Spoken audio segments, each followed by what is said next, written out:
This European cricket event is proudly brought to you by HCL Software, Rado and 1xBet.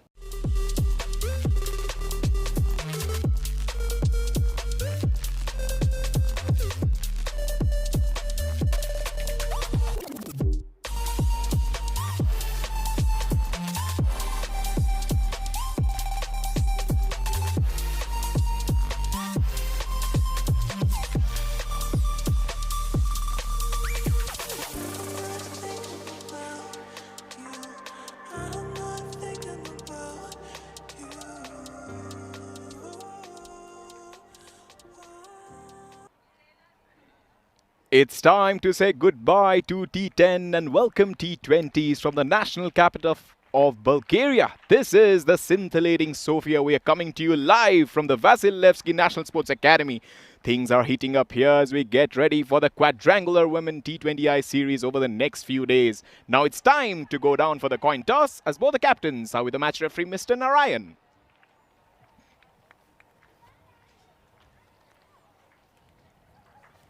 Greece is the home team, Turkey to call. Heads. And it is heads. Heads. Turkey will have a bat first. So Turkey have won the toss and elected to bat first, and you saw the smile on the captain's face after winning the toss. The four teams participating in this tournament are Greece, Serbia, Turkey and the host Bulgaria. Today it's a clash of two exciting European sides, Greece taking on Turkey in women's T20 international action. Right then, it's gonna be a big matchup. Greece coming in with momentum, and they have got their captain in there, Mario Siriotti, Adamentia, Iona, Angelica, Nefeli, Maria, Teresa, Maria again, and Elpida and Theodora. And for Turkey, it's a new side. Melike Gulz, Suzanne, Zehra, Ruveda, Ezgi, and Sila, Hasser, and Salia. They have won the toss and elected to bat first in the Monday. It's 6:15 Greenwich Mid Time, 8:15 Central European Standard Time, and 11:45 an Indian Standard Time. So the most important thing is that Turkey, they have never won any international contest so far. So if they win, it's gonna be a record for them. Who will win? The supercomputer says overwhelming favorites are Greece, 77%, quite rightly. Quite pedigree side. They come in with momentum. They have played 29 matches so far, won 16 of them. The last time they played against Bulgaria, they win 4-0. With explosive batting and disciplined spin bowling, they're a well-balanced unit. Watch out for Maria Siriotti, the dependable top-order batter, and Ajali Savani, who once took 5 wickets. She's a seriously very good sprint threat. Turkey, on the other hand, are building from the ground up. They have played 16 matches. Their debut happened in 2024 and they're still looking for their first win. But their passion is quite clear and they're going to learn first. But keep an eye on the rising batting talent of Ugulu. And also, Pekaner, a fiery quick who brings real energy to the field. It's experience versus potential. Let's see who steps up today. It's going to be a cracker-jack of a contest. Greece, they have been defeated the last time he played against Germany. So in international cricket, expect the unexpected. They have won the toss. They have batting first. Turkey, the new side. They've never won. It generally happens when you're excited, you want to bat first, and the condition support them as well. It's going to be 36 degrees in the afternoon. It's going to be a scorcher. Blazing sunshine throughout. Early morning right now. We are feeling the heat as well, but it's 19 degrees. No sign of rain. The pitch is nicely balanced, well rolled. Early bite for seamers. But once it settles down, it will be turning out to be a batting track. The outfield, it looks pristine. It's dry, flat, quick, and it's sun-baked surface. The grass is trimmed short, so once the ball flies, it will beat the outfield. First ball. Oh, that's a good-looking shot. A fielder at mid-on. Oh, there's a chance of a run out. It's all happening out here. They have got their first wicket. What an exciting start to this event. My goodness. First ball. She played that shot towards onside. Both the batters were ball watching. And they have got the result. That's the first wicket. What a way to grab the first one. Greece side didn't believe they will get a wicket of the first ball, but Turkey, inexperience, they've lost the first one. It's very bad sign if you lose your first wicket, and especially Behram, who's a designated batter. There you go. They were calling for the single. The batter, the striker, was all set to go for the run. The non-striker, oh, she was in serious trouble. She couldn't finish. She couldn't reach the finishing line. Unfortunate to get out. But she'll get another chance in the next match that's coming up. But here you go. We're talking about Monday blues creeping in. How will the number 3 respond to this challenge? Greece are bowling first. Oh, another aggressive shot. There's no defensive ploy here. Both the batters are trying to hit that delivery as hard as they can. Ayan, the new batter. Action is right away. Trying to go for that big shot. The tension is palpable. If you're a low-ranked side, you've come to the batting crease and you want to impress. Your captain is watching. Your coach is also watching this contest. They had a good fielding session. Some of the batters were going through the routine, morning routine. They come and hit a couple of deliveries. They're playing straight, but here they're trying to go for the cross-batted shot. That's timed away to perfection. The first boundary for Turkey. It comes in some style and flair. It's 4 for 1. It was there to hit. It was an easy one for the right-hander. She just had to put away, and she puts it away in style. Pressure everywhere. This is a wonderful contest. A nice balanced track. But early save movement is quite inevitable. Oh, that's an interesting stance there. This is outside off stump. Cross-batted. I think she has decided every ball she faces, she will try to make the ball old by smacking it. Look at that. What technique. She says, I'm gonna play my way. It's a high full toss. She slaps it away behind square for 4. Amazing start to this game. We saw a wicket and now a boundary. They're asking for the no ball. Polite inquiry. We have to have a closer look at that. This was the first one that was dragged towards the leg side boundary.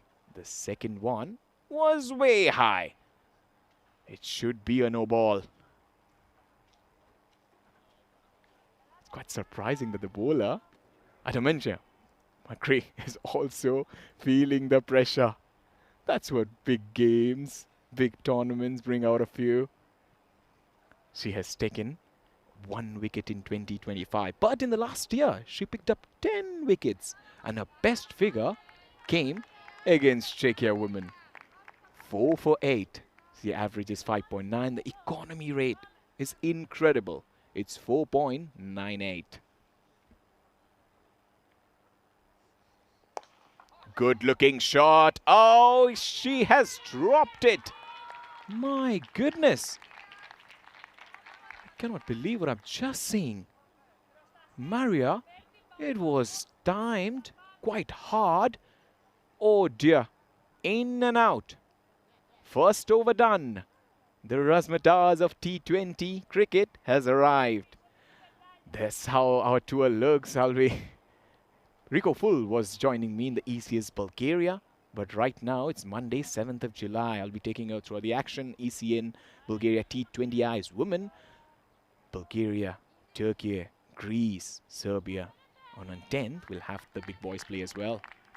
ECN, Bulgaria T20I's men. It's a triangular series. Gibraltar join in with Turkey. But what an amazing final it was, isn't it? Yesterday, Ravens. What a team, what a side. And if Turkey want to take inspiration, they can take from Ravens. Nobody expected Ravens to upset the reigning champions, the champions of the last year, Sofia Stars. And they beat them quite convincingly at the end. Oh, that's knocked her over. One shot too many and was looking good. She played those two gorgeous strokes. One shot too many, as I mentioned. It was not there to hit. It was a straight delivery. This is what happens when you play across the line. She didn't get the measure of the track. It was fuller delivery. It would have been better if she would have come forward and tried to defend it. And first wicket for the bubbly Nefeli. There you go. The shot was never on. Yes, the fielders were inside the circle, but it's a T20 contest. She had to get her eye in. The coach there disappointed. Quite rightly. There's a slip as well. This time a chance. Full shot of the fielder at mid-wicket. Maria Siriotti. She's everywhere. There's protection on the offside. The third is in. Point. Cover in the face of the batter. There is mid-on, mid-off. Mid-wicket is also charging in. Square leg and fine leg. All are inside. That's short and wide. So interestingly, they've played their first T20I, Turkey, on 29th May 2023. And they have played 5 games. They have lost all of them. There's quite an inexperienced side. They'll be looking forward to seek their first T20I win. It will be an amazing feeling, isn't it? That's a chance. She plays it away on the onside. Lot of effort to take that single. She finally completes it. Lot of nervous energy everywhere. And also, if you're joining us for the very first time, this is Shovan Garnaik taking you through live action here in Bulgaria. It's T20I time. We saw what happened in T10's ECN Bulgaria. That was yesterday. Oh, that's a nice delivery again.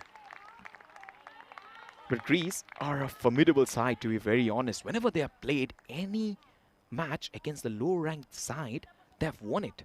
They have 16 wins, they have 12 losses, as I just mentioned. They lost against Germany. There's a high-ranked side. The highest total they have put in the entire T20I history. It's 154 for 5. That came against Romania. That's a shot and a half. She will get a boundary. Is it good fielding there? Ball plugs in. Couple of runs for the batter. They're going for their shots. It looks like both the players love a contest out there. Both are hard hitters. Couple of overs done. It's 13 for 2.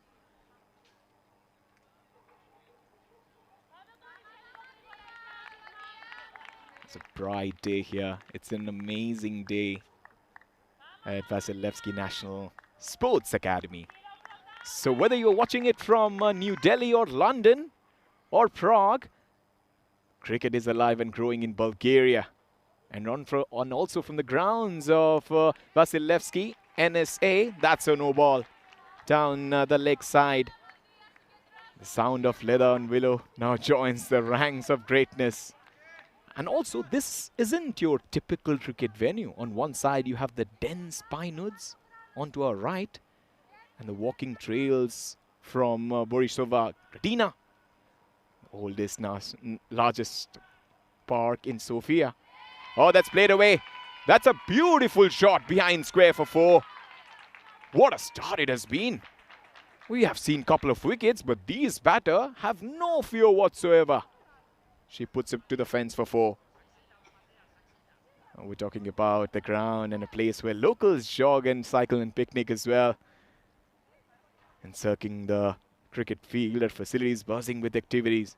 There's a football play going on. They're going through the drills. There's judo, the volleyball. Players are also sharpening their skills. It's truly a multi-sport campus, but today it belongs to cricket. Tremendous shot from Noor.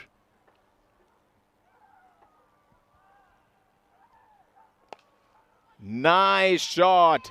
Handsomely played over the top. It might not go to the boundary, but this is a statement. Turkey have come here to fight, not just to participate. Has played over the top quite convincingly. Just lifts it. This is what happens when you bat first. You have no fear of anything, no scoreboard pressure as well. You know that Greece are quite a high-ranked side. Tremendous shot again, just over the fielder at fine leg, and it will race across to the fence. Couple of boundaries in this over. Gorgeous start from the Turkish side. As he's covered her stumps, trying to assess the leg side. Proper T20 technique, and in the chat, James on the beats. Shots high, Arif, Rico Pool. Also everybody joining in.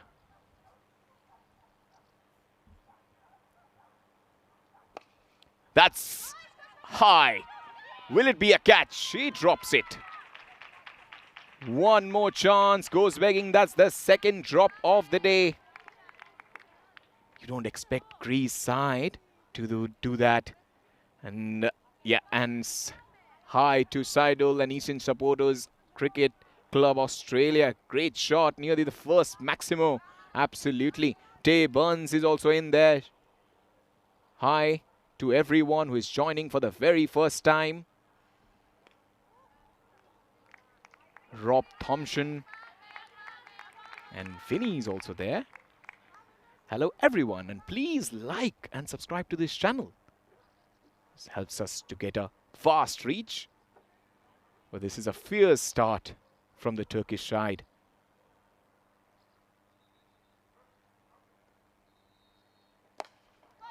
Good looking shot, lovely shot, chipped over the inner field.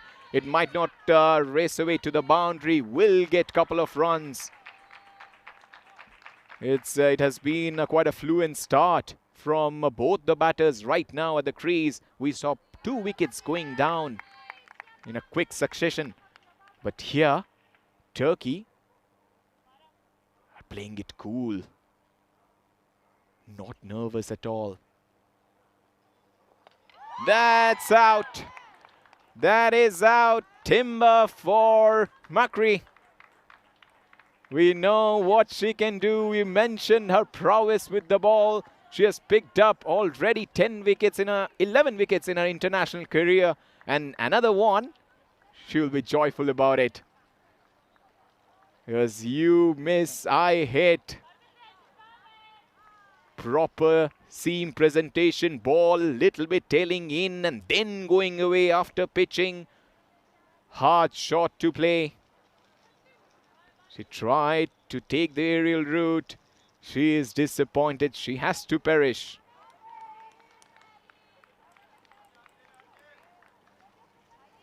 Raju, Handan, Rajiv, everybody joining in the chat. But guys, let us know what you think about this contest. Will Turkey get their first international win today? Or will it be a Greek dominance? Some of the key players, top bowlers for Greece previously have been Jaylee Safani. She has the best World T20I figures as well. 6 for 5. And Maria Siriotti also contributes with wickets. New batter Turan. She has a closer look at every fielder. She makes through. Oh dear, she covered her stumps. Trying to drag that delivery. Something has to give here. Maybe there is a proper sign of intent. If you look, every batter covering her stumps is trying to play that cross-batted shot across the line. They have a proper T20 cricket this. No high elbow, no soft hands, no playing late. It's all about covering the stumps and going for that big shot. Slightly shorter. That forward press, a small front foot movement before the ball was bowled, and then she had to transfer her weight. We've been watching T10 cricket and we have been addicted to a lot of sixes. But this is something different. Here we see wickets.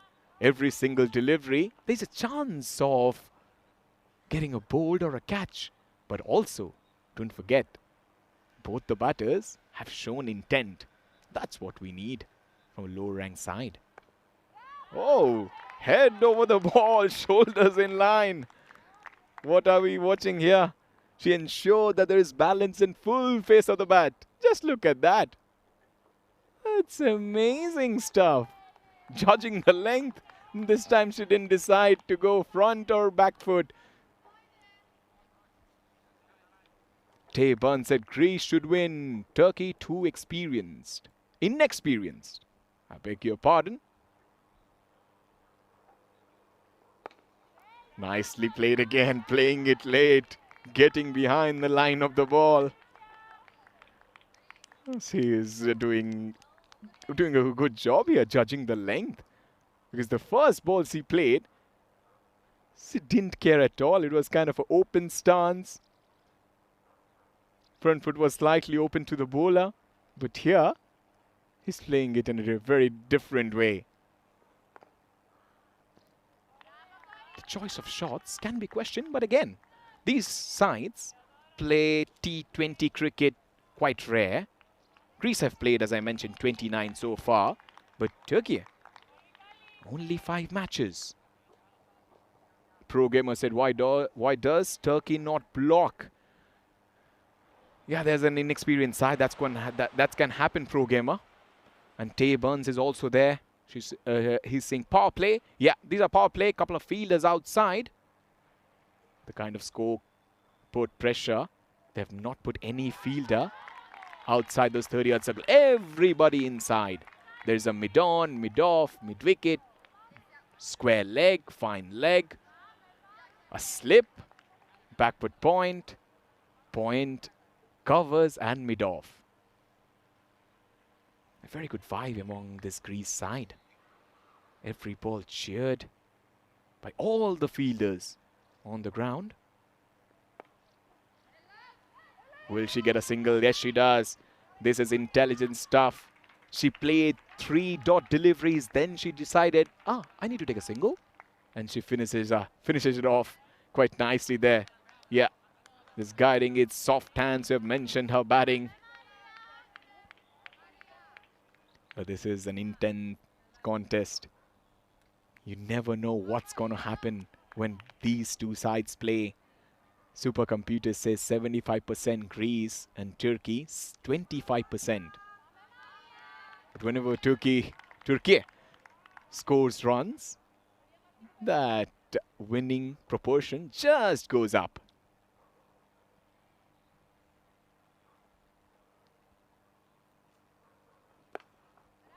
There's a very, very different ploy there. I think they've decided Turan is going to defend the ball. And at the other end, Nur Kilic will try to knock the leather off. Quite a good approach. Sisu looks sensible at the crease. Low full toss. And there's a kind of a preciseness when she comes to batting. She knows what shots to play. She looks quite poised at the crease. By the other end, the lethal Turan. If it's, in fact, it's Nur Kilic. If it's her day, she can fetch a lot of runs like that. That's the first boundary for Turan. Impressive way of getting that. There's a high full toss. Maria Siriotti paying the penalty. That should have been punished, and it was. Sri Lankan says expected Turkey to just roll over. No fielders outside the circle. Leva, yes, there are no fielders outside the 30-yard circle. We're still inside the power play. Down the leg side, Maria Siriotti feeling the pressure. This is what cricket is. It doesn't matter how experienced you are. Even you are Ellis Perry or Julian Goswami. That first ball or the first over is always quite lethal. It's just the nervous energy for Maria Siriotti. She's an experienced campaigner, but here she's feeling a little bit of nerves. And also some nifty footwork from Turan also helps. She's playing in the minds of the bowler. Since once he's covering the stumps. The second one she's defending. The third one she's trying to play that paddle shot. Guruman Kaji, who will win? That's a question for you. You should be answering that. What do you feel about this tournament? Who is going to win? Who's going to be the best batter? You can all go to www.european.com for preview, stats, news and more. Another wild swing. The over finishes in some style. 5 overs, 36 for 3. And that's what we are looking forward to. Greece will be facing Turkey. This is match number 1 that's happening in front of us. The match number 2 is going to happen. Serbia will take on Bulgaria women's. And match number 3, that's going to be at 5:15 Bulgarian Standard Time. Turkey will be facing Serbia. Serbia aside, everybody is looking forward to. They've got potential with the bat and with the ball. They have won matches in the past as well. They've won 4 wins. And the key batters looking forward to this Greece women T20I, Maria Siriotti, the captain, has scored multiple half centuries, including a top score of 56. Adamantia Makri, strong performance for her. She scored that 79 in the championship. Lovely shot again. That's whacked away towards that onside. Nur Kilic looking ominous out there. She has that energy at the crease. An intelligent shot again. A slow full toss. Sometimes these deliveries can also give away wickets, because if you miss that, it's going to hit your pad and umpire will have no hesitation of giving you out. Oh, close. That's close. Umpire says not out. Everybody was excited. Shirkata. Line and length is her friend. That's for sure. She's quite fluent with the ball.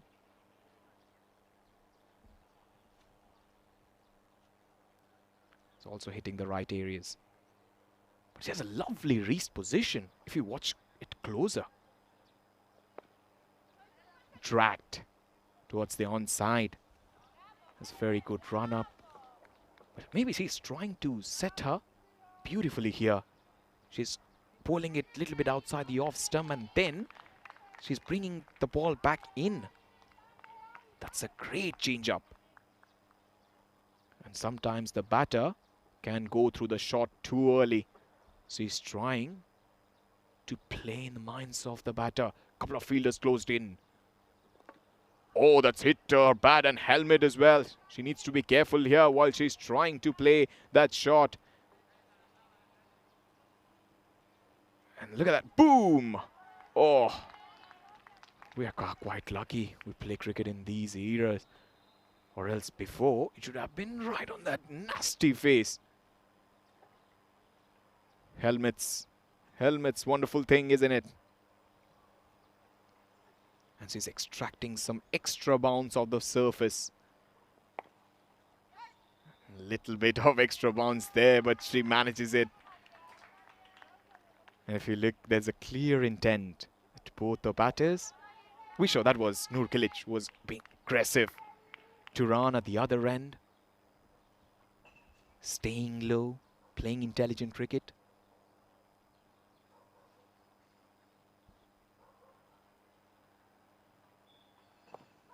That's out.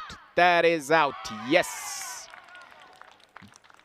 The umpire had no hesitation whatsoever. That was plumb. We have been talking about that setup. That's a very good use of the crease from the bowler. And great change-up. Bowling it little bit fuller.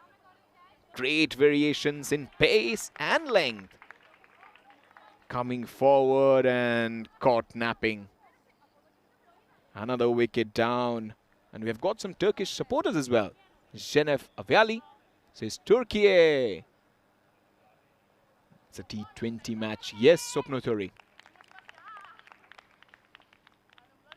And also the Belgium ECS is going to start. Plenty of cricket happening from all around the world. But this is ECN Bulgaria T20I Women's 2025 match number 1. Here on Monday, 7th of July. Greece versus Turkey. Turkey are batting first, winning the toss. 42 for 4. A spot of bother here. And if you look, it's getting contagious here, that cross-batted whack. They have to be a little bit defensive here. They can't lose all their wickets. Because I know tempo is a big word in sport and in cricket. But there's also, you have to be a little bit careful. She yorked herself there. If this delivery should have played it straight, it would have gone towards mid-off. She would have taken a single. Exciting, exciting. When you see these kind of shots, quite bold ones, sometimes you scratch your head. That's a good one. That's a good one. Light-footed. The batter plays it around for a single. New batter has come to the crease. But important will be how Turan plays. Shujan Turan, 21 years in age. That's a full toss. And she has looked quite comfortable at the crease. To be very honest, she's the only batter who is using her mind at the crease. Others are quite lucky, trying to play some bold and blistering shots. But at this point, you have to be slightly careful.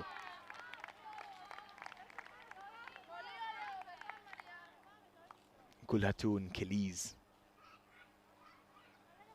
playing in Bulgaria for the first time.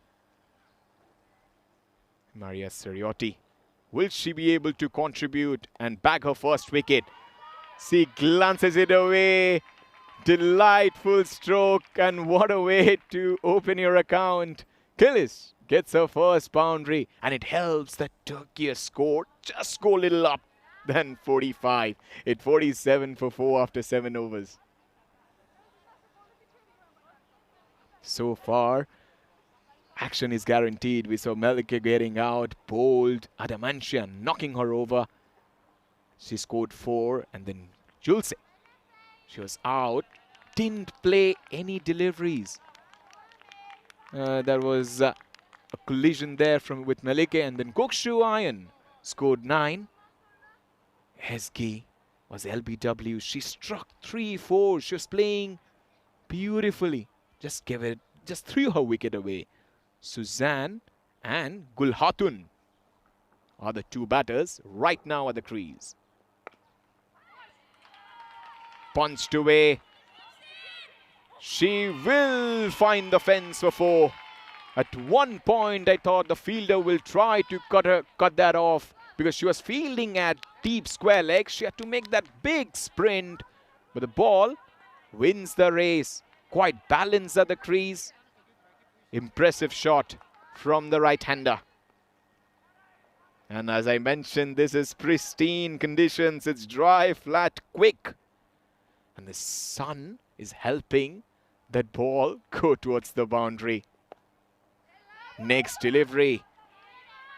Just punches it towards the offside. That's a tactical ploy from the right-hander. This is thrilling. This is absolutely thrilling. And good that the grass is trimmed quite short. So it just helps the ball just to go towards that fence. And there's a big hill down there. Oh, inside edge. But this ground also reminds me of Lord's, the Mecca of cricket. If you look at the boundary, yeah, look at that behind. You remember when Lord's didn't have those boundary cushions and advertising boards? It used to be like that. The ball used to go and hit the fences. And in Australia as well, a lot of times. In Waka, in Brisbane as well. Nice one, nice one. But these grounds just helps everybody. Just brings back the joy in every cricket fan's memories. We have watched cricket all throughout our lives. We have seen plenty of stadiums, but these ones just brings out that amazing feeling, a feeling of joy. Oh no! Oops! Turan! What have you done? You're playing so beautifully. You were trying to whack a delivery which was not there. Pick inside edge, played on. Another one, 5 wickets down. It was not there, dragging on to her stumps. Slightly shorter, didn't rise at all. There's no uncertainty in this surface, but the batters are making this surface quite lively. Suzanne Turan spent quite amount of time there. Strike rate of 50. She played 22 deliveries. Has also stuck a couple of boundaries. Yes, everybody's asking, why did you go for that shot? Because she was playing so nicely. But this is going to be tough. This is going to be tough for the new batter. Shurkata, 3 for 16, pick of the bowlers. Final delivery of her spell. Will she get a wicket? No. In fact, a single to finish. What a magnificent spell this has been. Take a bow, Shurkata. You have bowled your heart out. Nefeli has been amazing with the new ball. 4 overs, 3 for 17. And also the 50 comes up for the Turkey side. It's 52 for 5. But Nefeli had an amazing outing. A great outing. 22-year-old. She has picked up 2 wickets before this game. In 2024, she bowled 4 overs. She picked up 1 wicket. So overall, her wickets tally go up to 7. The captain, let's talk about the captain. How has she done overall in her international career? In 2025, she played 3 matches and she scored 40 runs. But with the ball, she has been quite lively. A strike rate of 33, economy of 6, average quite reasonable.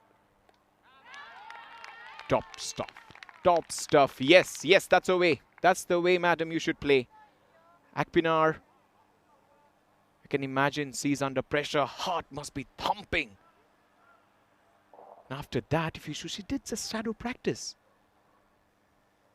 So she knows how to defend the ball. Oh no, that's a no ball. Yes, Maria Sariotti blinks and Akpinar cashes in. She gets her first boundary. Didn't get her angle right. Look at this high full toss, and she wanted to pull it behind square, but somehow she was so late that the ball went towards third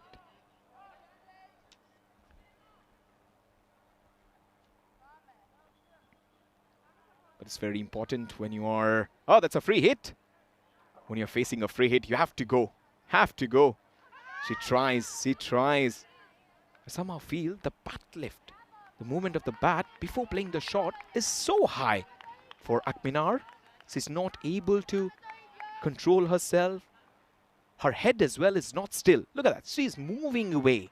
And when you do that, you have to remain a little bit steady before you track the ball. Or else, because we all know head is the most important, heaviest part of our body. So if you keep on moving, you won't be able to cash in. That's why those trigger movements are so important. Because she's taking that, the initial movement to load the body in, going back and across, but she's missing it. Having this close stance, hiding her off stump, front foot across. But quite fairly, she must have watched a lot of T20 cricket. In T20 cricket, we know most probably you will get runs towards that cow corner region. So side-on stance are gone out of fashion these days. Terrific shot from the right-hander, Akpinar. Second boundary of the over, Maria Sariotti. This time, bowling it full. And the right-hander plays a flawless on drive. 61 for 5. You're talking about the evolution of T20 batting. Before we used to be side-on stance, body aligned, sideways to the bowler, playing through the line, that forward press, opening the face of the bat. But here, in T20 cricket, it has changed a lot, dramatic change. Because now we see these days, batters are ready to drive on the up, on the rise. Half volleys are the ideal ball for the T20 modern day batters. And I was mentioning she must have watched a lot of T20I cricket, and we have seen how these young batters, Ellis Perry, Harmanpreet Kaur, and also Mithali Raj used to play, has played a lot for India, how they used to bat and how she's batting right now. Nat Shiva, Kate Cross.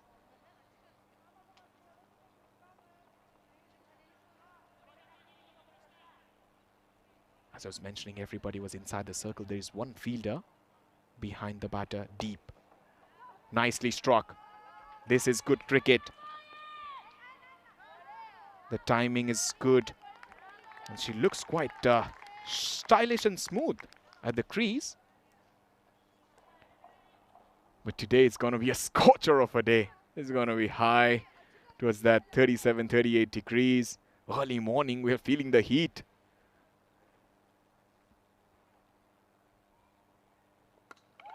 That's gone.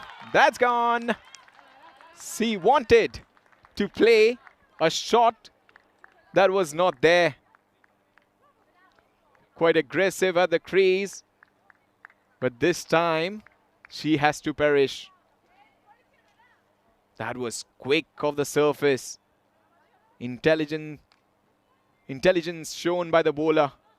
It was quite intense as well. Not the shot you want to play when you have just come to the crease. And also maybe she rolled her fingers. That's kind of a leg roller because it's pitched and then hit that middle stump. Another one bites the dust. Gera has to depart.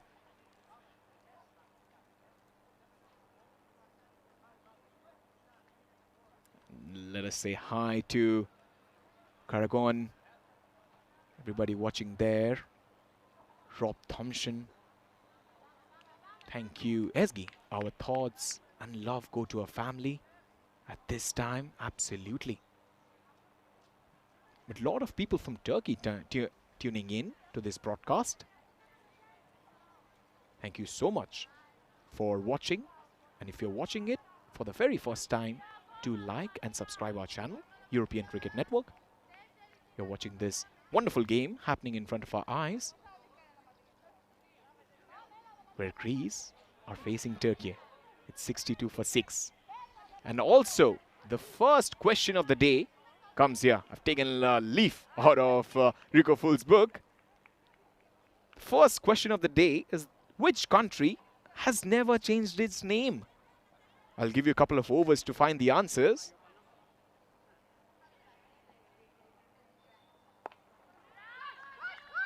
So you have to give the answer space of couple of overs. The country that has never changed its name.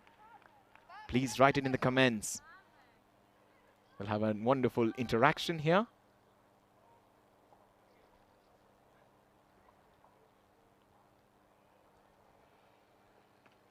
Oh, that was close. Outside the off stump. The outside edge being challenged. Playing through the line. He's trying to hit along the original line of the ball.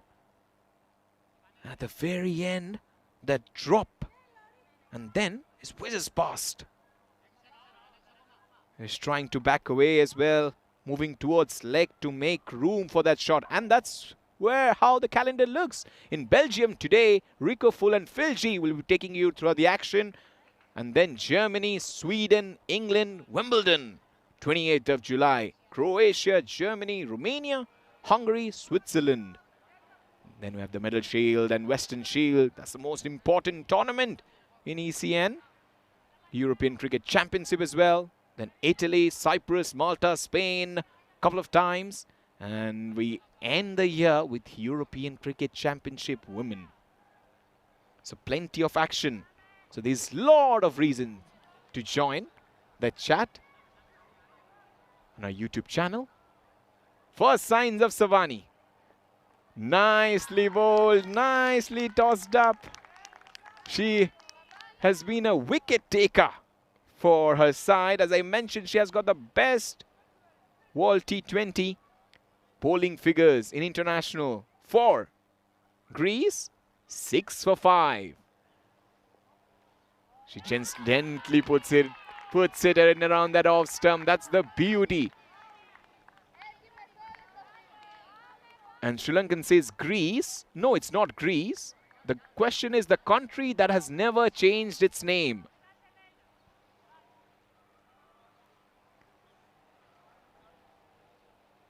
Rafi Islam says Greece.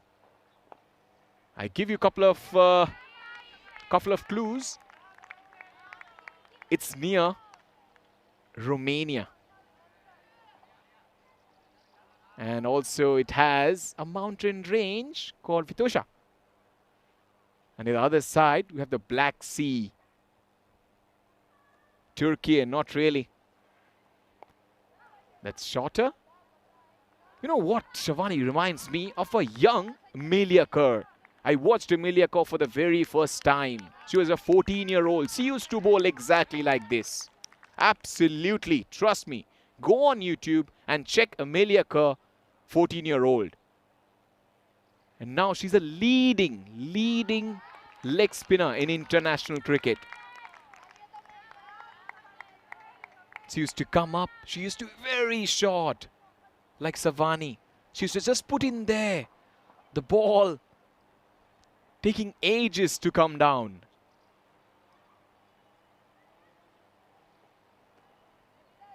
Little bit of bite and turn. But then she was 14-year-old. Now you look at Amelia Kerr and you say, wow. Rafi Islam says Turkey. I said couple of overs. I'll be announcing the country's name after 12 overs. We're still 10.5. Beautiful over. Leg spin at its best. 11 overs, it's 64 for 6. Savani is an impressive bowler. And she has everything when it comes to leg spin. She has the drift. She has the power across the crease. And she also hit the right areas. Lovely wrist position. Extracting that extra bounce of the surface. She also has great change-up. I'll be looking forward how she bowls with that old ball. Adamantia 2 for 27, Nefeli. Pick of the bowlers.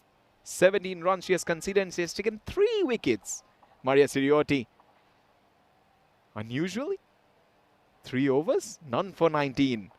That's spanked away with some style. Boundary comes after a long time for Kailesh.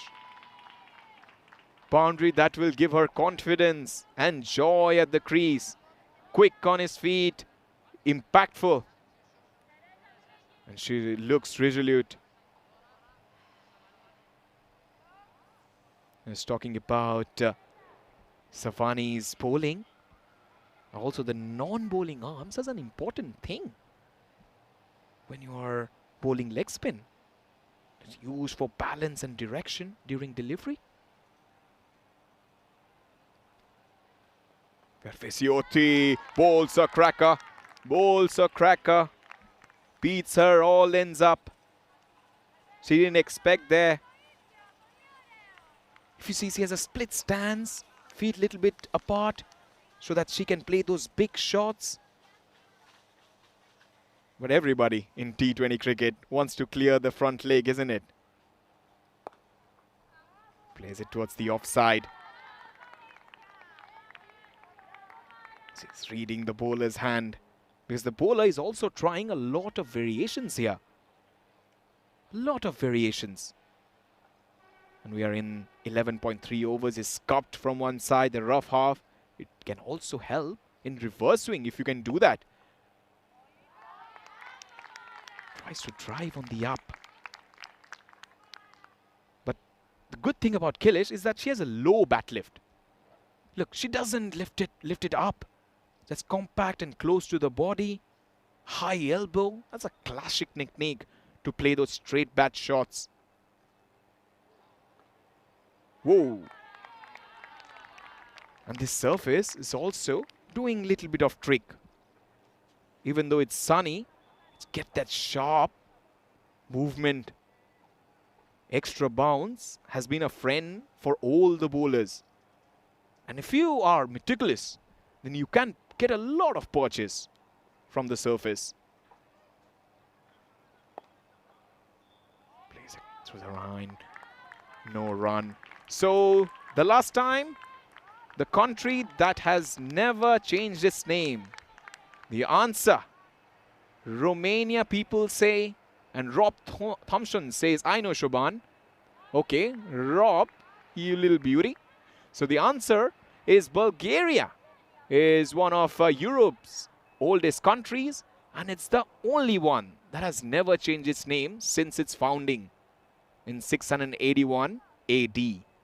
Despite invasions, empires, and revolutions, Bulgaria has stood firm. As unshakable as their history, Bulgaria stays true to its name.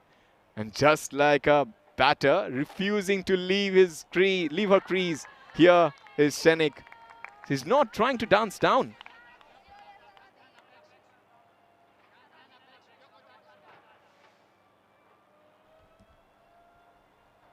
Playing with the line of ball.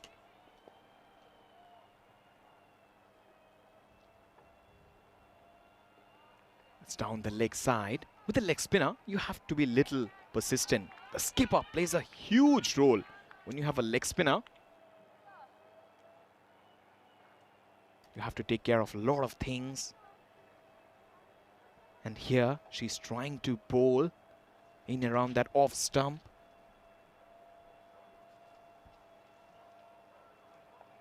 That's, oh, it falls just short of the fielder. Just short of the fielder. Maria Siriotti, the skipper. Have a look of anguish, because that was a chance. That was a big chance. And what a beautiful scene. 3 fielders attacking the batter on the offside.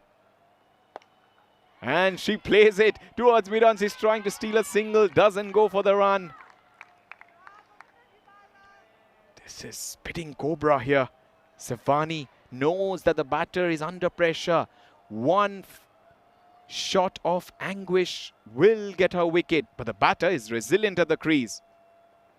Oh, that was close. That was close. She has variations. It's really good from Shravani that she doesn't bowl the same delivery twice. The first one, if you look, was a leg spinner. The second one was a top spinner.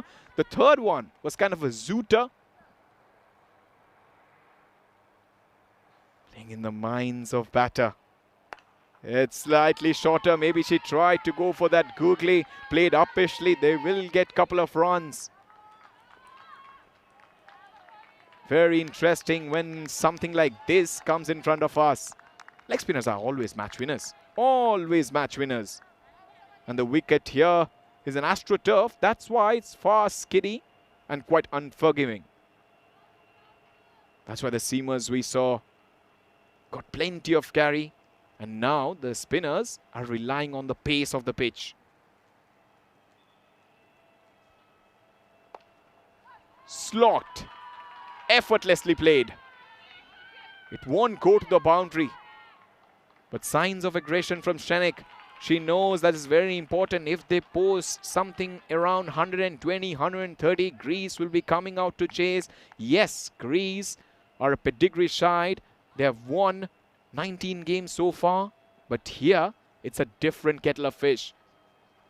Because on this surface, we saw yesterday what happened. Yesterday, magic happened when Ravens, MU Academic, won the contest. Nobody expected them to win. Sophia's stars were high-flying. They were untouchable, invincible. They faltered, they blinked, and to be honest, they shot themselves in the foot. And a paltry total of 122 got defended. Some concerns. That's very good spirit there, spirit of the game. It's such a lovely thing to watch, isn't it? When you watch players helping out each other. I was going through my Instagram in the morning. I saw similar kind of a picture that we just saw.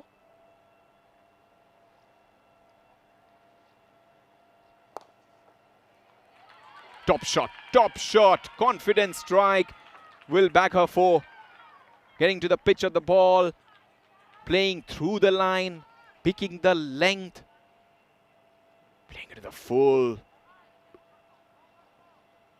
Lovely shot to bring her first boundary. And yeah, I was talking about the wicketkeeper helping the batter. It was Virat Kohli and Naseem Shah. Naseem Shah was batting and Virat Kohli is tying his shoelaces. India versus Pakistan. And the second one is today. Greece taking on Turkey. Fiercest of rivals, but off the field, best of friends.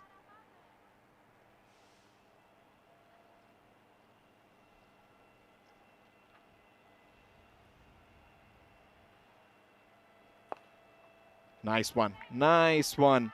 But what a scene here. You'll be able to hear a mix of accents. You have the Turkish, you have the Greek, you have English, you have Bulgarian, you have Hindi, Urdu, and even some Aussie twang. Because this is cricket. Cricket in Bulgaria is nothing short of cultural mosaic. Oh yes. Oh yes. Thank you very much. Kailash. An ugly shot has led to her downfall. Why did she try to play that shot? Only she can tell. They're running towards the dugout. While the Greek team, who have looked quite stylish out there, are also doing a thrilling job. She knows how to bowl on this track. She has got the measure of that. And just putting it out there. The batter going through the shot across the line. You have been talking about why you shouldn't play across the line, especially now, because it's just hitting across the ball's path. The previous one, when she played, it was getting to the foot, to the pitch of the ball, reaching the ball's length with the front foot. We saw that drive in front of square. 7-7 for 7. Also like Richie Menu's 2-2 for 2 is 7-7-7 on the board. 14 overs done. It's 77 for 7.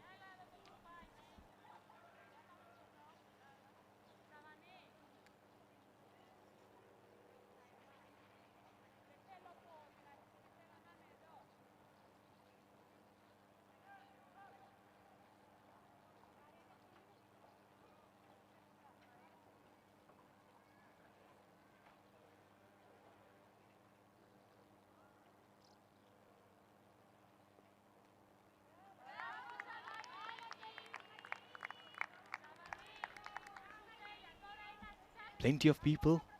Deepu says 88 under possible.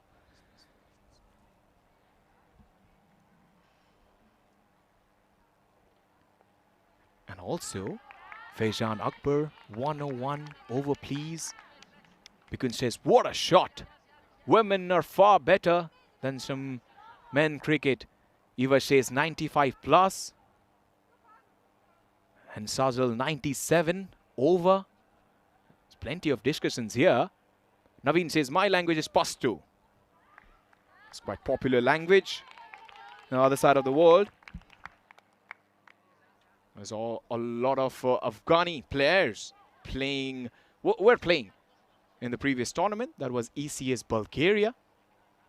T10s.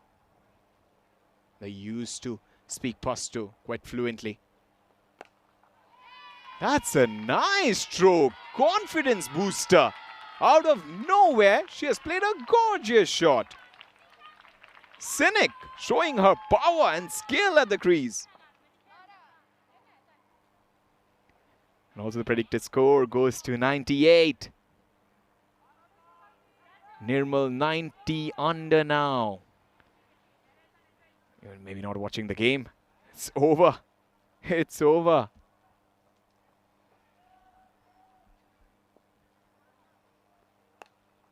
Oh yes, that's a chance. Maria Sariotti drops it. Little bit of extra bounce there from the leg spinner. Using her left arm as well. But Maria, oh, maybe she was not aware where her foot should there. Yeah, look at that. She had fingertips, but she never, ever tried to catch that delivery. Sometimes as a fielder, even though you go closer to the ball, in your mind you believe, no, that's not going to happen. And if your mind says no, your body will eventually say no. Slightly shorter. Just play that shot towards mid-wicket for a single. Ruveda Senik and Silla, both the batters at the crease. And we see Angelica Savani. And today at Belgium, Stallions taking on Lions, Tigers taking on Stallions, Giants, Bashers, Lions, Giants, Bashers, Wolves. Match 1 to 5. I love the names. Yesterday, Rico Full was mentioning about those names. That looks gorgeous, isn't it? He said Brussels Bashir. And we were relating to Manan Bashir, who was the man of the moment, who struck that wonderful 135 2 days back. And also his team won. We're talking about the Academic Ravens. But here, what Turkey can do. The best possible thing, last 5 overs to go, 4.5. If they get single of each ball, it will help them to cross that elusive target of 115. If they will be able to manage that, then trust me, you can put Greece under serious pressure. Because we know what happened yesterday. And for Turkey, you have the bowlers to do it. You just need a strong body language. Crack of the bat. Good fielding. Also, they boast of a strong core squad. Experienced batter and wicket-taking bowlers. We saw how their batters played right now. Ruveda is batting quite beautifully. Down the leg side, down the leg side. Plenty of open spaces on the onside. She will get runs. And Riveda is an interesting career for her. Just 16 years of age. Playing here. And everybody expects big things. He's a rising star of Turkish cricket. Adamantia Makri. Every single time she has been given the ball, she has been able to tighten the screws. Because she has a very, I love the way she bowls, to be very honest. She has that in-swinger, that ball moves into the right-hander. And also she can pitch it away. She also uses cross seam. Look, now she's holding the ball. There's a cross seam. The ball held with the seam across. It might reduce the swing, but will get some extra bounce quite unpredictably. So with the new ball, she was using her seam position. The orientation was quite evident there. But now, when she leaves the ball out of the hand, just gets an extra bounce. But she finishes her spell. A spell to remember for Adamantia Makri. 2 for 29 out of 4 overs. So let's check what's happening in the chats. Naveed Akhtar, excellent. Father of European League. Easy 101 over 110. Yeah, absolutely, Jay. 110. Asian Supporters Club Australia. This has been a good effort from Turkey. Haven't been afraid to play their shots. That's true. Whenever they have come to the crease, they've always tried to score runs. Final over for Shavani, as Shavani has been picked up in some style by Senik. Experience coming to the fore. Slightly shorter. She rocks back, hits it towards that mid-wicket fence and finds a little gap between mid-wicket and long on. Timing it to perfection. She gets a boundary. And when you loop it up, it also gives a lot of time for the batter to think, what shots can I play? Again, spanks it towards the onside boundary. There is protection. She was, yeah, even though she spanked it, but she was not able to punish it to the boundary. Shavani giving her a lot of air as to what Shane Warne bowls. He always used to say, whenever the ball is above the eye line of the batter, there is confusion in the batter's mind. Like that, just like that. And she's tried to celebrate. The umpire will have a closer look at that. I get a feeling she may have dragged her back foot back. Strangle herself. Oh dear. Oh no, the bat is down. The bat is down. But yeah, it's been a wonderful, wonderful day so far. Everybody joining us for the very first time. That's gonna be, oh no! It's just fell in front of her. She bowled that delivery, then she went for the catch. This is what happens when you are in your delivery stride, you bowl, and you're just following through. You aren't able to pick up your body like the way you should normally do.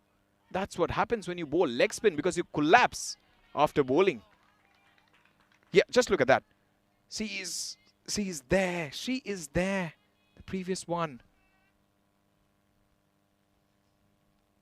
Naveed Akhtar says excellent. The question of the day, guys, you missed it. The country that has never changed its name is Bulgaria, where the live action is coming from. Swats it. Oh, poor stuff from the fielder. She's a senior member in the side, and everybody expects good things from her. She's Maria Vesiviotti. Was on her heels. Maybe took it a little too easy. Must be thinking, it's only some runs on the board. But girls, be careful. Be careful. This pitch has plenty of stories to say. And if you don't believe me, go and ask the players of Stars. previous night. What happened with them? So slowly and steadily, this match is turning on its head. And a good little partnership brewing. They both have been quite wise at the crease, watchful.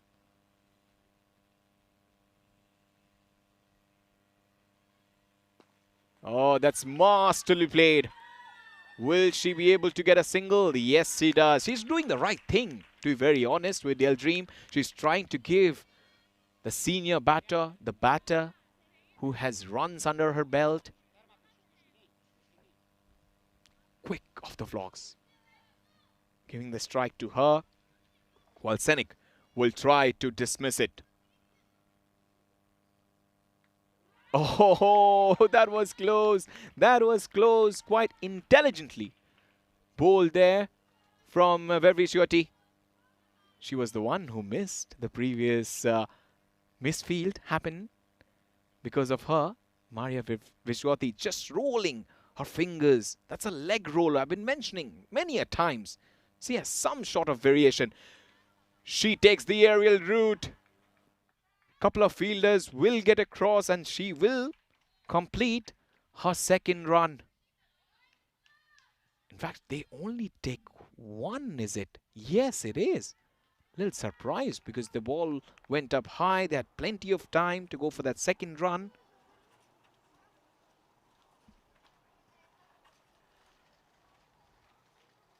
Nice one. Nice one. And also, just talking about Maria's bowling action. Just a breast front leg that just helps her to get that arm right. A straight leading leg for better energy transfer. And at the end, snap of the wrist. That's used to impact the pace at release. Nicely driven. Nicely. Another one. Another misfield. Alexandra, the culprit this time. These are precious runs. And they look resolute at the crease. We saw in the previous one, the bowler making the misfield, who's bowling right now, Maria. And this one was another easier one. Alexandra, maybe a bad bounce, but she had time to stop that delivery. Whoa, that missed everything. It will test the outfield. The outfield is slightly slow at that part of the field. They will complete another run. Just went away, just went away. With both of them, I've been talking about her variations. And his follow through, good as well. The body movement. And smashed. Smashed with real authority from Ildrim. She puts her to the fence. And like a warrior, she goes back to face the next ball. Wonderful strike down the ground. Took the aerial route. Had no intention to keep the ball down. And very quick off her feet. 100 comes up in grand style. 100 for 7. The 3-figure mark is up. Courtesy. That's shot towards that mid-on region. 18 overs. Couple of overs left. Action-packed morning here in Bulgaria. This ground looks ominous as well. And just over the treetops, we also have the great Vitosha mountain.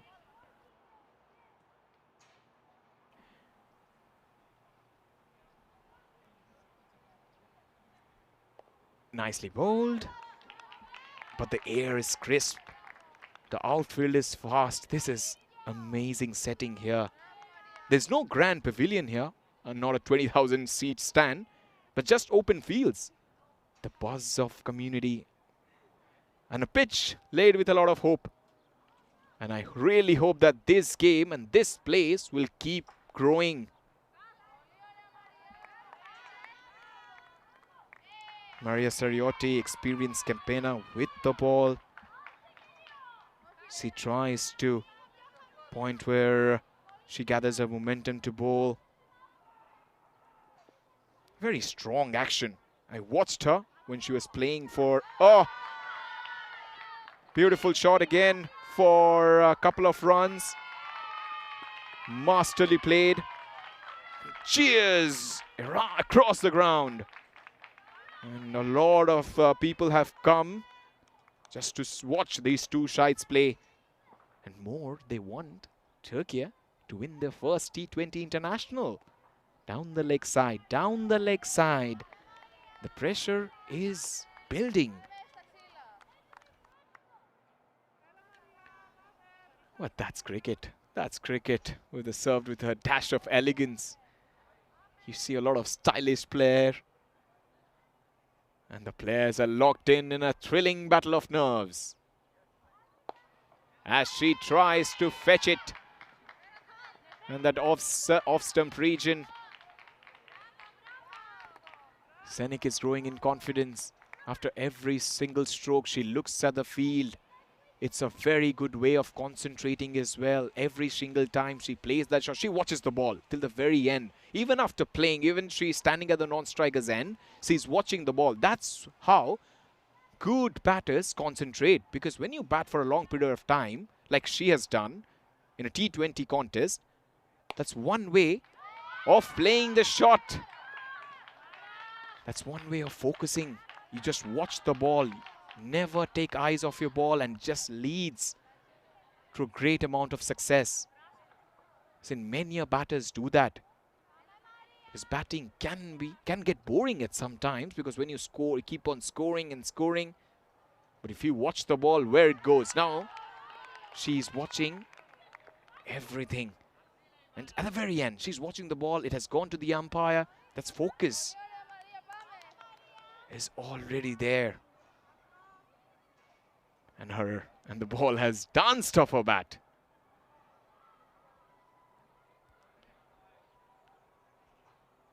Quiet period.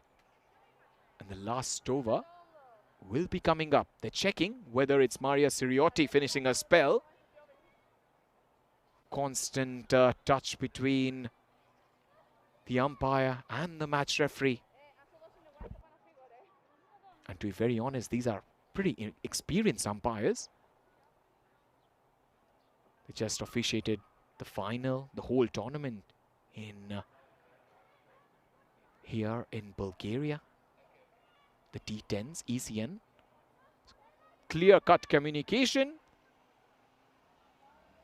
Verdict is final. That's it's gonna be one more delivery to go, and it's a wide. But cricket's heartbeat is alive and thumping here today because these two sides who have come from a long way just to win this tournament. Is such a massive tournament is this. Outside edge, lucky batters will embrace this boundary. This is cricket at its most dazzling. Beautiful. Outside edge, the wicketkeeper had no chance. She was forward, she was waiting. Maybe the batter will dance down and she will try to throw down the stumps, but it didn't happen. I'm pretty sure 19 overs has been completed. We'll still get, we're unfortunate that, that the scoreboard slightly being changed. Apologies for that, but we'll come back to you. If everything is logical, then this will be the final over of the first innings.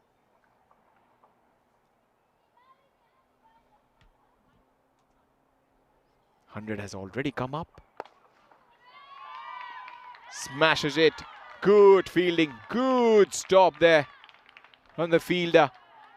That was a good strike. And the fielder does well.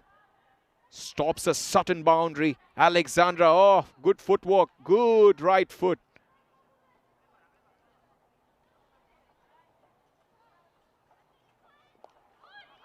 Sweeps it away to the fence for 4. Joy for Turkey.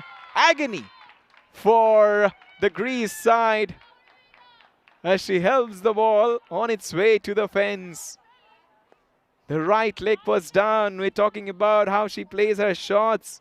But this is a perfect way to put away a half volley.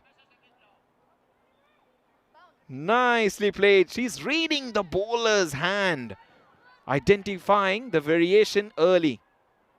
Some can say it's a premeditated shot. She's planning the shot before the delivery. But hey, they're playing here for the very first time on this kind of a surface. In Bulgaria, very little experience, low bat lift. That will help her to get power. She does again. Good stop at square leg. They all are hunting down those singles, but that's the skill of both the batters. They're always going for runs. There is at the leg side, everybody is in. There's some plan. On the offside, a couple of fielders, long off and deep cover.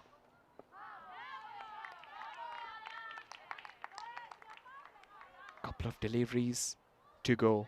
117 for 7. We've been talking about this target, and it has finally come.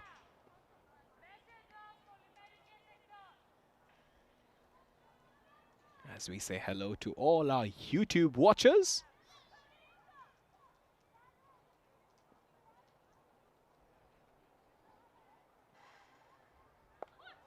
Shot, but there is protection. Will they come back for the second run? They decide against it, but this late surge has put Turkey in a very good place. There's Rob Thompson. Hi, Rob J. is Greek bowling. Turkey women are playing better than Turkish men. That's not quite right. Because Turkish men are also a very good side. Delivery, dot delivery, and the first innings. Oh, quite a tame end. I thought there was one delivery to go, but 20 overs has been completed. 118 for 7 on a belter of a track. Will it be enough or not? Time will say, but for now, just appreciate the batting efforts of these two players. Ruveda Shenik. In fact, it was, Ruveda Senik and Ezgi. 29 from 32, 17 from 12, and they get the guard of honor. There's the sprint to the dugout. Excellent effort from Ruveda, 29 from 32. She held one part by her own. At the non-striker's end, she was always there. And at the other end, Ezgi, that cameo of 17 from 12, helping Turkey go above 110. And we all know what happens in T20 format. Once there's some little movement, we see wickets. And we saw that's today's highlights, the first innings. And this is how it panned out. A lot of strokes in the first over. We saw a couple of boundaries, but wickets were constantly coming. That was the most important bit, the wicket part, because everybody was trying to play the shots. Especially Melika, and also Gulz was out in the run out. Unfortunate, but Gukshu. But the partnership between Ezgi and Suzanne was terrific. 17 for Ezgi, and Suzanne chipped in with 11. And also 22 partnership on Bulatun and Zera. They were playing some strokes. But that partnership from Silla and Ruveda. Ruveda scoring 29 from 32. Silla scoring 12. They hit 5 boundaries. And they don't lose any wicket. A good part of 7 overs. There's a lot of extras as well. 14. 10 wides. Because the first wicket played at 0. The second one 10. The third one on 28. And the 4 and 42. That's a long vigil partnership. Up to 77 for 7. Then didn't lose any wickets. That just helped the batting side. And this is what happened. It's a slightly sorry looking batting card. But 4-0-9, the first 3 batters. But then you look, that middle order was strong. Esgi 17 from 12, Suzanne 11 from 22, Gulatun 13 from 18. At the very end, a blistering knock from Ruveda and sensible Silla. Adamanti Makri 2 for 29. Pick up the bowlers was Nefeli 3 for 17. No wickets for Maria Sirioti, the skipper. Angelica 17 just bowled her heart out. Got the purchase, not the wickets. Maria finishing it off 1 for 24. First innings done and dusted. 118 is the target. When the Greece team come out, they'll chase 119. Ruveda with 29 not out. Just held one end up. Esgi 17 from 12. Gulatun 13. Neveli 3 for 17. Ramesh Makri, whoa, what a bowler she is. She was bowling beautifully. 2 for 29. And Maria 1 for 24. We will take a short little breather. When we come back, the live action, the chase is going to happen. Don't go anywhere. Stick with us on our YouTube channel, also ECN Network, and also on Fan Code.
ready, we are so divine. Blue water and yellow sand, just you and me. Summertime, get ready, we are so divine. Blue water and yellow sand, let's live our dream. Summertime, get ready, we are so divine. Blue water and yellow sand, just you and me. Summertime, get ready, we are so divine. Blue water and yellow sand, let's live our dream. Summertime.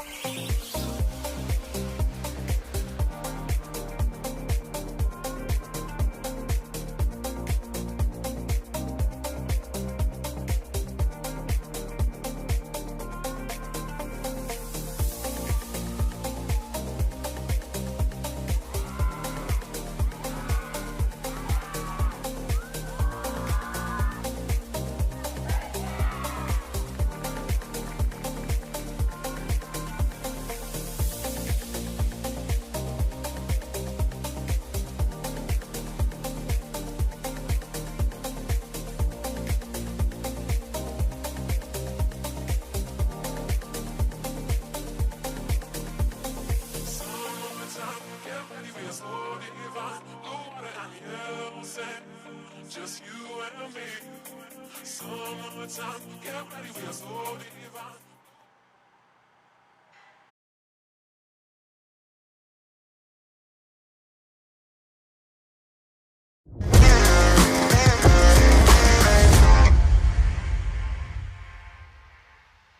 This European cricket event is proudly brought to you by HCL Software, Rado and 1xBet.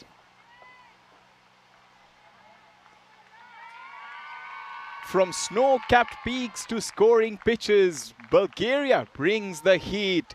Welcome to Sofia, another red-hot day of T20 action at Vasilevsky National Sports Academy. This is gonna be a brilliant contest between two sides who are desperate for win. We saw what happened in the first innings.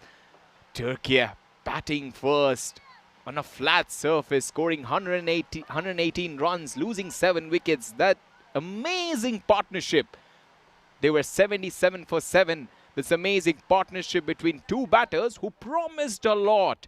One was Ruveda and Sila. Ruveda played 32 deliveries, but she ensured that her team hasn't bowled out. She scored 29 runs, strike rate of 90.62. It doesn't do justice, to be very honest. The way she batted, she was outstanding. Sila, 12 from 19 at the other end, complimenting her partner in every single way. Like a maestro, she was just orchestrating this innings. This is gonna be a very hot contest. Bulgaria, there is gonna be a scorcher. It's blazing sun sign, and we expect no sign of rain. So how will the second innings pan out? First one was quite exciting. To be very honest, very few people expected Turkey to perform the way they did. And in the chat for the very first time, saying hello to Naveed Akhtar. First runs on the board from a dominant Greece side. Greece will be slightly uncomfortable because the way they performed with the ball. They'll be disappointed is the right word, to be honest, because they give away a lot of runs. As I mentioned, from 77 for 7, if you receive 118, then it's just little too far. For Greece, 3 batters are very important.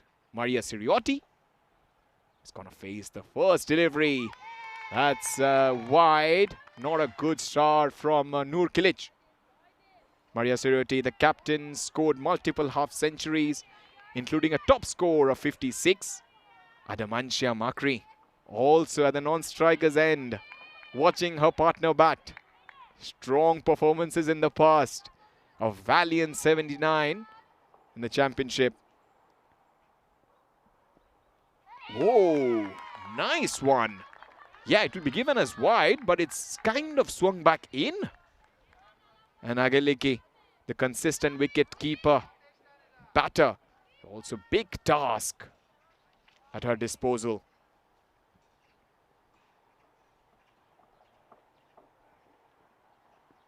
Shot. Has it got the edge? Big moment in the game. Yes, it is.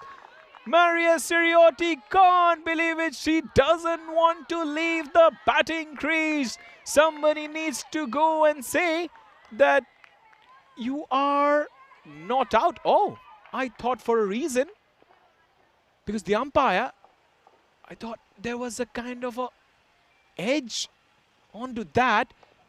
Oh, simply unbelievable. I got so excited. I thought they got the first wickets because Maria Siriotti is an exceptional batter. Yeah, for a moment I thought she got the edge. What happened there? It would have been disaster for Greece. Lucky to survive. She wants to fight till another day. Vinny Shandhu said a fantastic fighting effort from the Turks after worst possible start. Should be gripping run chase. Absolutely. I'm looking forward to it. And all the viewers, fan code and also the live chat on YouTube, we're tuning into this action. Going for the run. The first run is so important in every batter's career. I've heard many a times Alan Border, Sunny Gavaskar mentioning that first initial couple of minutes when you come to bat, you just are so nervous. It's not only in cricket, also in the broadcasting career. Richie Beno always used to say that whenever I come to do cricket commentary, that first couple of seconds, I'm very nervous. It can get to its best. Oh, that's close, but oh, it's given. It's given. For a moment, I thought it was sliding down. The umpire thought that it should be hitting the leg stump. Maria Siriotti cannot believe it. That came back in. Huge conference. The umpire and the batter. Unfortunate. Maria has to depart. Let's look. Oh, yes. Oh, yes. After pitching, just going little away, she played down the wrong line. And it hit her pad. She thought she got little bit of inside edge like all batters do. She had the little bit of right to complain there, but she has to depart. A huge, gigantic fish has to depart only for one. So previously, I thought she got a little bit of edge. It was the second delivery of the over. And now, she has to depart. But this is what happens when you play quality swing bowlers. Quality swing bowlers will not give you freebies. In that over, maybe only a couple of deliveries drifting down. But this one, this was one of the magical moments. Everybody thought that's out. She got a reprieve. I thought she got a little bit of edge to it. Yeah, big deflection, back of the bat, not given out. But then, when she played her first delivery,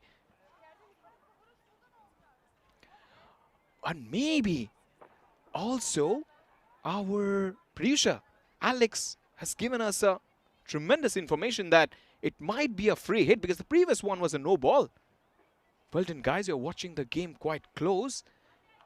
But right here, right now, they need a partnership. They've lost the first wicket. 113 to go. 5.94. Suleiman Mohammad Kroom has joined us. Hi, Kroom. I hope you are practicing your sharp bowling. Got it. Guided it. Makri knows that this is a very important passage of play. She cannot let the opposition come back to this game and dominate. That's why she has to be there. She's an experienced batter. We've been talking about her batting skills. She has performed. She has scored that brilliant 79. The top three, the cream, have to perform. Ageliki and Agripolu. Yeah, I got the name right. Consistent wicket keeper batter. Oh, that's gone off the surface. And that's lucky boundary. That hits that edge of the pitch. Big late swerve. Takes it to the fence. Yeah, downhill.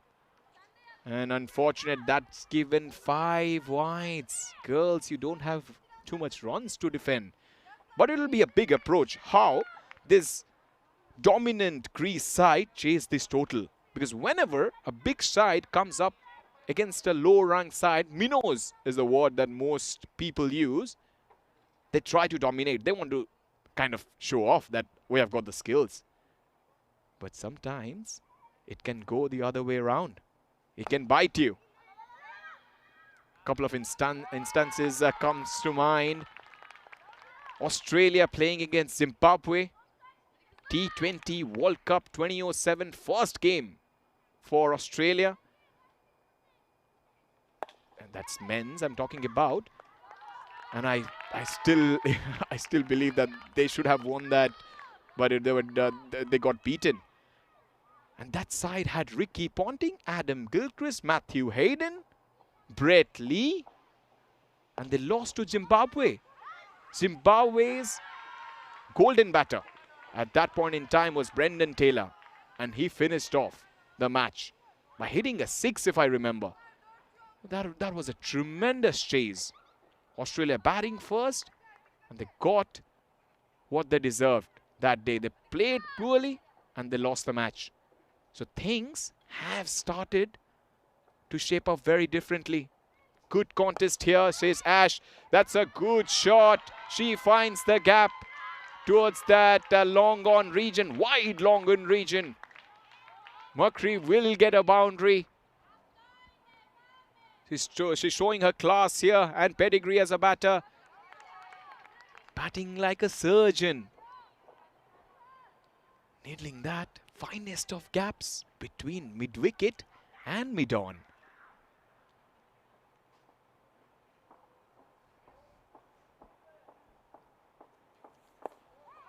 And Turkey will also be under pressure because they have never won any international contest ever.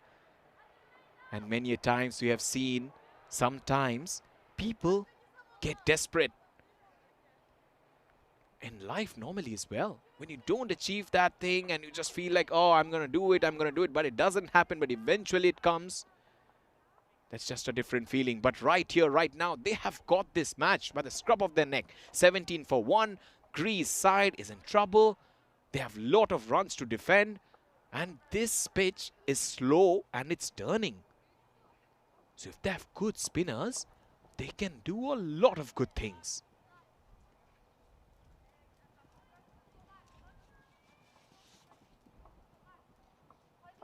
$17 for 1 after a couple of overs.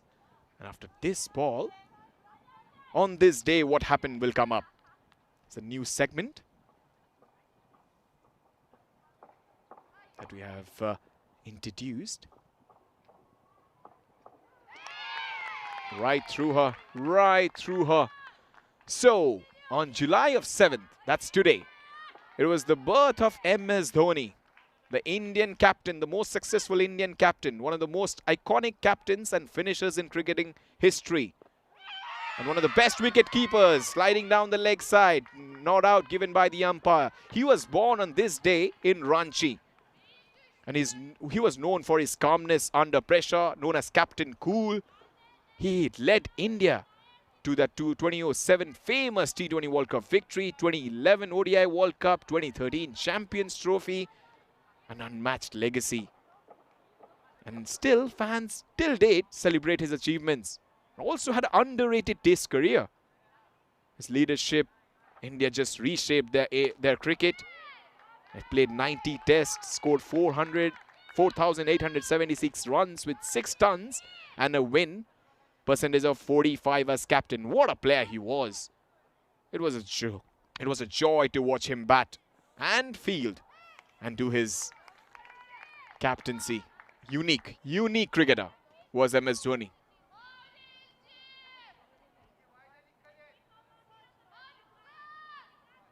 Plenty of people watching the game here. It was 481 live watching now. Tucked it away towards the onside for a single. They'll be happy. They will be happy that 3-figure mark is coming down. Now it's 99. And important will be fielding. It's such an underrated thing. But that's a thing that every person can do on the cricket field. Because you have the ball, you can get the high throws, the lofted ones, the sliding stop, the dives, the cutoff, direct hit. Control the controllables. But here, saving the single inside the inner ring is it's going to be a very challenging one, because both the batters are running with the shot. It's cutting off easy single. Yes, there are a couple of fielders outside, but still, look, very easy, straight away. Yes, yes, yes, and they do it. The deep fielders are positioned to prevent fours, but right now, you need to close down the angles. You have to run towards the line of the ball to restrict the batter's run. Anticipate every delivery is coming to you. And you read the batter's shot before it's played. And backing up is so important. So always stand behind the bowler or the wicket keeper to stop the overthrows. There's a clear look at the field, and the inner circle is so important. Easy, easy pickings. Both the batters are experienced. They know what to do at this time. That is to rotate strike. They know that if they block this period without giving a wicket to the opposition, they are in a big way going to win this game. So that's why every fielding position has to be watched. Not out, not out, sliding down. Some of the fielders also have to take it clean. As many a times they're not able to pick up and throw. Very much, many a times we saw in the first innings as well. They're taking it on the bounce. Whoa, that's a jaffer for delivery. Little bit of in and away. But she has to attack the stumps. We saw what happened in the first innings. Attacking the stumps is the way to go forward. Bowl it full, straight. It's very good to get those LBWs and bowl. And using the crease. The bowler has to use the crease. Yes, that's a better delivery. At least it gives you a couple of dismissals. If the batter misses it, it's bowl. And also you can get that LBW. And also you can play a short ball ploy. If you go for that two-card trick, you have bowled a couple of fuller deliveries. If you bowl it slightly shorter, you can get a wicket. Because both the batters are expecting a fuller one. That's the intelligence that you get if you play a lot of games. Good to understand what is my skills, what are the things I can do. You can improve your death bowling by Yorkers and slow balls in the final overs of a limited overs contest. But right now, she's extracting some extra bounce. There is chance of a run out. Is it? Is it? Oh, wild throw. We've been talking about the importance of ground fielding. The anticipation of reading the batter's shot before it's played. It's so important. She didn't close the angle. So it's running towards the line of the ball to restrict the, look at that, restrict the batter's run. And then the non-striker had so much of time at her disposal. She was able to, and the wicket keeper wasn't able to collect it because of a bad bounce. Pretty sensible. Another run. This is excellent stuff. Rico Full would have said tiki-taka cricket. That's what they're doing. Putting it on the ground and taking singles so easy it has been. But they need some magic. They need some magic. This match isn't just for points. It's for pride. It's for passion. And also for progress. So 3 Ps. You somehow have to bring in yourself when you're fighting. You're playing this magnificent cricket tournament here in Bulgaria. It's a blessing.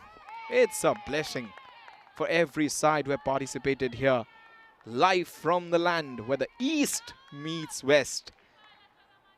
And importantly, cricket finds a new home. That's the National Sports Academy. Vasilevsky, the national hero of Bulgaria. Good stuff, good stuff. Good running between wickets. Quite sensible, both the batters. The bowlers are working hard. And also importantly, both the batters have a proper technique. We've been talking about the bat lift, that's so important. They're judging the length.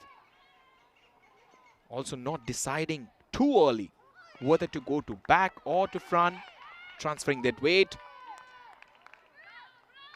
But what we saw in the first innings, most of the batters were extending their arms, trying to hit with full reach, especially lofted shots, clearing that front leg, moving away from the leg side, and that's out. That is out. Beauty from Noor Kilic. And perseverance brings her that success. She was honing onto that stumps, and somehow the batter wasn't able to cope up with that swing, that late movement, playing down the wrong line. And what a wicket for the Turkey side.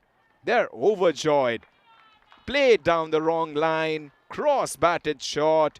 We said we were just praising the batting. If commentator Kurz has to do something with it, I don't know. But she cleared her front leg, moving leg away to free her arms to play those big shots. Everybody, oh, there's tension out there. The coaches are quite having that intense look. But there's Maria Siriotti, always smiling. This is a smiling decision, isn't it? Noor Kilic has impressed everyone, surprised everyone as well. The kind of effort she puts into her bowling attack, into her bowling especially. She's getting that ball to move in to the right-hander. Trying to bowl that magic delivery has been played away for a single. And also, the loading is so important.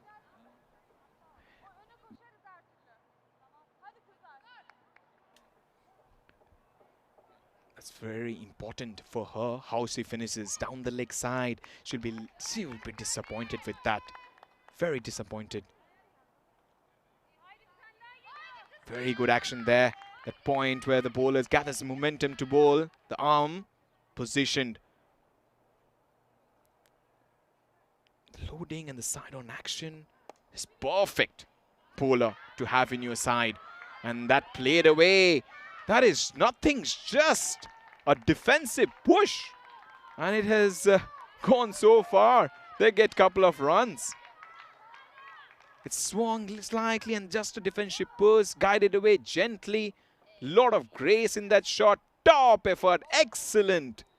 Outstanding stop from the fielder at a deep backward point.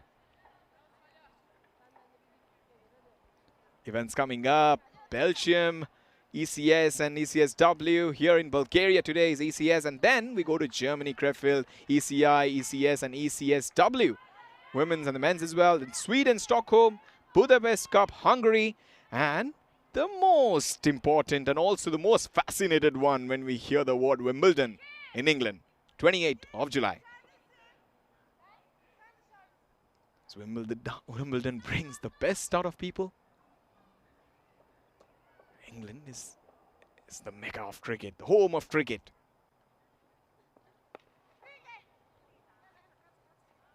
Using her mind, not trying to go for glory shots. She knows that it's very important to her to stay at the crease. Her soft hands, and also she has a relaxed grip to reduce the edges carrying to slip. If you look at her batting technique, I was talking about Adamantia Macri, is playing so close to the body. Just watch this. Just watch this. No real trigger movement, still head. And playing through the line. And rolling her wrist as well. That's so important. When you're playing, there's a control. She's under control every single time. It's slightly uppish. Quite stationary at the crease. Yeah, watch that. There's a lot of calmness. There's playing through the line, judging the length. getting behind the line of the ball and just checking her drive. So holding herself back, not going to the full flow that normally players try to do, making the mistake. There's a chance of a run out. Will it? Oh, the keeper makes a mess of it. How big will be this wicket? Oh no. The wicket keeper had to be calm behind the stumps. That was played away. Adamantia had no intention of going for that run. The wicket keeper was so excited to dislodge the bails that she missed, that she also needed to pick it up. First just to get hold on, and there's chance! Big appeal, huge excitement, but for no reward. ECN Supporters Club Australia. Hello, what a great contest. Really impressed with the way of Turkey women have taken on this challenge today. Great cricket by both teams. Absolutely. There's a lot of fans for SG as well. It's a wonderful contest that's going on. No, optimistic umpire straight away showing bat and playing in the V, both the cricketers. That's a safe scoring zone between mid-on and mid-off. If you watch both the batters, they have a very good technique of defending the good deliveries and punishing those bad ones. I never see ones they're trying to go for that whack or a slog, not trying to club it away. Yeah, in the first innings we saw, look at that, look at the end, 91 for 7, 100 for 7, 111 for 7, 118. So they went from strength to strength. Here, Greece are coming down. From 11 runs in the second over, there's 4-5, 4-5. They have to be slightly careful. But a run check. The young Turkish side. Spin for the very first time. It's Genghis. Oh no. They have given extra runs. And it's 4 overthrows. So much excitement going on that they forgot that they also had to give it back to the wicket keeper. Nervous energy everywhere. No matter the format, the passion remains the same. Oh dear. That is honestly not good enough. In this kind of situation, you expect the true champions to emerge. The game fate hangs by a thread. Every ball is being cheered.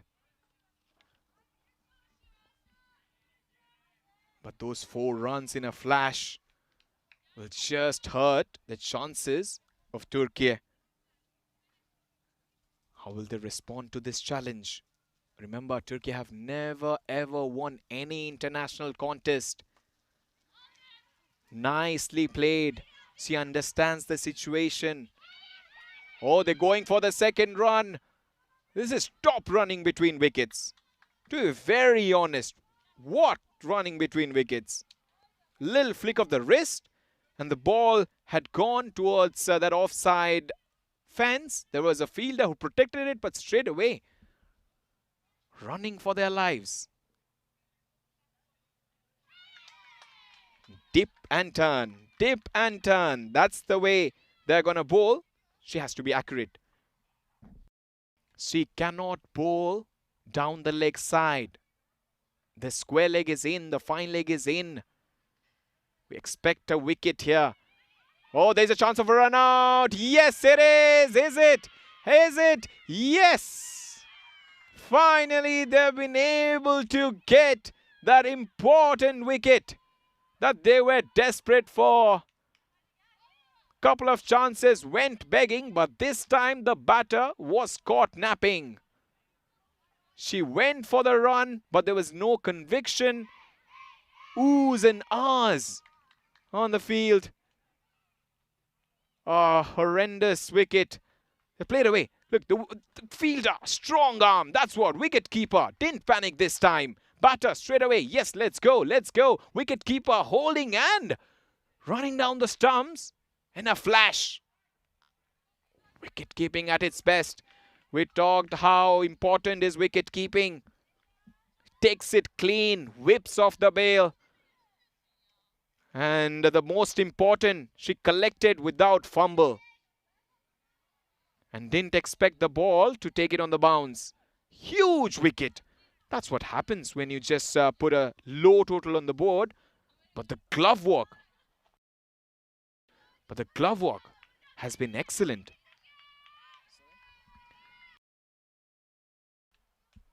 New batter at the crease again. This is a game-changing over because we saw plenty of things. It's 42 for 3 at this stage. The run out there, the wicket-keeper. Look at her. Her feet are so much efficient. Technical efficiency of a keeper. And the keeper positioned herself at the right one. And then the collection and dislodging the stumps. Amazing technique. The flat throw. It wasn't a direct hit, but it's a brilliant take at the third region. And this over has been quite good. If you are a fan of Turkish side, you bring a wicket, a lot of... Oh, that's a no ball. That's a poor delivery. Georgetta is the new woman at the crease. Nefeli. We saw what she could do with the ball. Straight away with the no ball. That's what happens with the left arm spinner. You need a lot of bite. Your finish has to be so much correct. We saw how Shivani bowled as a leg spinner. Left arm spinner's strength is accuracy. Friend as well. She loads her up pretty nicely, gathers momentum to bowl. But the very last moment, her action, the front on action, just she loses it. Seven overs gone, 44 for 3. But we expected passion and precision and plenty of power inside the power play. But it was a good one, to be very honest. Exciting cricket.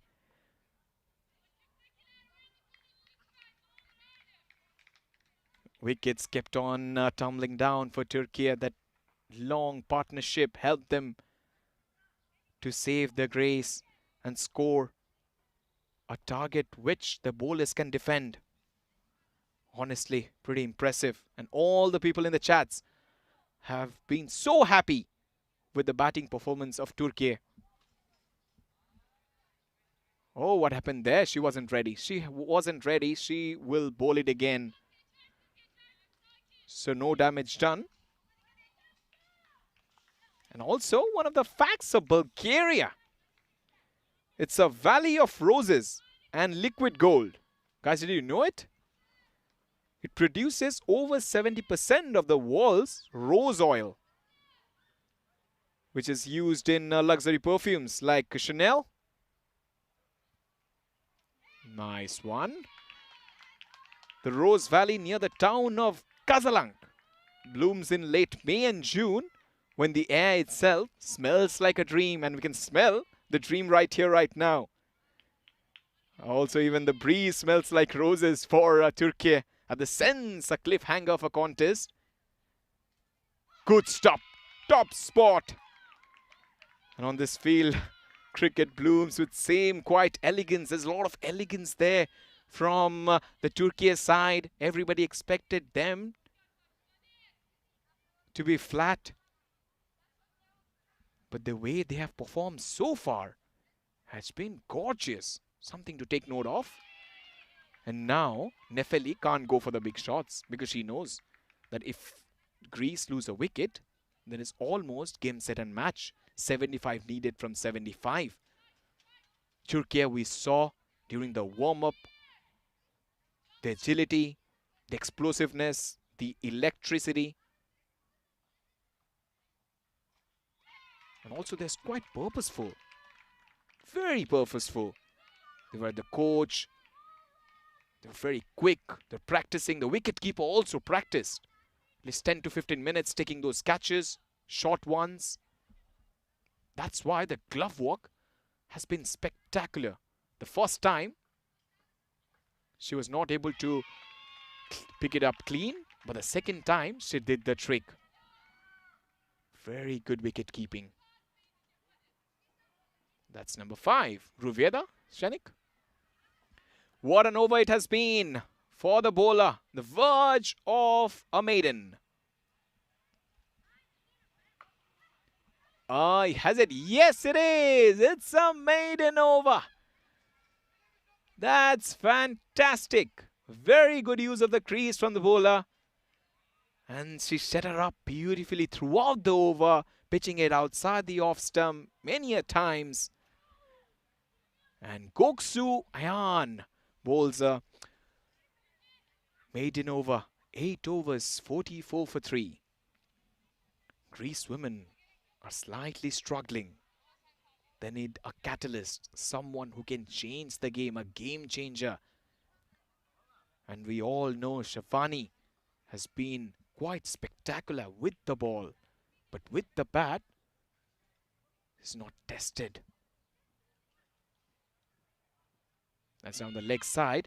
And Greece, remember, are coming off from a 4-0 loss to Germany.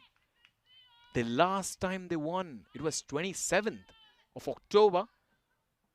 It was against the Bulgarian side. So it's been a lot of time between drinks. It's very important for Chenik not to lose the plot here, because many a times it can happen that in the flow of excitement, you just, oh, that's outside it. You just lose to do the basics. You don't forget to do the basics. That direct hit. Is there a chance of a run out there? Not really. So that's why the Greece side have to be slightly careful. Playing against spin, they have not taken any risk at all. They're playing with the spin, and whenever they have gone against the spin, it's a big risk. Hitting opposite spin direction. That's why we've been talking about it's so important playing through the line on this kind of a surface, because you have so much time to play your strokes. Just short of the fielder. For a moment, the wicket keeper and the bowler were excited. And also these two batters have kind of able to assess the length, able to judge the length quite properly. They're quite balanced at the crease, the shoulders in line, playing with full face of the bat. Also, many a times outside the off stump, they're able to angle the bat towards that point region, rolling their wrist.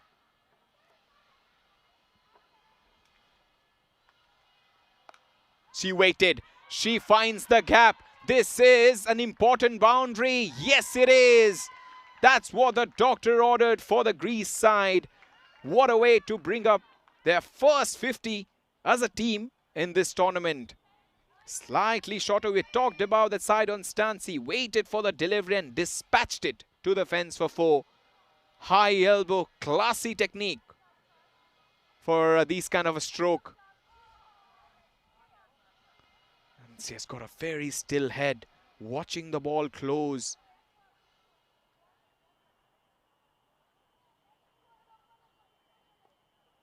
Oh yes. Oh no, no, no. Don't go for that. Don't go for that.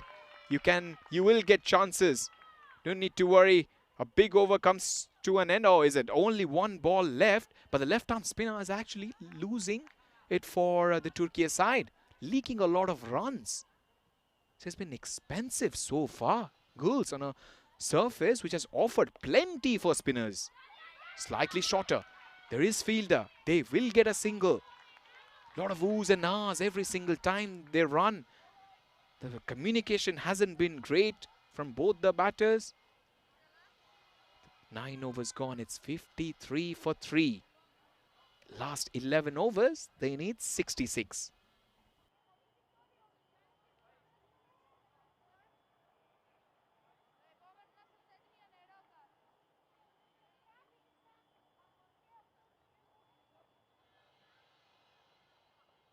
Well, that's a batting card. 20 from 17. Adamansha looked that she will take the game away from the Turkey side,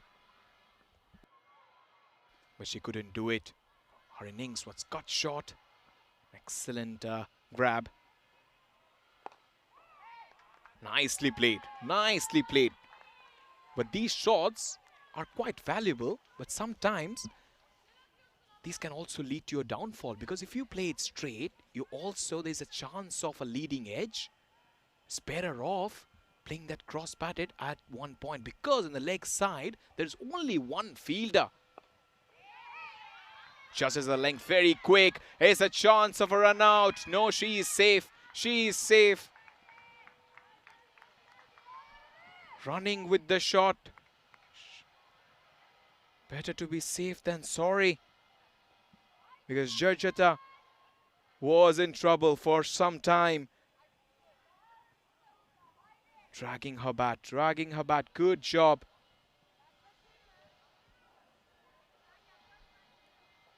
But this is a cricketing fortress. For Bulgaria is building momentum. We saw what happened in the T10s. Shot! Chance! Oh! Top effort! Another chance goes begging. They're going for the second run. Chance of a run out. Keeper comes up with a very bad collection. Bat is on the floor. Oh no. If you look, there was a big chance. There's a fielder.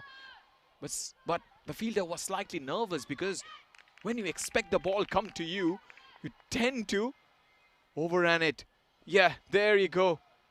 She picked up the line of the ball, but when she was trying to get that catch, she was overly excited, didn't position herself nicely. That's what happens many a times when you're fielding at the deep. Will this be a big miss? Because it was a very high ball.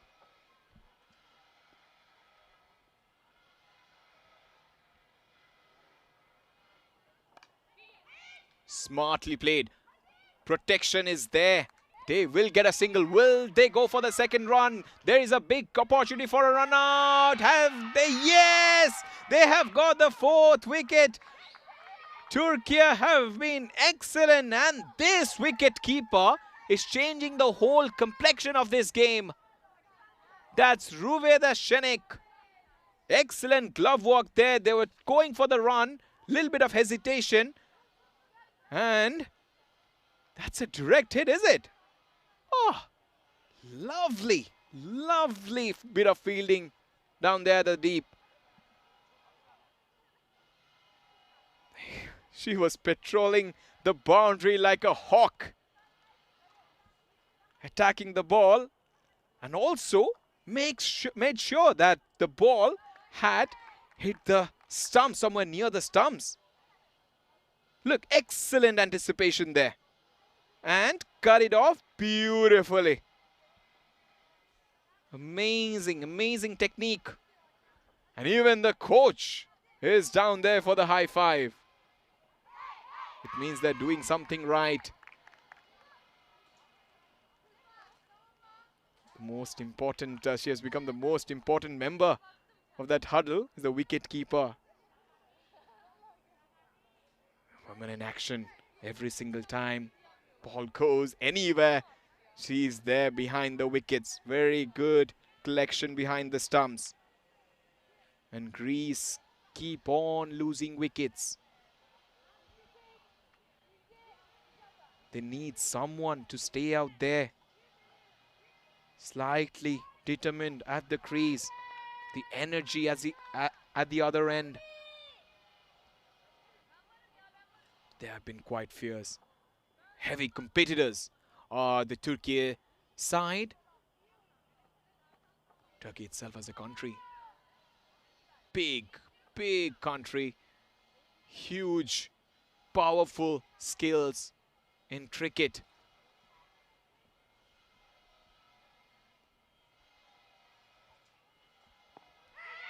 Not out, down the leg side. Optimistic appeal.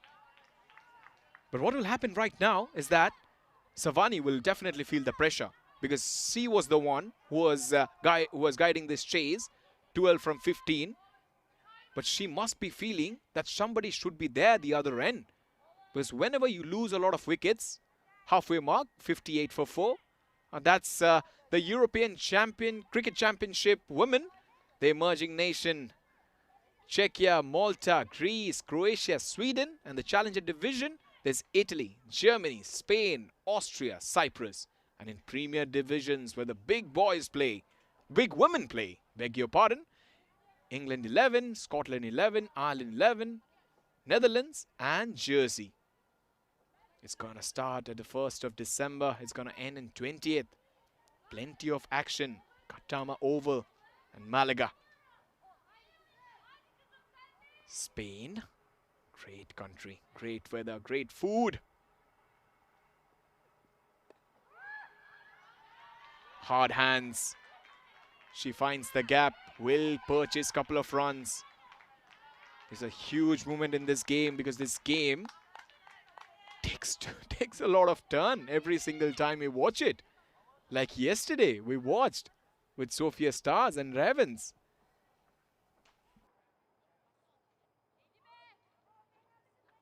But someone needs to bat like a wall. Because right now, appeal, Shavani, 12 from 15, is batting. She's solid like a rock. She's stonewalling like a test. But the precision of the bowler is so nice. That's a laser-guided Yorker. Skill and precision. Very important. You need accuracy. And she's providing it. She's providing control. That was the slight little problem when the left-arm spinner was there. Because she was able to bowl consistently, but some odd delivery. Like all spinners, she puts it short. The batters go back and pull it. But here with the pace bowlers, the most important thing is accuracy. Surgical precision. Tails in. Batter plays it quite nicely towards the third region. Somebody needs to put up their hand and also need those big hits. That impactful innings has to come from somewhere. And we also remind our viewers who are watching from all over the world that today was MS Dhoni's birthday on this day. He was born, played 90 tests, 476 runs with 600s and a win percentage of 45 as captain. Had led India to 2007 T20 World Cup. Edged? No. No damage done. And also 2011 ODI World Cup, 2013 Champions Trophy. So it was an amazing player who did a lot for cricket in general, like Turkey are doing right now. Their side is an emergence, but the way they have performed has been simply magical.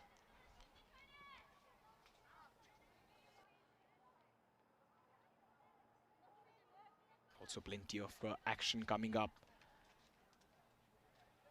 Also in Belgium, T10 cricket is buzzing out there. This is T20. T20 is so different from T10. In T10, you have no time whatsoever. Go and swing your bat. But in T20, you just have to give yourself a little bit of time before you go for those big shots. But somebody needs to just break the back of this chase. Because right now it's looking like a one-sided contest. And for the Greece women's team, they played their first T20 in 9 September 2022. Overall, they have played 29 internationals. They've won 16 of them, 12 losses. But they have enjoyed several high-scoring victories. For example, their highest total came against Romania, where they scored 154 for 4. But that was a couple of years back.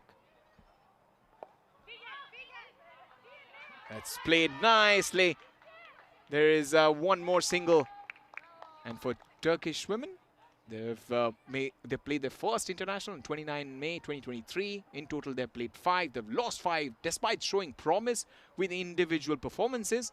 Turkey has never won an official T20 international. It's quite a safe shot, but these shots looks pretty good. But they will get a single via misfield, but they need some big shots as well because the field is in. If you use little bit of power, you can go over the top, because we have seen how the Turkish women played, especially those batters batting at number 7 and 8. They were so sensible. Boundary, we're calling for a boundary, and she does it. That's a dazzling stroke to the fence. Greece women need a little bit of oxygen to breathe, and it comes via this slap in front of square for 4. Top shot. Every run counts, and every dot ball tightens the noose. An over that was looking good has been slightly dismantled. Courtesy, that shot. The ball just danced off the bat like a feather on the breeze. Helping the ball on its way, but there is protection. The fielder is there. They will go for a single. Good work from Melika Beram. Quite a strong fielder, fielding in front of us. We're in this beautiful commentary position. Just behind the wicket keeper. And that's another over ends. It's 70 for 4. Turkey is still striving for its first official international win. And if you are a fan of Turkey's side, do let us in comments which player do you like, what do you think about this match. ECN supporters, Australia. Krishna is there. Mijam, hello to everyone. Sajal Das. Kroom says, sharp walk, good keeper.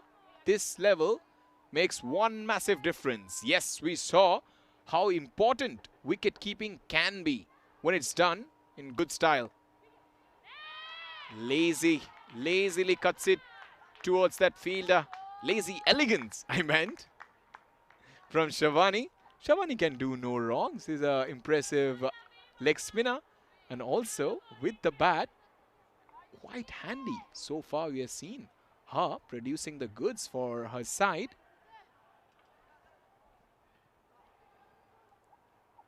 And also, quite unfortunate that the Stallions versus Lions match has been abandoned. Match number 1 in Belgium. Inside edge. That was perilously close to the leg stump. Went through everything. And ECS Belgium match abandoned without a single ball being bowled. That's match number 1.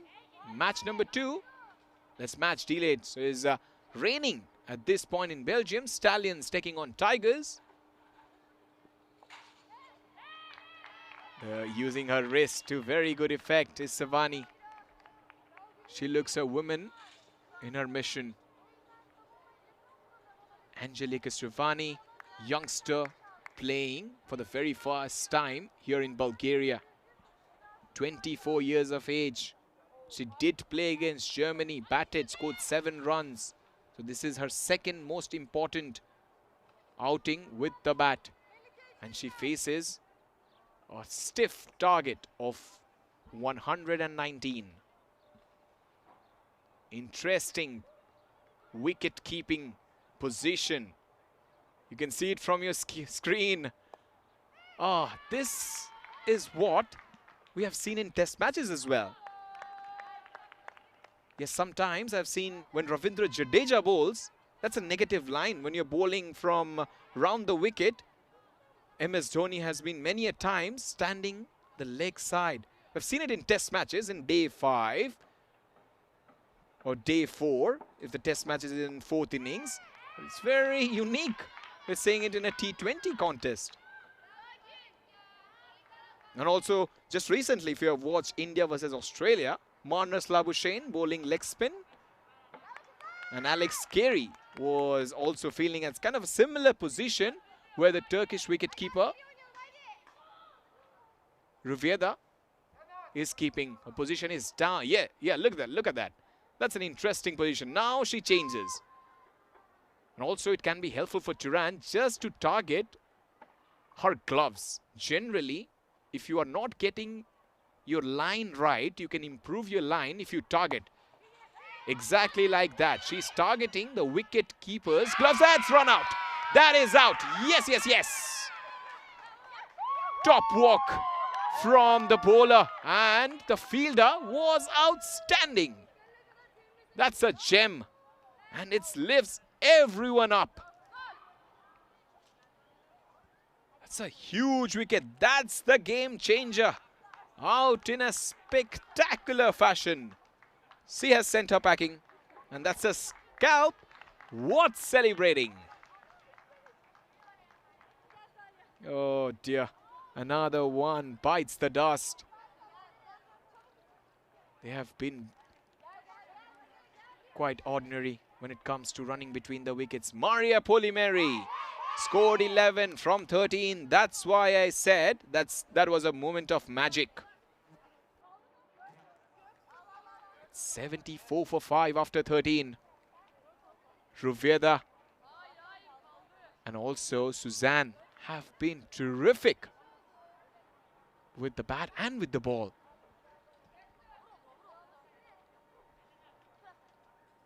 Angelika Savani at the other end watching the carnage happen. New player is Teresa. Teresa hasn't batted so much for this Greek side lately. How will she perform? Will her feet move? Because at this stage, you know, you need a little bit of calmness. So far, so now, the calmness hasn't been their best friend. It's more about aggression from the Turkish side, pushing the envelope. And they've got their fielders in front of the batter. It's quite a safe single. The fielder was deep at backward point. It's quite an open field. There is protection at mid-wicket. Long on, long off, both back. Mid-wicket is now coming in. Face of the batter. Yeah, that fielder is very important, because you know that some of the batters can spoon a simple little catch to that fielder. That is such a excellent game awareness from everyone. Not only the captain, because the inputs come from all the players.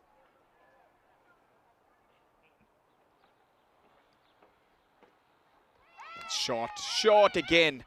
You can't afford to do that when you know that you don't have any fielder protecting behind square. The third is inside. Backward point, cover point, everybody inside the circle, little bit of edge, little bit of gap will bring that precious boundary. Big appeal. For a moment even I was a little confused that the umpire looked at that and it was perilously close to that leg stump. Sliding down, oh yes.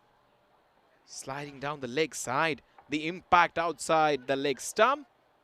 Missing leg quite comfortably. But remember, the fine leg is very square. It's not fine. Fine delivery. Jan is bowling a spell to remember. What a brilliant bowler she has been. Perfect seam presentation. The follow through as well. Not hitting that danger zone. And also using the crease. Inside edge. Will it go down to the fence? Excellent effort in front of us. The fielder has done a tremendous job and everybody has to get up and appreciate what she has done. Melike Beram. His enjoys fielding inside edge. Melike had little bit of time to stop that. That's the best effort so far in this match. Fielding of the day. Oh, close as she just tried to close the face of her bat. Ball going away from her. This is a good end, very good end to the over. The batter got slightly luckier.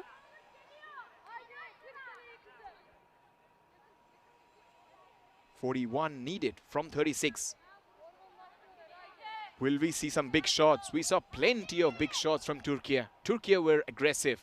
They hit the ground running in the first over itself.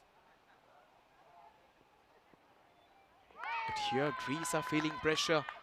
The pressure, the weight of expectation can get the better of them. We have seen top sides do things very simply. But here, Greece are trying to overdo it. You don't want to do that.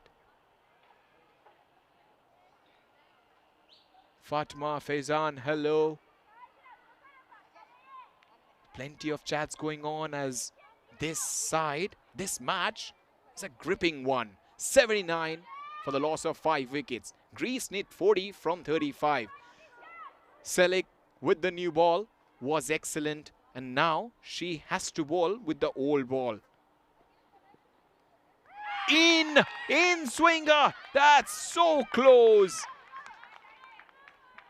Magical one, the ball moves into the right hand batter. And the batter played all over it. Little bit of reverse because that late swing opposite to conventional happened. Now she takes it away. She doesn't need to do that. It's quite common when it reverses with the old ball. And also she's trying that wobble seam. The ball is released. It's a scramble seam to create deviation of the pitch. She's able to do that. She's mixing it up. Also, every delivery is onto that off stump, middle stump. The batters, if they go for the big shot, they might lose their wicket. Pressure cooker situation. But always remember that this will be the first victory, the history of Turkish cricket. They've never ever won any international T20I. Also, that pressure is a very different one. And Greece, if they lose it, they have to go back to the drawing board and have to do the rethink. Yes, Timber, the furniture is disturbed. Rock, stock and barrel. Savani in swinger has been rocked. Huge wicket. I cannot tell you how big a wicket that is. The woman, the set batter, has to take that long walk back to the dressing room. We've been talking about the seam presentation, and that just came back in. Reverse swing at its best. I'm pretty sure she must have practiced it plenty of hours in the nets. Angelique Savani, 18 from 27. Lone battle comes to an end. Her innings has been nip in the bud. Parisi, Messi. This game on a knife edge, a very tense and uncertain situation. Turkish side are playing it cool. They're staying calm under pressure. On the back foot are the Greece. What will be their response? Will they be able to break the shackles? Will they be able to paint the town red with some aggressive strokes? Full toss, she ups the ante with a classic boundary. Will it be? No, long chase. And they get a couple of runs. They somehow managed to push that towards the offside boundary. They got a couple of runs. Good little start. The match coming up, match number 2, Serbia will be taking on Bulgaria. Here in Vasilevsky National Sports Academy. But what a cliffhanger. Everybody's in tenterhooks. So as the players and also people in the chat.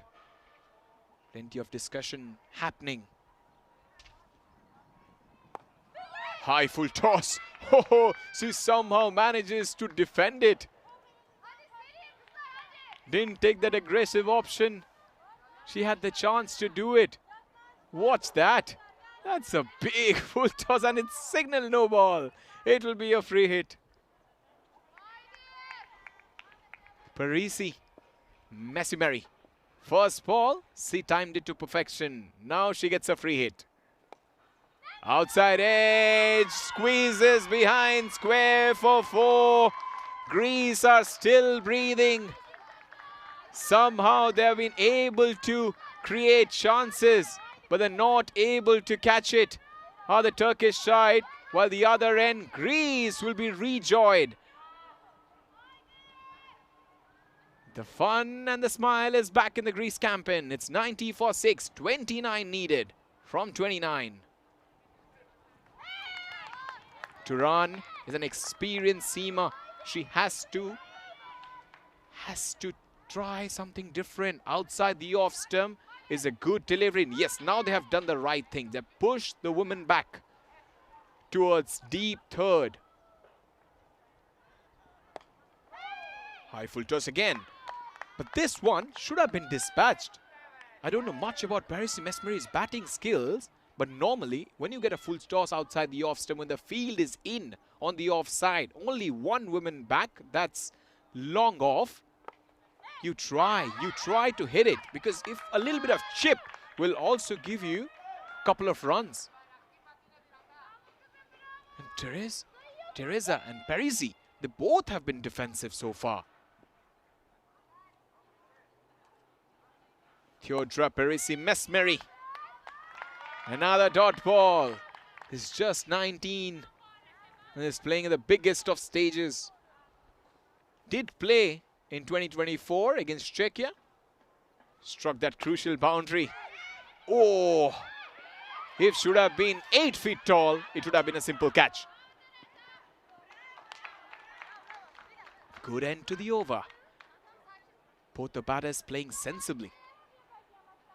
And is it the end of the over? Yes, it is. 91 for 6 after 16 overs. Run rate per over required 7. And we've been talking about Bulgaria, Bulgaria's beauty. The energy is electric and the Balkan breeze carries it all. Very good breeze across the ground, going from left to right. And that's why you see all the balls are going away. And here the ball might come back in because of the breeze. Yes, the angle takes it in. It's a wide. At this stage, Ayan needs to be laser accurate. She cannot afford any extras. We have seen Greece made that mistake while they're bowling. Drifts it down. We've been talking about the wicket keepers. Outstanding day on the field. Another blemish from her, because she has set the benchmark so far for the wicket keepers in this competition, because the next match is also going to be a huge game.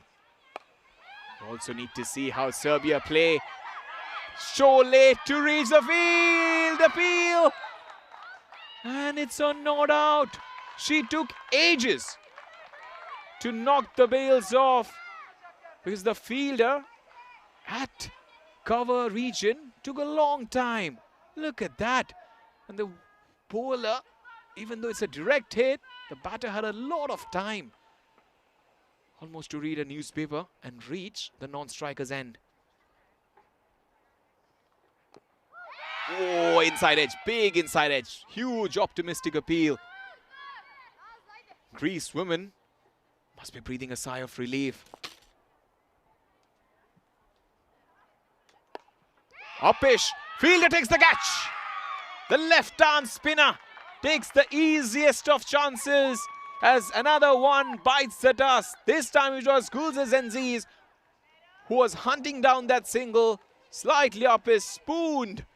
Easy catch. We've been talking about the two-paced wicket, and the two-paced wicket coming to the fore. It was another delivery just sticking in the surface, and the batter way early to play that shot. As Theodora Parisi Mesmeri departs for 8. And they are in a spot of bother again, 94 for 7.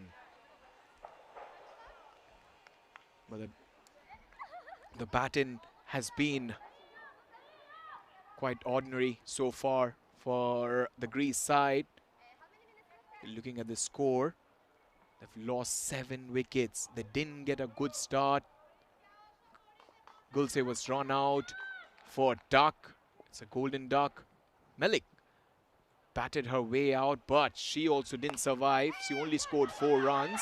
Going for another one. This time they'll do it quite comfortably. Shy of the stumps. And then Gokshu Ayan, 9 from 7.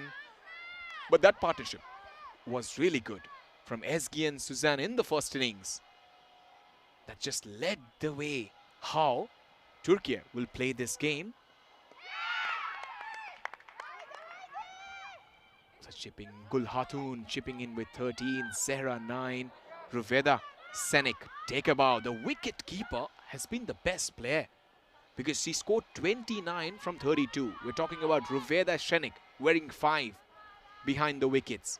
And she has done a couple of wonderful things on the field. Take a bow. Take a bow, young lady. You have performed absolutely fantastic today. Nefeli at the dressing room must be thinking, what more should have I done? Appeal there, not out, because she took 3 wickets for 17. She bowled her heart out, and also Adamantia took 20, went for 29 runs, but took a couple of wickets. But that long partnership, at one point, there's 13.5 there. Oh, there's easy. That's easy run out. Will they be able to do it? Yes, they do it. Another one bites the dust. This is crazy stuff. I cannot believe it. They are tumbling down like house of cards. A deer caught in headlights. From riches to rags, Greece are losing the plot. This has been a madness so far. Pandemonium out there. And the bowler dismissed the stumps. A collapse worthy of Shakespeare. Maria departs for 1. 96 for 8. Only a couple of wickets away from a historic win for the Turkish side. When talking about how they recovered from 77 for 7, that partnership of 41, ensuring that they're not bowled out, and also a power score on this surface. And after that, they have never looked back. And right here, right now, they need big hits. Somehow, Teresa need to take her front leg away and go for those big shots. She can take the aerial route. But they're bowling a hard length here, Selig. She has bowled very nicely. Bowling that heavy ball, pacey delivery that kicks unexpectedly. If you see the previous ball as well. She's setting it up beautifully with that line outside the off since he brings it back in. And also something to do with the release point when the ball leaves her hand. Excellent spell of T20I bowling from Selek. 4 overs, 1 for 11. He's been able to first play this role of a controller and then pick up wickets. And she did it. Because she had to control with the new ball. It's not easy when you're bowling inside the power play.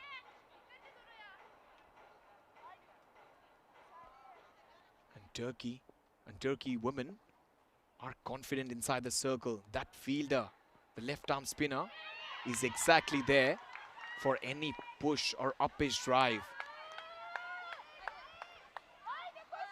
Intelligent captaincy, very impressive captaincy. Turan has bowled particularly well. once she has tried not to do something different. This time she's tried something different. She has been put away towards that long leg boundary. Much needed for Greece. And the batter was just waiting for it, just swivel and just make sure the ball also rolling the wrist at the very last time. The ball also kept along the ground for 4. Extending her arms. That split stance just helps her. Sliding down. Turan has understood that she is someone her team is looking forward to watch, because the previous one was a full banger.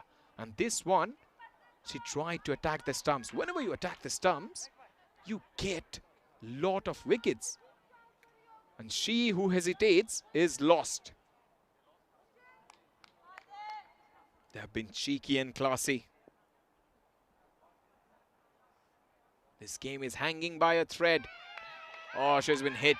Has been hit. A chance of a run out. Wicket keeper was close to the stumps, but she didn't balance herself.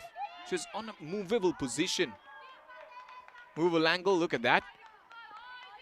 The replay is so fantastic from 2 circles. Whoa. Only the fine leg is inside the circle. Maybe slightly. They are excited. The job is not done, girls. The job is not done. The pressure is cooking like a pressure cooker in July. One more as Turan stays calm under pressure and delivers her best ball. Hands on heads for the opposition. The Greece can't believe it. They can't watch it, because they didn't expect Turkey to be such a strong force in the first game of ECN T20I, as Teresa had her fair share of movement on the field. Now she has to depart. 8 from 16. Things have fallen apart. This collapse is more dramatic than any movie. And she hesitated a little bit while walking back. Cleaned him up. Cleaned her up like a Sunday laundry. That was yesterday. Was Sunday was a fun day. Outside the off stump. Outside the off stump. Now the pressure is at the most, because the batting side are not believing that they can win. They're just throwing their hands. Oh, there is a chance. Will this be game over? No. Oh, that was a very bad throw for the fielder at deep mid-wicket. In fact, in front of mid-wicket. Greece women believe that they can pull it off. Will this be the chance they're looking for? Alexandra last night must have gone to her bed expecting, if there is a chance I can finish this game off, if I can hit 2 sixes or maybe 3 sixes to win this game. She has got the chance right here, right now. And the other end, Elpida, the new batter, must be thinking, even I have got a chance. This is where the heroes are made. Elegance in cursive. Pressure cooker situation. You don't know what's gonna happen. The fielding has been magical so far. Tension everywhere. There is a mid-wicket, long on, long off. Deep square leg. Plenty of things happening on the offside. The third is in. Here's a chance, and she has misfielded. She has misread the turn of the delivery, and they get a boundary. Greece have a power punch. Outside edge, went through the shot. The fielder was not expecting the ball to come to her. Just pluck her left arm out. And that's 4. Then it 9 from 5. Alexandra, your dream can come true if you can do it. You can pull this off. this heist. Oh, that's close as well. She's on fire. Everything she touches is turning them into runs. What will happen? Every single delivery is an event. The Greece have done a lot of things wrong in this game, but right here, right now, if they can get their eye in, they can pull it off, while the Turkish side have done everything right. They're throwing down the gauntlet. Wide pressure. This is real pressure. The game of inches. Small things deciding big results. Tap and run. Quite a safe shot to play. They need 3. They need 6 from 3. One hit will do it. Turning the table, the game is changing. The momentum, it's in their favor. Greece believe. While Turkish side been slightly deflated in this first 3 deliveries. That struck away very nicely, but there is protection. Only 1. Turkey need 1 wicket to win. Greece need 1 huge 6 to finish this off. Who will be able to hold their nerve?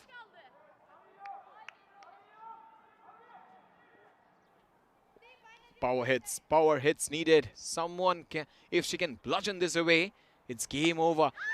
That's a good strike. They will be needing a boundary to finish this off. Oh my goodness. Can you believe it? 1 boundary needed. It's down to the wire. The last moment. Will they be able to do it? Final ball coming up. They need a big shot. They need a big hit. Have they done it? Oh, yes! The Turkish side have held their nerve and they clinch this cliffhanger right here, right now in Bulgaria. Cricket's heartbeat is alive and thumping here today. The players are locked in and the battle of nerves have been won by Turkish side. This is the first win for Turkey in the entire career of international cricket. Turkey have created history in the capital, Sofia. The city of wisdom salutes this wonderful team that has come so far to upset Greece by 2 runs. For a moment we thought everybody expected Greece to come out firing. They did. But Turkish women always had their noses in front. In the pressure situation, they held their nerve. Very good fielding by the wicket keeper. Oh, they're in tears because they have made themselves right in the history books. Long live Turkey cricket team. And Greece, so good to see that. Everybody appreciating them. The tears will run all day, all night. But that's the win. First time they've won an ICC T20 International. The tears of joy. This is an excellent moment for both the sides. And coming up, match number 2, Serbia will be facing Bulgaria. It will start after a little bit of time, but this match was outstanding. We got to see Serbia women, how they perform against the Bulgarian side. Remember, Serbia have a good track record. They have played so far 6 matches and they've won a few of them. But this is what happened in the second innings. Plenty of actions. Every single time Turkey tried something different, it worked. And also the Greece women, the start was disastrous, losing Maria Siriotti, that LBW, but Admansia Makri was always there. She was at every crucial moment. She hit a boundary and she was running very well, but somehow that run out changed everything. She scored 20 from 17 and also losing her wicket. Angeliki 18 from 27. Maria Polimeri 11 from 13. But the boundaries kept on coming, but this was an excellent chase from the Turkish side. But this was one big movement. They were so excited. Every single boundary was cheered. This was a crucial moment where they got the boundary. Greece believe at that point in time, because they needed only a couple of big hits to win the game. The left arm spinner catching it. Crucial one. Tactical play somehow has helped Turkey to win this match. They cut off the angles pretty nicely. Every single time. The pressure was there. The wicket keeper did a great job. Tears of joy will flow in capital of Bulgaria. That's amazing, Sofia. But what a wonderful game to watch and call. Match number 1. This pressure cooker situation, and we found out what happened. The batting card can look a little sorry here. Maria Siriotti, the skipper, departed. Adamantia Makri played her low 20 from 7. She was a lone warrior at the top, but then that good little partnership between Savani and Polimeri just gave a little bit of resistance, but at the very end, they fall short. Turkey bowling lineup was up to the mark. 2 wickets for the impressive Eski. A wicket apiece for Hasser and Suzanne. And all other bowlers, mind you, contributed every single time the ball was thrown at them. Match number 1, ECN Bulgaria T20I women. Turkey women batting first, 118 for 7. It looked quite a bar total on this kind of a surface, but Greece women, when they came out, 116 for the loss of 9 wickets. Adamantia Makri 20 from 17. But importantly, Eski 2 for 25 in 4 overs. Just put the bricks that was needed at the right times. Turkey women beat the Greece women for the very first time in the history of the game by 2 runs.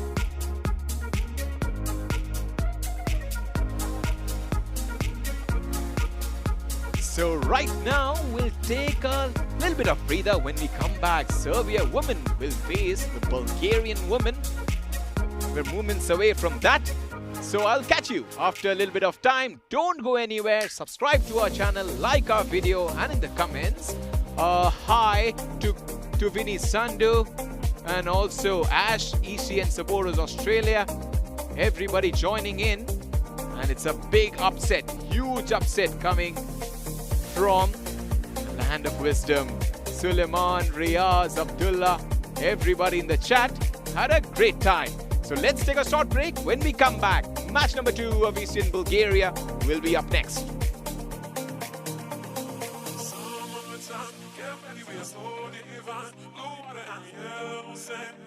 Just you and me. Summertime, get ready, we are so divine. Blue water and yellow sand. Let's live our dream. Summertime, get ready, we are so divine. Blue water and yellow sand. Just you and me. Summertime, get ready, we are so divine. Blue water and yellow sand. Let's live our dream. Summertime.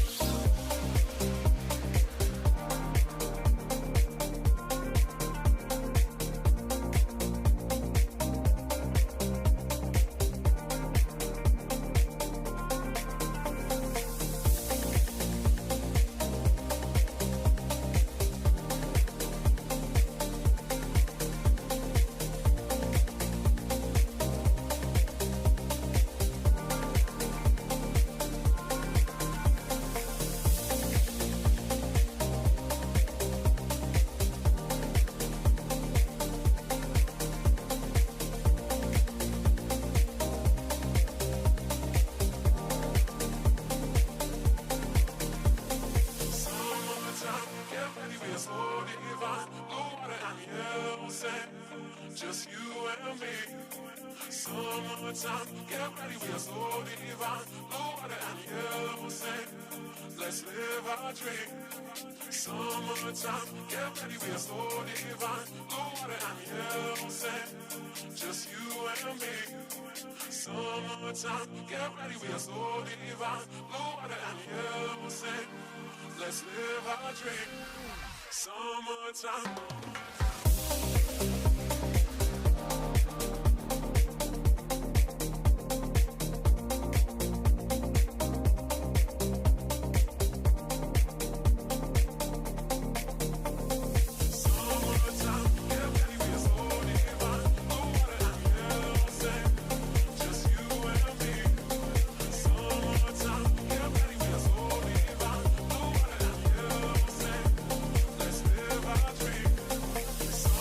Time.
This European cricket event is proudly brought to you by HCL Software, Rado and 1xBet.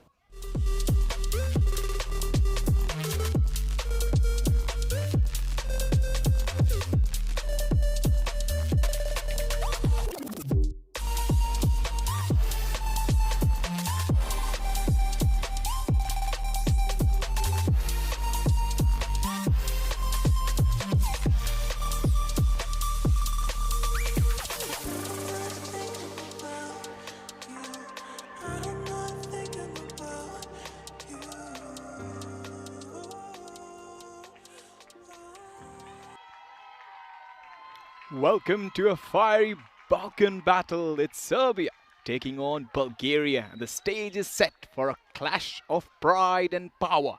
Let's go down to the toss as both the captains are with the match referee, Ivan. It's the home team, Bulgaria to call.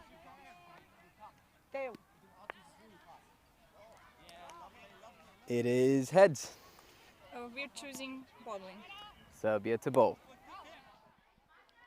The bowling first from Belgrade to Sofia. The rivalry runs deep, and today it spills onto the cricket field as two rising nations in European cricket, both hungry to prove a point and mark their dominance. Bulgaria, with experience and home advantage, will look to control the tempo, but Serbia, fearless and fired up, have the flair to upset the rhythm. Serbia have won the toss and they have elected to field first. Expect big hits, bold plays and Balkan hate, because when these neighbors meet, sparks always fly. The fantasy dashboard, match number 2. Serbia have a strength. They have Anna, Bojana, Danja, Elena, Magdalena, Maya, Maria, Milicia, and also Tamara. And for Bulgaria, Tanya, Stanislava, Vili, Titalina. There's interesting names out there. Martina, Nadia, Leksha, Gabriela, Katrine, Bilayana, with round-up with Slavia. The skipper, Titalina, against Slavena. Serbia, 68%.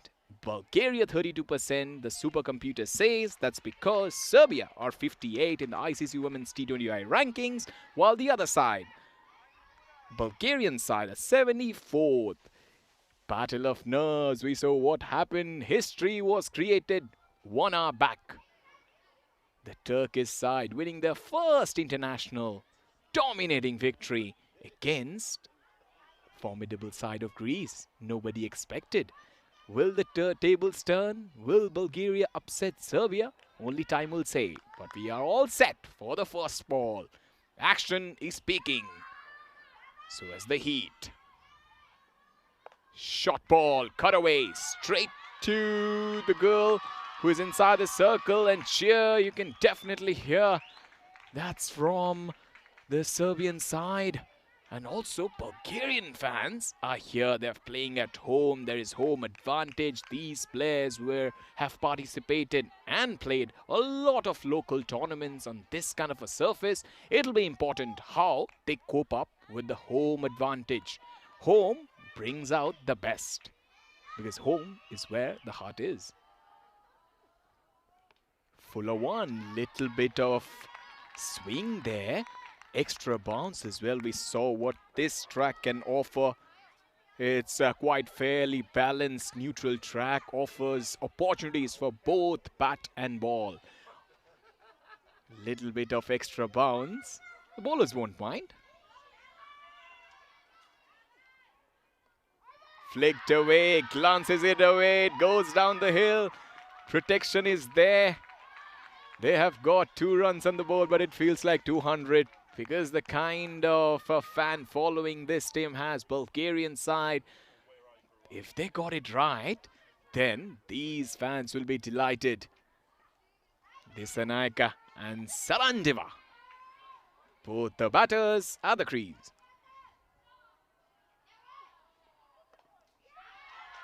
Cuts it with some power and precision. The fielder is not able to stop it. The crowd roars as Bulgaria pick up their first boundary, courtesy that imperious cut shot. Waited for the ball, just opened the face of the bat. That's how good players play. These two teams are quite popular. As I mentioned, that Serbian side have got a lot of match winners. They're 58th. Remember, these ICC T20I rankings matter a lot. But when you're playing at the Lions' Den, you never know which way the game will swing. She has not got her line nor the length right. She knows it. It's an experienced competitor is Noek, playing her first match here in Bulgaria. This Anaika Sarandeva must have watched a lot of Serbian cricket because it's all available in European Cricket Network. We know the unexpected. Comes back in as he just stands tall and pushes it towards backward point for a single. It's a battle of nerves. It's a battle of reputation. Which team will come out to the top? The outfield is pretty quick with even and minimal friction. It's a high-scoring ground. We saw what happened yesterday. Lot of sixes. That's uppish. Oh dear. She was trying to roll her wrist and send that ball towards the leg side. First over, done and dusted. It's 8 for no loss. Ball got big on her. She was trying to whip it away. Not an ideal shot to play on this kind of a surface. We saw what happened in the previous match as well. Yahan aapko milegi sara pre-match fantasy points. So if you're following European Cricket Network Hindi, it's the best place. Hindi mein jo baat hai, kisi aur mein nahi. That's really good. Cricket, it's at its dazzling. No, these two sides have done some special things. In the past, the inner circle, you need to be precise. You need to mark your guard proper because this surface is slightly keeping low when bowlers have pitched the ball up.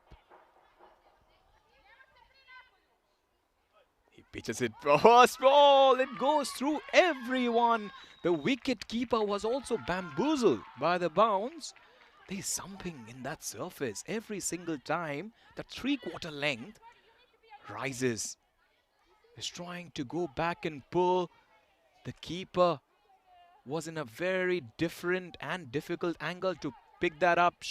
I think she expected the ball to go to left to her. 20% Bulgaria and 80% Serbia. But with the crowd cheering and roaring, it should be the other way around. A lot of people joining the chat for the very first time. A quick hello to Pankaj, Ali Rasool. How many games are being played today? 3. Rohan is there. Also, ECN Supporters Australia. Thank you so much for your invaluable support. Rob Thompson, Vinny Sandhu, everybody joining in. She leaves away that outswinger is Sarandeva. She's quite stationary at the crease. She doesn't like to move her feet. Moving her feet on this kind of a surface can get you plenty of runs. Wrapped on the pads, played across, all around it, and tries to whip it down to the leg side. This is what happens when you try to whip it. It hits your pad. If the pad would not have been between the stumps and the bowler, it would have been timber. The furniture would have been disturbed. Wild waft. It's like swatting a fly. Sarandeva has come out in aggression. She wants to show off what she has practiced during the nets yesterday or before 1 week. But the coach was quite expressive. Plays it away towards mid-wicket. Fielder does well. Serbian side are for a reason here. They're standing 58th in the ICC T20 international rankings. They have a very good record at home and also away. They've played 17 matches. They've won 4 of them. But many matches were against an upper ranked side. Don't go by the stats, to be honest, because they're top performers. when it comes to lower ranked sides. They've got decent all-rounders, batters. Anna is one of the batters and the captain as well. Everybody will be looking forward. Good shot. Oh, the non-striker is away. Will this be the first wicket? No. They miss it. Action, panic, drama. Straight away. Having a closer look at that. Both the batters were ball watching. You can see at the very last moment she said no. For Serbia, it's Sladiana, the skipper, I beg your pardon. But for Bulgaria, it'll be Detalina, who'll be batting at number 4. That's the standings. It's a recent one. Cannot read much into that. Turkey, 1 match, 1 win. But that was an historic one. It'll go down history books. After 50 years, the players were participating. They'll be telling their sons and daughters that we were there in Bulgaria when Turkey defeated Greece. Good, grand, old stories. It has happened many a times. The teams that are unexpected, nobody gives them a chance, an ounce. They perform. Yesterday, I was talking about 2 instances in world cricket. Come back to that after this delivery. Slightly shorter. Straight. Oh my goodness.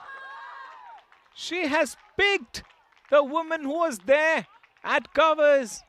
Couldn't handle the bounce. She has to perish. Short delivery, little bit of extra bounce, trying to slap it in front of square. The woman was ready. Takes a good little catch. The first one is done and dusted. She has to take a long walk back as Tanya departs for 6. I was talking about 2 instances that happened. The first one, 1983 World Cup win when India defeated West Indies. West Indies were coming off. They had won a couple of World Cups before, 75 and 79. 83, they put India to bat. Green track. India scored 183. The ball was whizzing past. They had Malcolm Marshall, Joel Garner. They had 5 fast bowlers. And when it came to bowling, Viv Richards was hammering. But that wonderful catch from Kapil Dev, running from mid-wicket and taking it at deep mid-wicket. Insane catch. That just changed cricket forever. And the second one, it's a wide. And the second one that happened in 1996, Gaddafi Stadium, Pakistan. Australia were facing the mighty Sri Lanka. But Sri Lanka were underdogs. And there, Arjuna Ranatunga lifted the trophy. Australia batted first, posted somewhere around 240 runs. And Sri Lanka chased it down. Both the wins were so important, so pivotal. And also the main one that happened recently.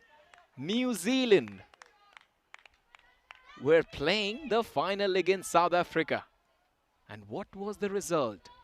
If you are in the chats, just tell us. What is the significance of that win? Final of T20 World Cup Women.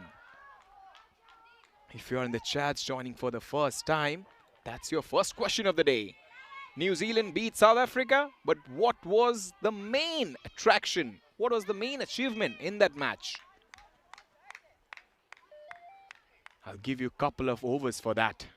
We'll come back to the question around between 4 to 5 overs.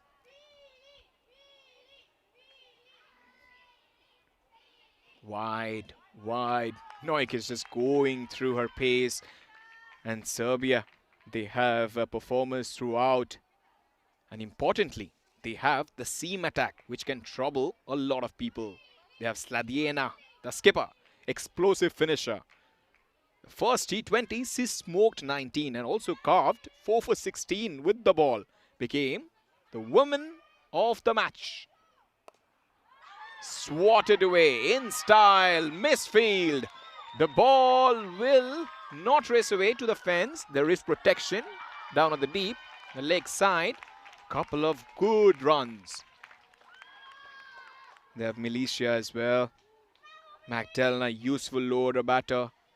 Remain not out in the 4 T20I they played. And bowlers, Maya, Elena, Nadia. And here, Noik is doing the magic. She's making the ball talk. So has already claimed 1 for 13 in 11 deliveries. But Serbia boasts of a strong squad because it has combined experienced batters and wicket-taking bowlers. They've been consistent performers. The bowling attack is quite potent for these kind of conditions.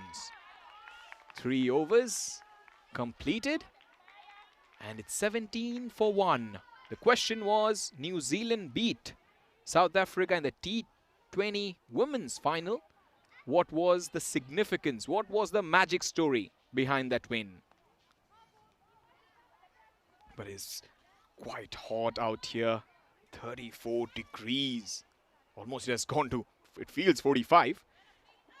It's a scorcher, blazing sunshine.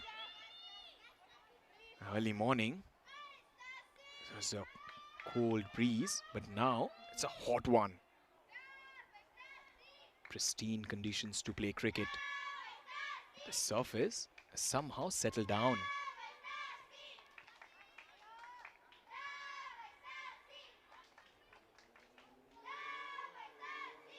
Down the leg side. Important will be how they pick up the pace here. They know that they have got a very good start with the ball. They have picked up 1 wicket. Bulgaria looking little bit nervous with the bat, especially Sarandeva. She's not moving her feet, just waiting the ball to come to her. This time she flays it, finds the fielder, but that is good shot for a single. That'll be a confidence booster. Serbian women, they're a strong squad they brought into this encounter. And I'm going through the squads, and it's very important to say that this squad actually is quite new. Lot of youngsters in this squad. There's also action going on in Belgium, match number 2. Tigers taking on Stallion. In 9 overs, they have scored 156 for 5. Stallions batting first. Quick! Fielder does well. Stops it. They'll get a couple of runs. So the Tigers are facing Stallions. There's Phil G doing a great job. 156 for 5 after 9. Stallions 65 for 6. The play is in progress. Finally, we have some play. The first match number 1 was abandoned due to rain. But here, it's heating up every single time. Bulgaria, we have seen plenty of runs yesterday and the last 6 days of T20Is.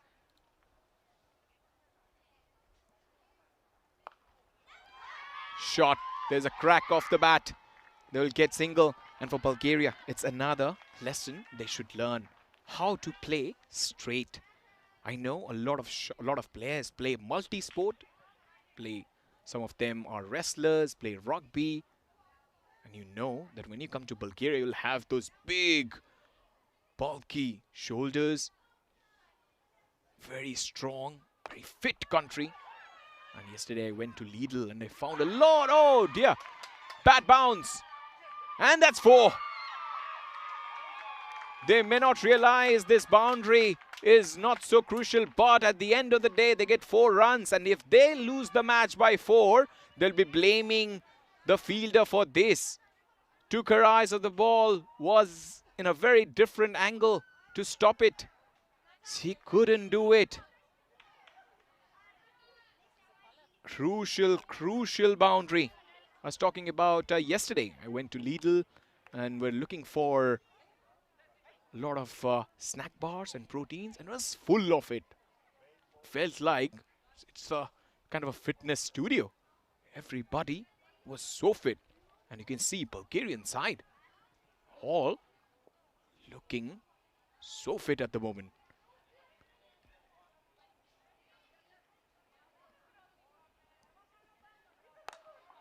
Plenty of room.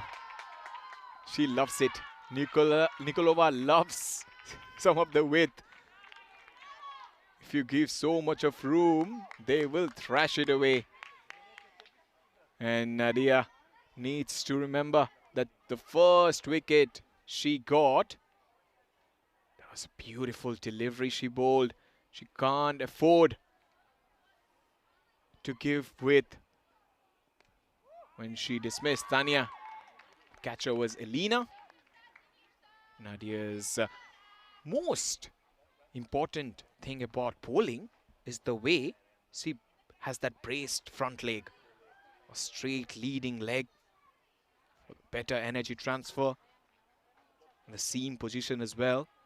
And her non-bowling arm used for, and she uses it so nicely, used for balance and direction during delivery.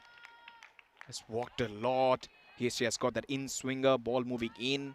And also, she has that wobble seam. There's plenty of tricks, plenty of movement off the track for her. Is bowling to a plan. These are the preset strategies. Bouncer, Yorker, combination!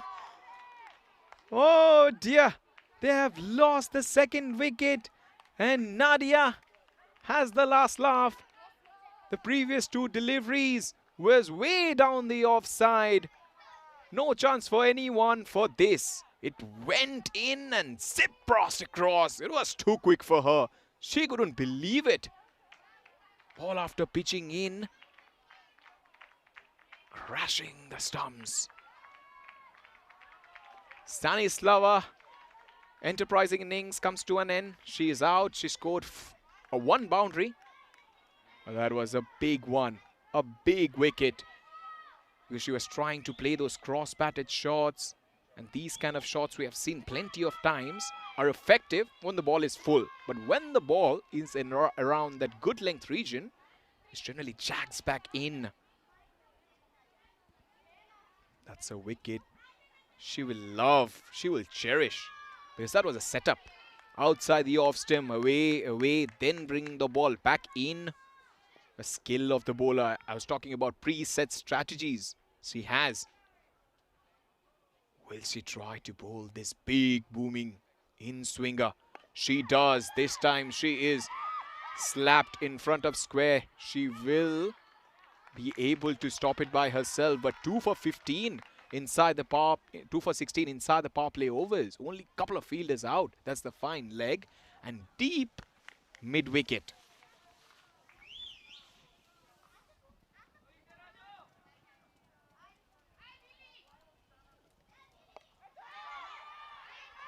Good shot for a single.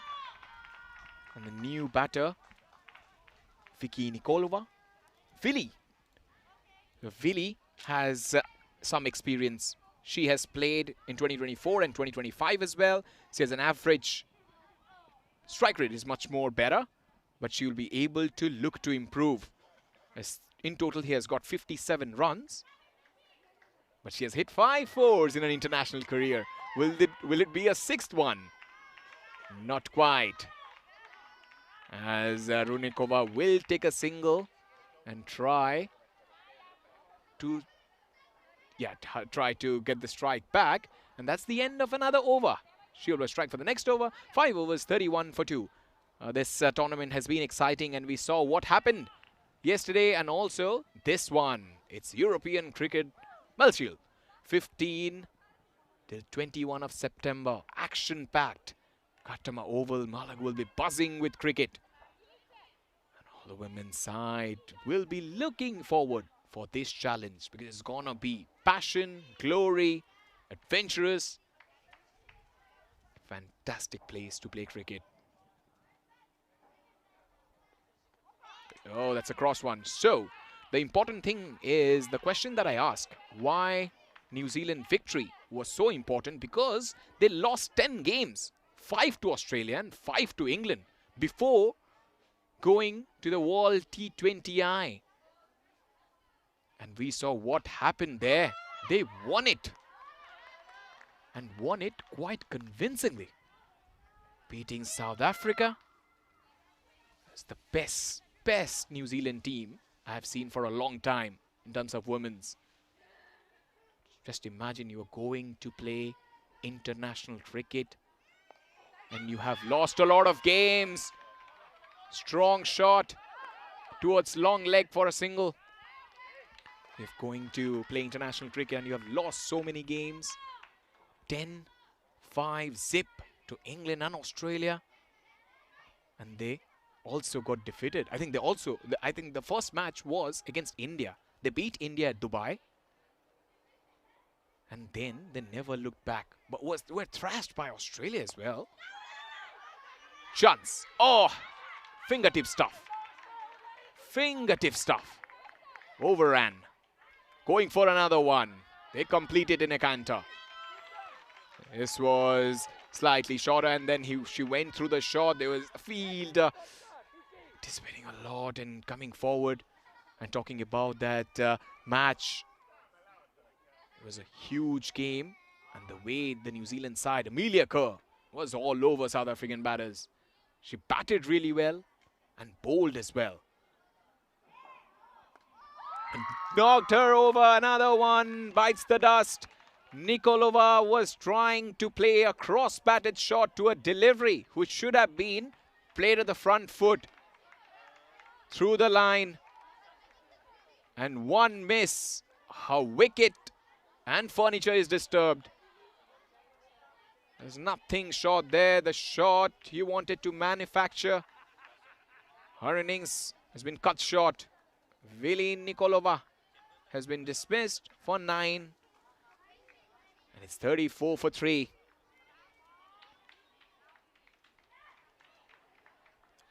So that's why Bulgaria can also take inspiration from the New Zealand side, winning the trophy. Won the toss and elected to field the Serbian side. And we know on this day, MS Dhoni was born. We already discussed about that. One of the famous captains of India. And the way he has performed in international cricket has been outstanding. 7 July 1981. Down the leg side, down the leg side. They have this tendency to bowl onto the pads of the batter. Also another question of the day that's coming up. Can you tell us which country nod for no and shake for yes is the opposite? Which country? When you come to the country, you say yes, which is a no, and no is a yes. You have to give away the right answer. People joining in: Ali Rasool, Alfan, PM, Pankaj, Ash is also there. So tell us, write the country name. Write the country name. 6 overs, they're going at 6 runs per over, 36 for 3. When Serbia came to bowl, they were under pressure. They conceded 8 runs, but then the trajectory has come down. There's a little skyscraper over there, 26 for 1. There was a couple of very good strokes, but suddenly they're in a spot of bother. They're not used to these kind of, I would say, the enormity of the event. Slightly getting the better of the fielders. But this ground is such a glorious one. Because here, many locals observe the games from their balconies. It creates a unique atmosphere. Almost like a neighborhood stadium, because they have got Soviet-era structure buildings in front of us. And these buildings are mostly residential and housing university students, families and professionals.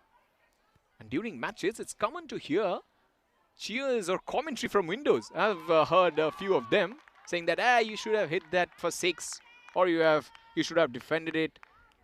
It just adds a communal feel to the cricket experience. The most unique thing about this ground is there are several power lines and cable wires run across the outfield, which is quite unusual for a cricket venue. Can you believe it? You go to a ground and you see this, cables and wires. And these cables are also suspended between the utility poles and can sometimes interfere with big shots and with high shots, especially with sixes. Yesterday we saw many a times ball hitting those power lines and cable wires. It's a quirky and unpredictable element to play. A lot of flight there from Prorik. We're watching her for the very first time. And I've also shared this story watching Amelia Kerr. She's also similar. Prokic.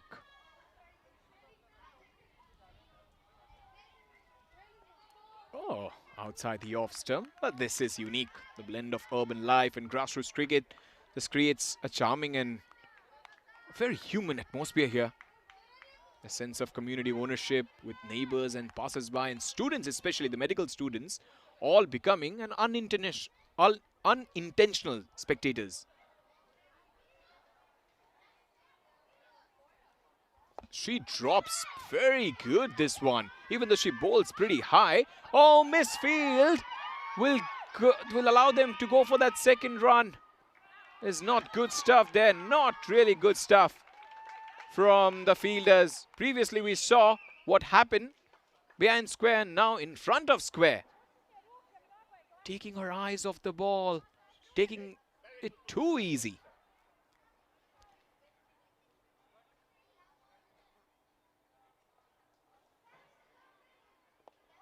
Another high one. But she's good with leg spin. She's able to put the ball where she wants.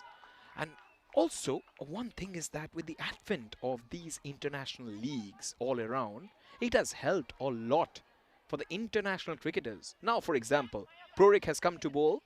If she bowls or takes a hat-trick, next moment she can play in WPL, Women's Premier League, or maybe she can also play in WBBL, Women's Big Bash League, or maybe 100.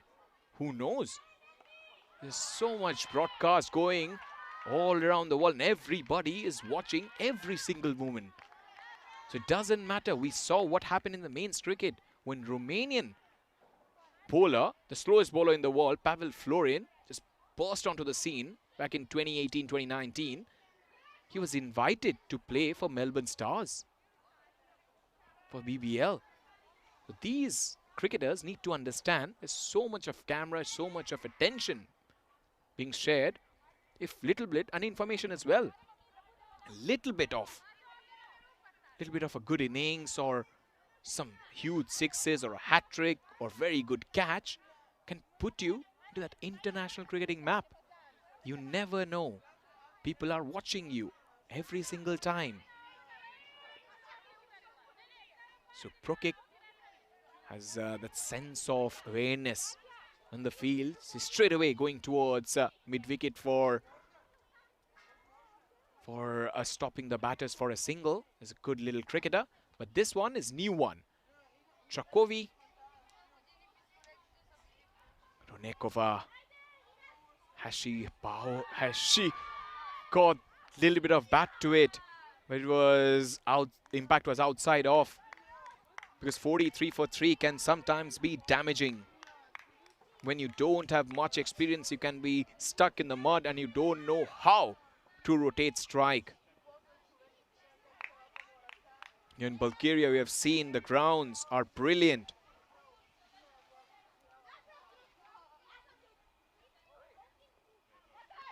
Way down the leg side, and some of the key milestones in international cricket. In 2009, the inaugural ICC Women's World T20 in England put the format on the world map that we are playing right now. The T20 format for women's. England won the title, but it was the beginning of a new era.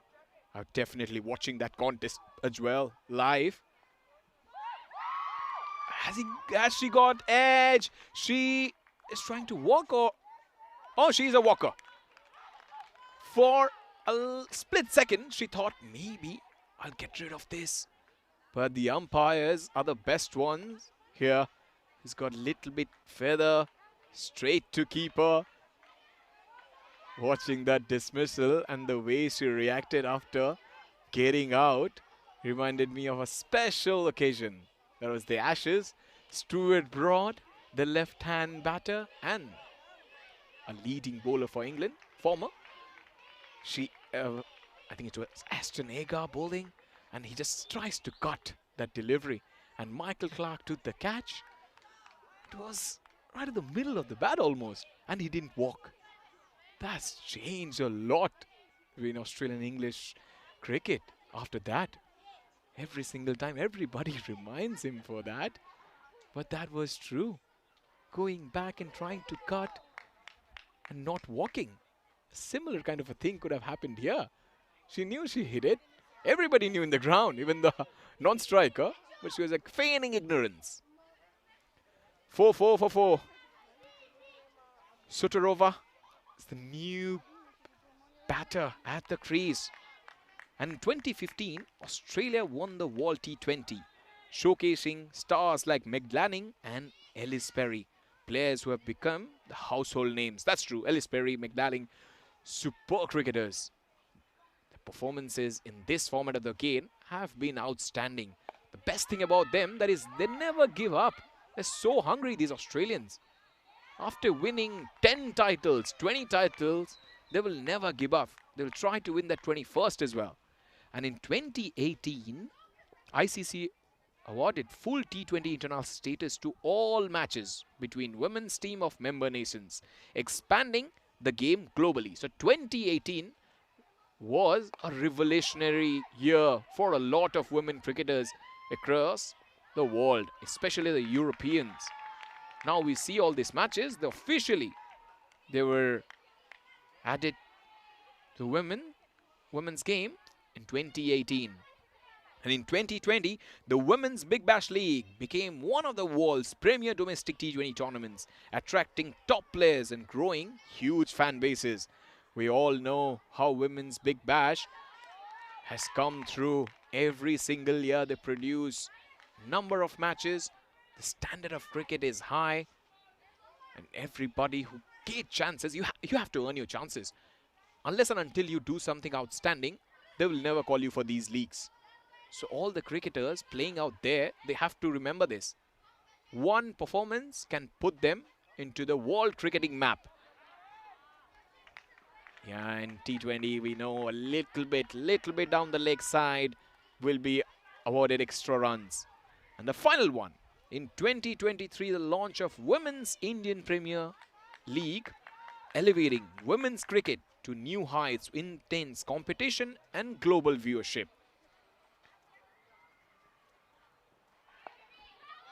Shot finds the gap, protection. Also, this is very important for both the sides not to lose the momentum. And as you saw, Bulgarian side, after losing 4 wickets, somehow have made a little bit of recovery. It's 49 for 4 after 8 overs. And the ECN, European Cricket Network, has managed to do it. That change that was needed in European cricket, that was brought by ECN.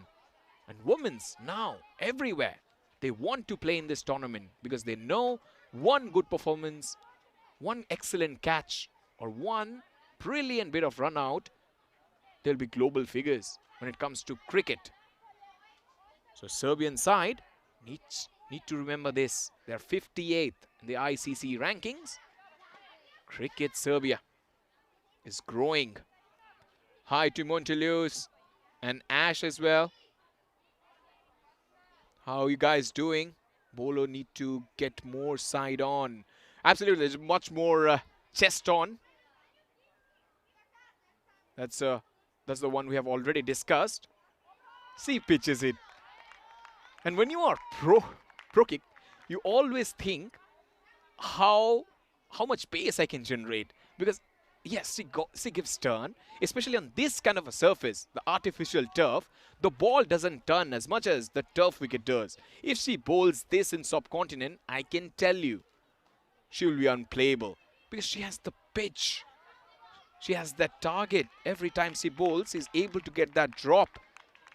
And especially on this kind of a surface, this AstroTurf cricket pitches, the synthetic surfaces are becoming increasingly common across the world, especially in schools, club level competition, and also in Europe.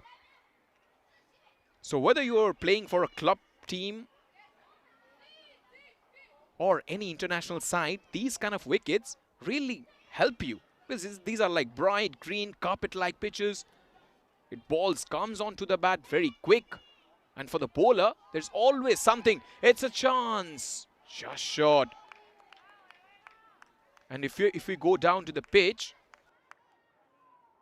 it's a synthetic surface made of artificial fibers designed to mimic the feel of natural grass. But the key difference, that's the key difference, it's typically laid over a solid base, either a concrete or a layer of compacted soil, and then it topped with artificial grass or matting. People use it because it's low maintenance. They'll get good running between wickets. It's low maintenance, it's weather resistant, and also ideal for areas where preparing and maintaining natural turf is not feasible, like here in Bulgaria. As there is no real cricketing culture, it's very hard to have artificial turf. So these kind of pitches really helps everyone out there. Will she be able to get a first wicket? Falls short. And another ambitious shot from Galavova. And this over has been quite interesting. The behavior of the pitch, we know how it behaves. Just get things really interesting here. It's very predictable and consistent ball, but somewhere it has that quirkiness. Spanked away. Only for a single. Galavova is not interested to take that second run. The consistency can also be a double-edged sword, as batters who get their eye in often dominate, because there is no deterioration in the surface to challenge them late in the innings. So that's why these two cricketers need to maintain a level head, because runs will come if you stay out there. Wow, that's some bounce after pitching. Spitting Cobra as Pro Kick finishes her second over. 9 overs, 53 for 4. Just watch out for the bounce and the turn. Boom! The keeper almost taking it over her chest. Big turn and bounce. And spinners have also enjoyed, because there is some kind of behavior changes significantly compared to natural turf, because AstroTurf offers very little turn. Because the surface is uniform and the artificial fibers don't grip the ball the way soil or grass might, spinners don't get much lateral movement. As a result, they have to rely on variations, flight, and angle to deceive the batters. Spin from one side and pace from another. As first ball, she gets beaten. And especially when you're a spinner watching this broadcast for the very first time, just think about the quicker arm balls, those sliders or the darted deliveries. They have become the main weapon for spinners. Finger spinners often struggle here, but wrist spinners that we saw in the previous over, who can extract bounce, might still cause some trouble. The last one, if it not have bounced that it did, it would have been game over. Game over for Galavova. Going for that sharp single. Good awareness in the field. The fielder was rapid, even though she couldn't stop, but the attitude was very much there. The batter didn't expect that rocket arm throw from the fielder down at the deep. So as a batter, especially these two, Galavova and Chotova, you must be watching and thinking why they're not able to adjust. From a batter's perspective, especially on this kind of surface, it demands good footwork. And if you look, both the batters are not moving their feet because they're not used to. Maybe practice can make them more perfect, but not necessarily for movement up and down the track. That swing swung in after pitching. And because of the high bounce and speed of the surface, batters have to stay balanced and play late, that we saw in the last match. River was playing. This cross-batted shots like cuts and pulls become even more effective. Galavova will be looking to play one of those. She does. She'll be able to muster a run for her. The situation is getting stiff. They need some boundaries in between just to keep that scoreboard ticking. But the great thing I like about these surfaces is the weather resistance and the multi-use advantage.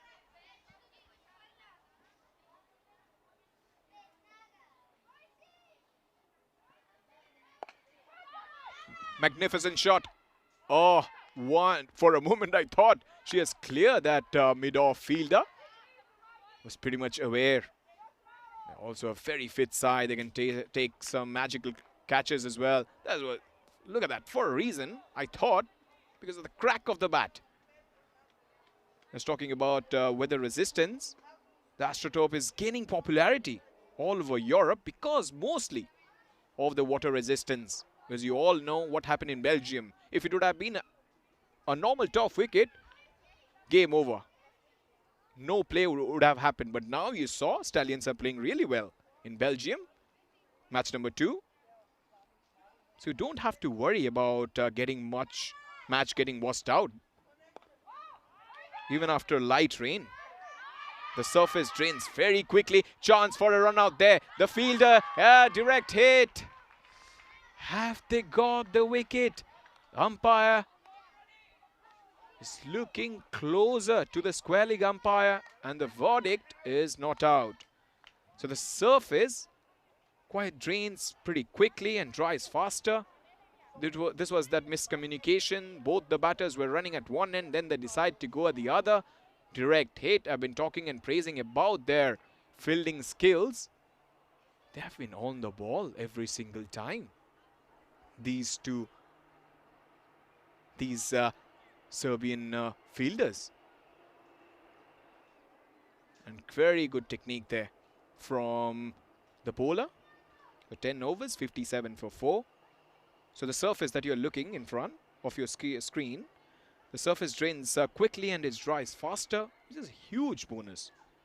Especially in these kind of regions with unpredictable weather. And add to that the fact that these pitches are multi-use. They can support cricket, hockey, football, and also in schools and community grounds we have seen. It's also very cost-effective and practical. Match number 1, Turkey won and created history. Match number 2, that's going on right now. Serbia taking on Bulgaria. Bulgaria are batting first. Match number 3 is going to happen. It's going to start at 5:15 local time. Plenty of action live from Bulgaria. T20 International. But the only thing, the limitations that I see with the AstroTurfs, that it's like you don't get that real match conditions that you'll find in international cricket. But players are training and exclusively on these synthetic pitches. They struggle a little bit when they play the turf wickets that offer that seam and variable bounce. But also, hey, we have seen plenty of cricket and the action has been amazing. No short of action when it comes. Just that if a player goes from this wicket to the turf wicket, he might face little difficulty. Also, prolonged use on the hard synthetic bases can also lead to a little bit of injuries.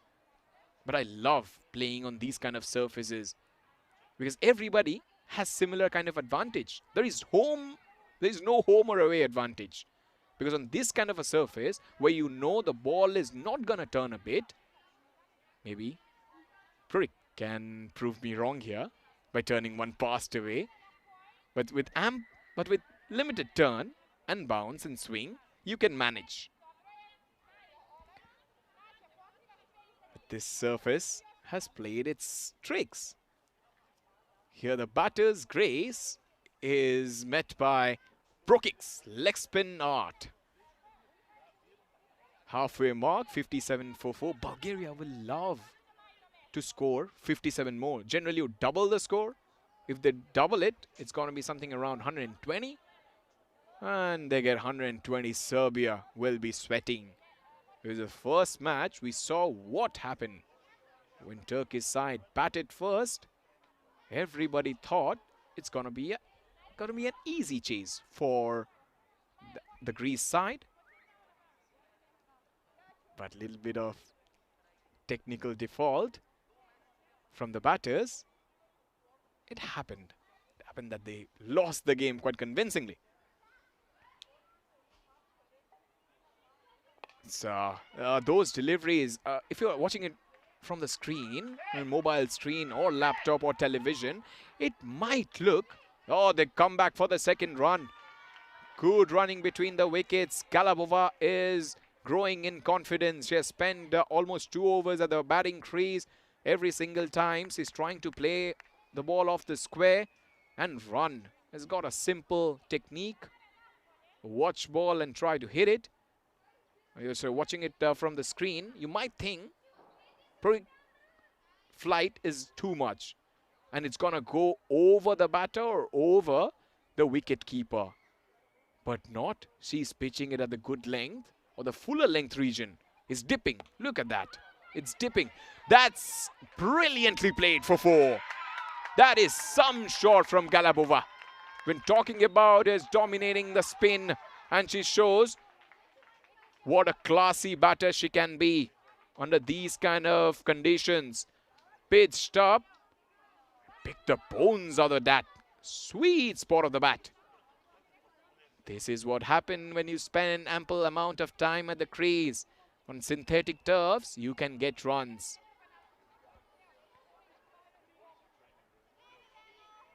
Little change in the field. There is mid-wicket, long on, long off.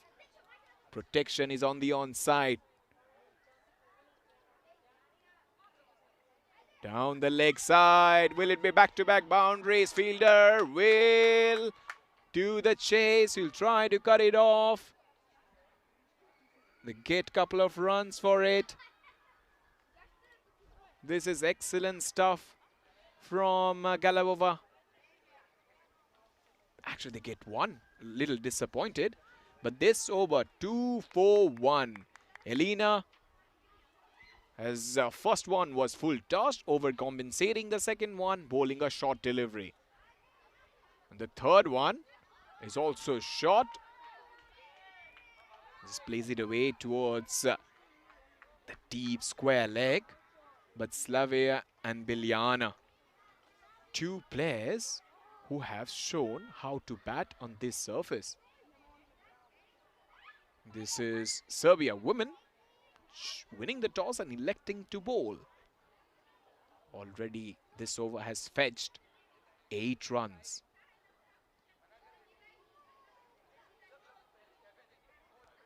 Shorter, quicker. She's not able to get her line on length right. This is what happens when you have already bowled a couple of overs. Your arms and legs as well tend to soften a bit. That's why you saw first couple of overs she was able to bowl in one channel, one direction.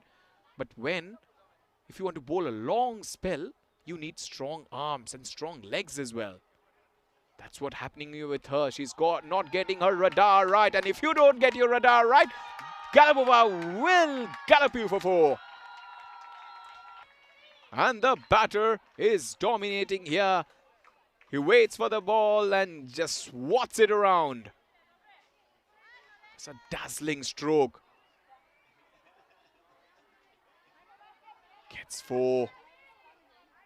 Much needed for Bulgaria. Bulgaria, look, they're playing at their home. Vasil in the National Sports Academy. Fuller one.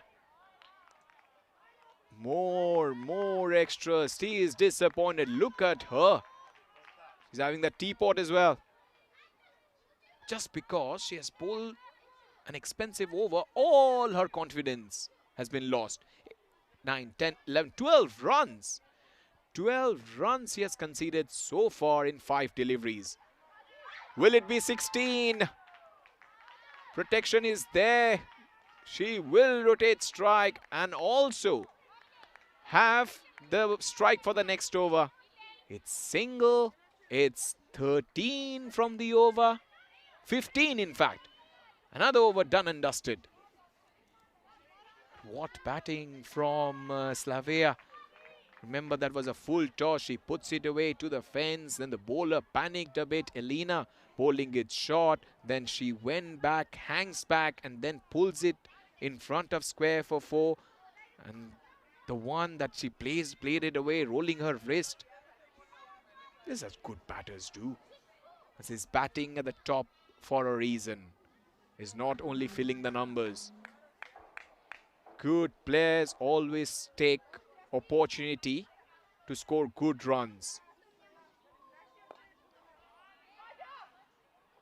And it always, the question is, when do you score runs? It's very easy when there is already a lot of runs being scored and you just come and swing it away and 4 and 6s come. But when your side is in trouble, like this side, they're in trouble, that's for sure. And when you come and play this amazing knock, you get respect from your opposition. The second, it just lifts the dressing room.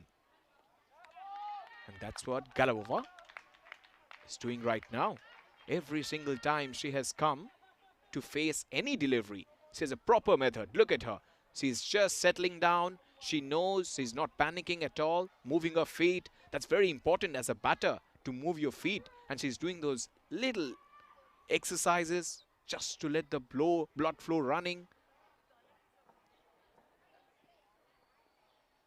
Oh, that was close. That was close. And the side on stance as well. Very nice technique. And she's also choosing which way she's gonna hit that shot. The transfer of weight is so nice. Have a closer look at the grip. She has a much more bottom hand dominated. That's close. That's close. With that technique, when it's fuller, you have little bit of error. But normally, there's a shoulder in line, head over the ball, opening the face of the bat many a times. She's able to stop it. There's no real trigger movement. And she's a top hand player. His bottom hand is pretty strong as well. Using that long handle. And when you use the long handle, you tend to hit big shots quite effectively. The very good thing about both these batters are they're getting behind the line of the ball every single time. Just aligning their body to the ball's path so that doesn't hit the stumps. It's quite a simple technique. And something with other batters can remember. As its top edge, it will get some stopping. Fielder does well. It's quite a good feeler feeling there. Maya, also bat number 6, is one of the players to watch out for. Also good fielding technique, so attacking the ball straight away, going for it. She's patrolling the boundary like a hawk. That's why she's standing behind.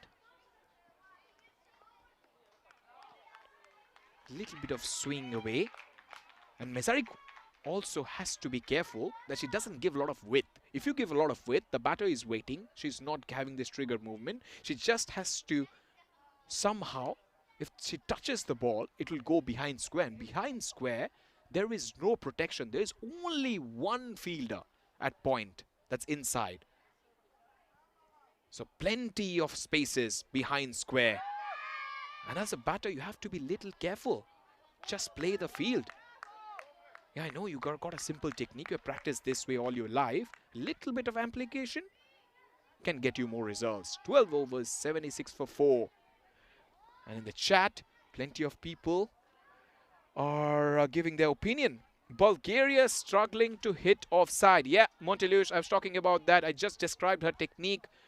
If she changes a little bit, the grip and the face of the bat, she can get plenty of runs. And Montelius also says she could bowl a huge googly with that action. Yes, that's what Amelia Kerr does. Similar action.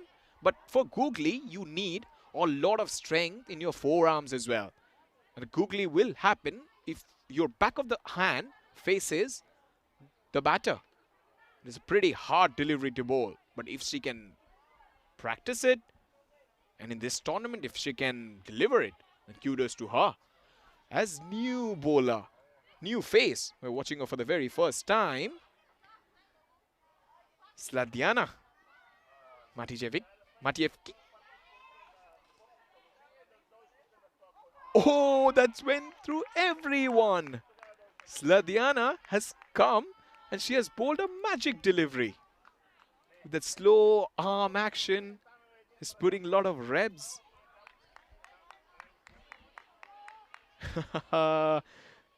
Great variations in pace and length. And the batter didn't expect. The batter thought it will be a full toss. This time it's a full toss. She has put that towards mid-wicket for a single. But very interesting action from the new bowler, Matijevic. Is at the end, that snap of the wrist, and the release point is so high. There's a little bit of snap. This time she fails to do that. One more time. But the non-bowling arm, Akiana, she uses.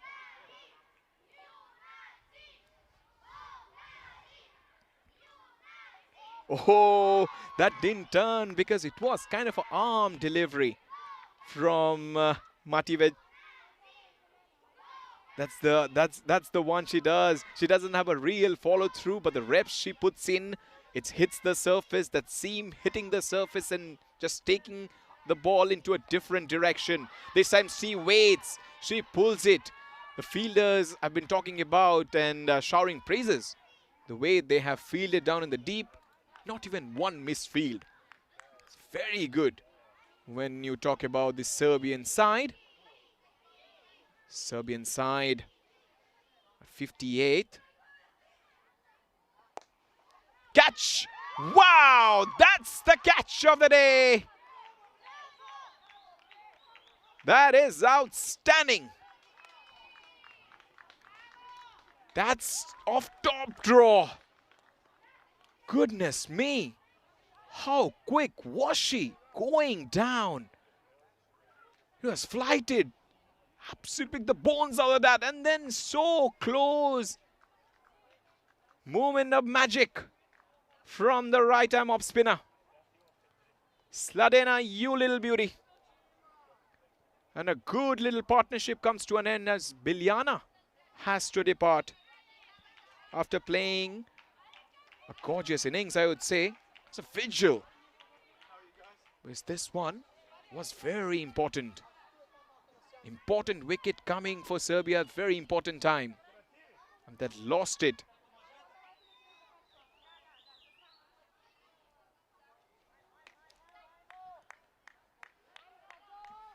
But Sladiana has got a lot of variations. Once she can take it away and then she's trying to bring the ball back in. No real follow through. There's more revs on the ball. A lot of factors when it comes to her accuracy and as a strength. Fuller one. Very hard to dig that out for a single. She does. Stranteva. But this over has been very good from the right arm off spinner. And she's the captain as well. She's done something great for her side by bringing herself on. The 22-year-old, also a right-hand batter. First over she bowled, she took 1 wicket, conceded 3 runs. That's why I've been, I just saw them, this is Serbian side, before the match started. They're practicing this low catches, high catches, relay throws, outfielding, and also boundary fielding, the modern day cricketer has to do because they expect every ball to come to them. And they were not dropping any of it. Because the last catch, you need brilliant reflexes to catch that. And she did. So great, great service to the game she has done by bringing herself on and doing the trick. So magic things are happening. Also, if I talk about the ECS Belgium, the cricket action is continuing over there. I'll just update you with the scores. Give me a little bit of time. So it's Bashers playing against the Giants in match number 3. Whoa, extra bounce in Dipper. It's 45 for 2 after 3.2 overs. Bashers, Brussels against Antwerp. Giants are two very good cities. I've been to Brussels. It's a wonderful city. They've got the mannequin piss. There's a famous man who saved the city by pissing. It's got a funny story. But do read about that story. I told this story to Rico Fool. He didn't believe me. But then now he has gone to Belgium and he will definitely witness that. And then Antwerp. I've never been to Antwerp. I think it's the second biggest city. They're playing in the Stars Arena at Hofstad. There's also a couple of matches to go.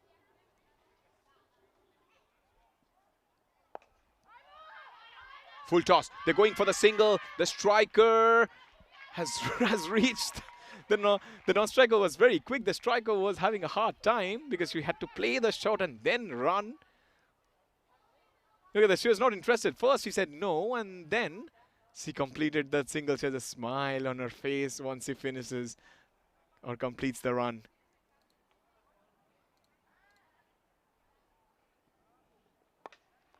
Whoa, just short of the fielder.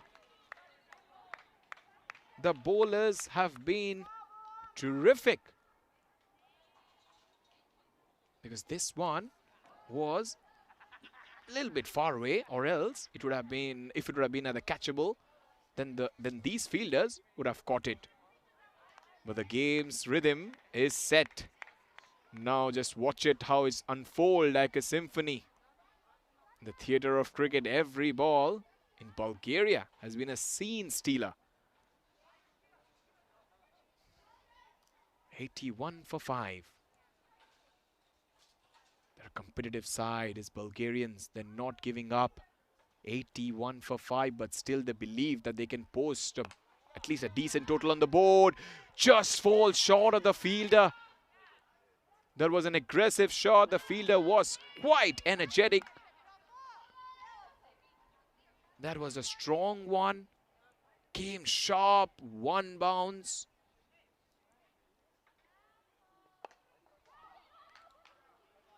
Flays it away gorgeously.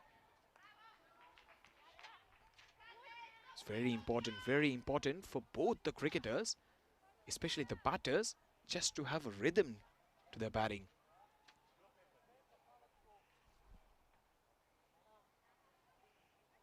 Slightly shorter, bunted down the ground. Fielder will have a chance. She fumbles. That allows the other one to scamper home. Strandeva was in trouble for a moment, but then quick off the blocks. This Bulgarian side is also not giving up the fight, as well as the Sladena have asked a lot of questions, especially at the bowling crease.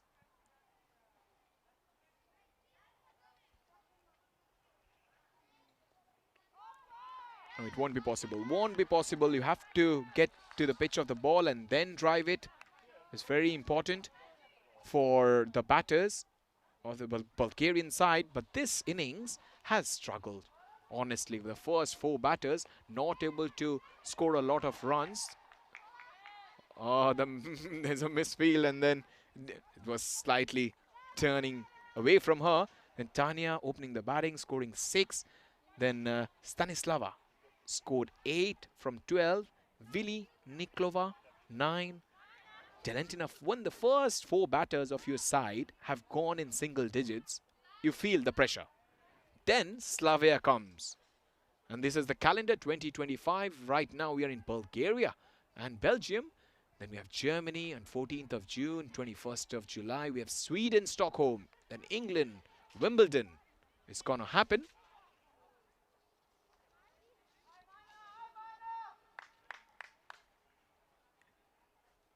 Keep on changing. They keep on changing. They have plethora of bowlers in the tank. A lot of good ones. And now Bulgaria must be thinking last 5 overs. So if we get something around 40, it will be really helpful. Because there is no real seam movement. And the ball is cuffed from one side, as it's been already in play for 15 overs, that Grizzly. And now the ball is soft. That's why she has to be a little careful. Because when the ball is soft, generally it comes on to bat pretty nicely. There is no seam movement.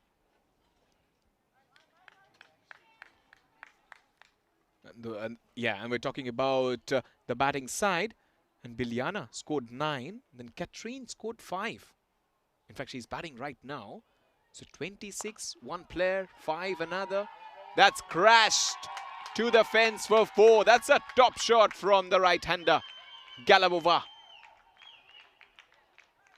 It's a 4 that the whole team and the whole ground will cherish. A punchy shot. It's blistering timing. It's amazing.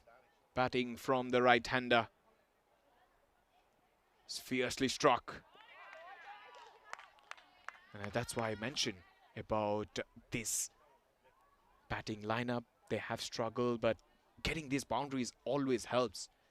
74 playing against 58. That's the women's T20 rankings of Bulgaria and Serbia.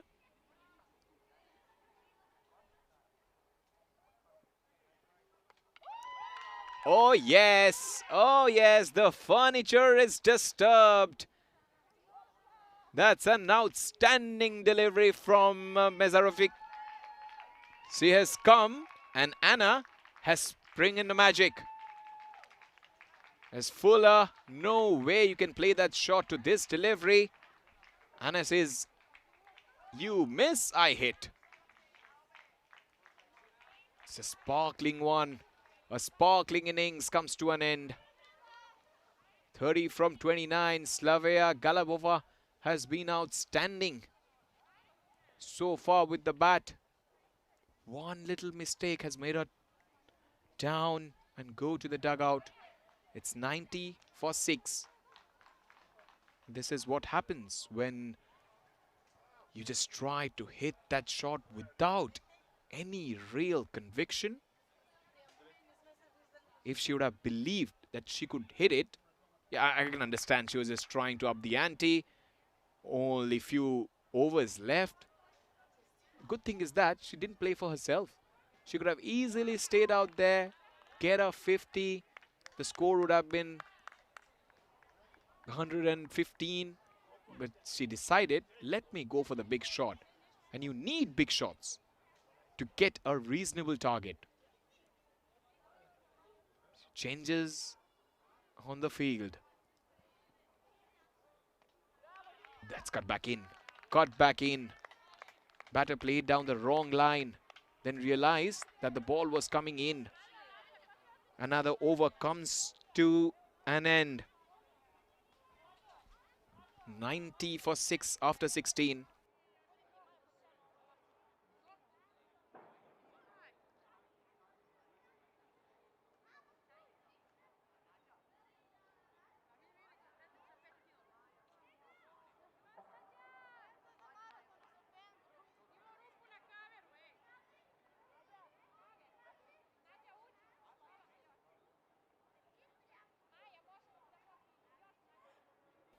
It's not been good.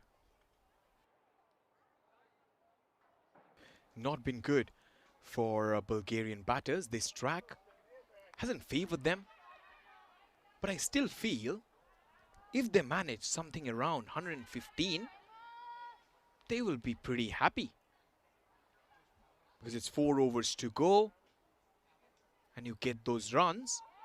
The opposition comes out to bat. You pick up a couple of wickets, especially with the new ball. You try to swing it in and away. And if you can get those wickets, then it's pretty much game on. We know that Serbian side has pedigree with the bat. They've got batters who can dominate right from the word go. Especially Anna, Bojana, Dunya, Alina, Magdalena. Magdalena averages 34. Oh, that's gone all the way for 4. Much needed. That's an aggressive shot again from the right-hander. Masterly played. Full toss, put away in style. She was quite witty there. She knew that there was only one fielder. And she beat her to get the boundary. Nimble footwork from Sandeva. That's a classy stroke. She has been at the crease for a long time and she's enjoying the moment at the crease. But yeah, because every run counts. Somehow the opposition is trying to tighten the noose, but not being able to do it. Another one, another full toss. She has been pumped down the ground. Fielder as well. Fielder does terrific throw there. Wow. That's a power one. Back to the bowler. Because that was quite uppish. Couldn't control her shot. That's why the ball went straight rather than going square. And if she would have got a little bit extra back to that, it would have gone to the fence. But the fielder, rocket throw. She feels she has rockets in her boots. Because every single time the ball comes to her, she has been one of the best fielders, is Maya. Only a couple of batters have gone to the double figures. Lavea 30 from 29 and Katrin Strandeva 10 from 16, because they have applied themselves at the center. I know it's quite hot out there. The pitch is getting flatter. Now it's a better time to bat. Before 15 minutes, the ball was jagging in. But now, if you just apply yourself a little bit more, you can do a lot of damage here. The bowlers have hit the right areas. They've bowled with lovely wrist position. You talk about lovely, and she bowls an ordinary one. But yeah, but they have been quite great in terms of variations in pace, line and length. If I talk about Maya, has been quite successful with the ball. Oh, quite unlucky ricocheting of the pads of the non-striker. They will get a single for it. But she has been able to change up this, is mostly her pace. If it was the slow delivery, the batter was through the shot little too early, crunched it. Then there you go. Oh, the opposition bat. Guys, I have seen a dismissal like this, very much similar. Quick pickup, very quick. But the batter was home. I have seen similar kind of a dismissal a couple of times in one-day international and test matches as well. I think one time Simons was out this way. Murli was bowling. It was India versus Australia. Oh dear, that was out. Unfortunate we don't have third umpire, but the bat was in the air and the wickets were dislodged. Crunches it towards that long on region. And also I have seen Henry Nichols get dismissed when Daryl Mitchell hit a strong shot Yeah, this was the one.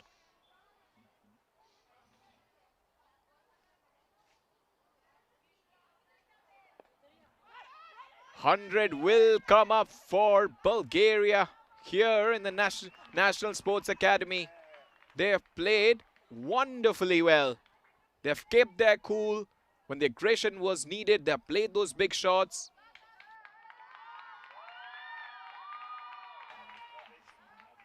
And they played their big shots whenever it was needed. And they've come out with some kind of intent. And there's a chance of a run out again. So I was talking about the bat hitting the batter hitting the shot and the non-striker's bat coming in.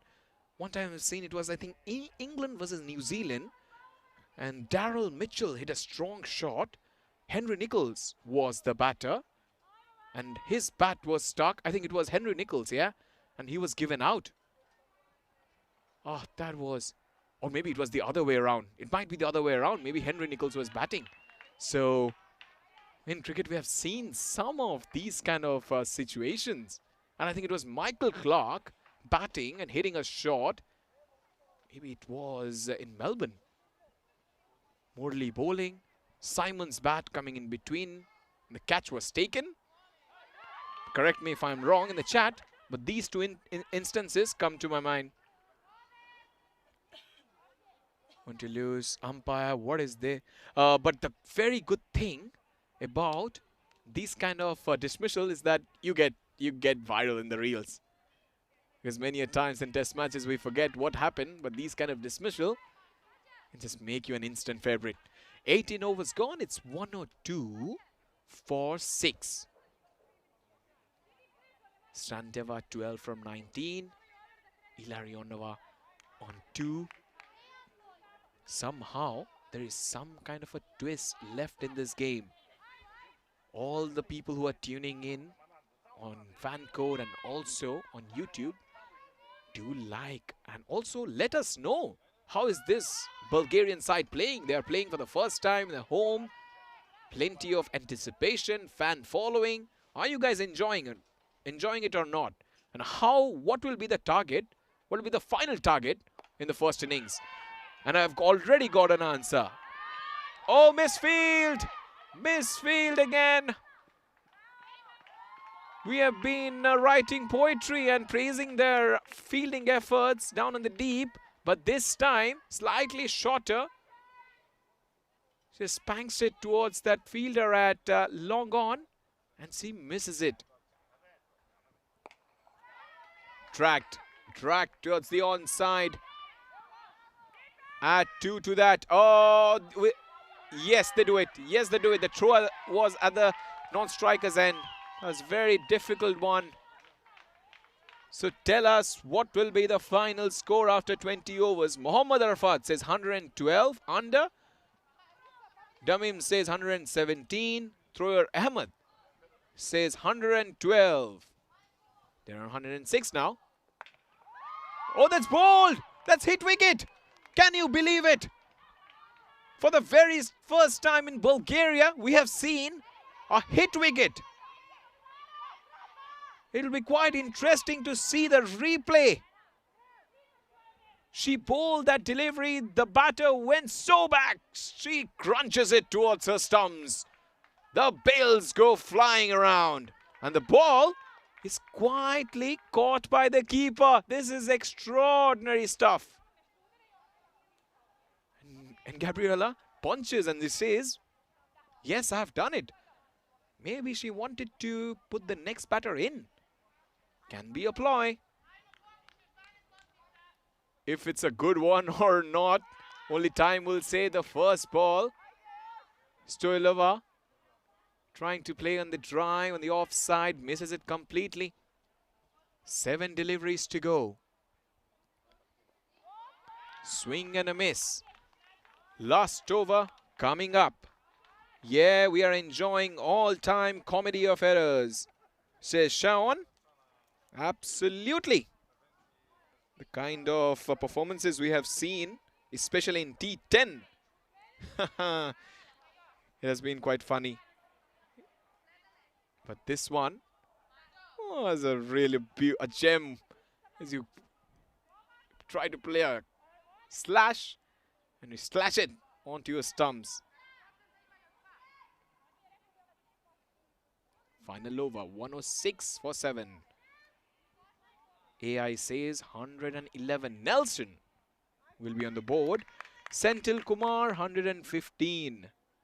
Jiwan Acharya said 12 balls, 9 needed. First ball has been dot ball. Guys, I think if they get 115 for here, this will be a great run chase.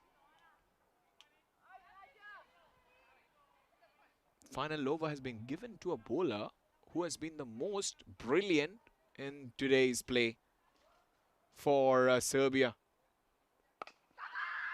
That's crunched straight to the fielder. I hope she hasn't hurt herself. But just the crack of the bat, the sound of the bat was like a symphony. Whack! And you need those big hits. Some flair, little bit of brilliance on the field can help this Bulgarian side. This low total can also look big. Because when you score above 100, I have seen many a times, it doesn't matter what format, which team, you still have to start from 0.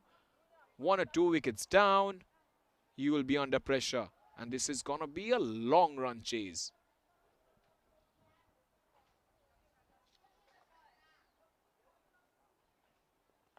Oh, yes! She has picked up her 3rd wicket of the day. She has been outstanding as a right-arm seamer, the leading wicket taker in this tournament. She has come into the bowling attack. That came back in, jacked back, prodigious swing, and the batter had no chance. Has been bowled. This is bowling darts today. Like a clockwork. Every ball on target. They are losing wickets in cluster. 107 for 8.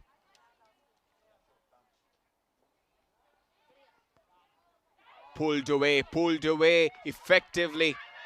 They're going for the second run. Chance of a run out. Will wicketkeeper be able to? Oh, that's a poor retrieve. Wasn't be able to do that. The soft one. The tension is palpable. Every ball feels like a final. Final delivery coming up. Will Bulgaria be able to collect a boundary here?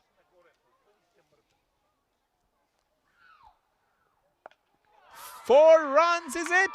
Yes, it is. 4 runs in a flash. Pure timing and grace. As the first innings has come to an end. They have won the match. Not really. We have to still come back to the second inning for the second innings.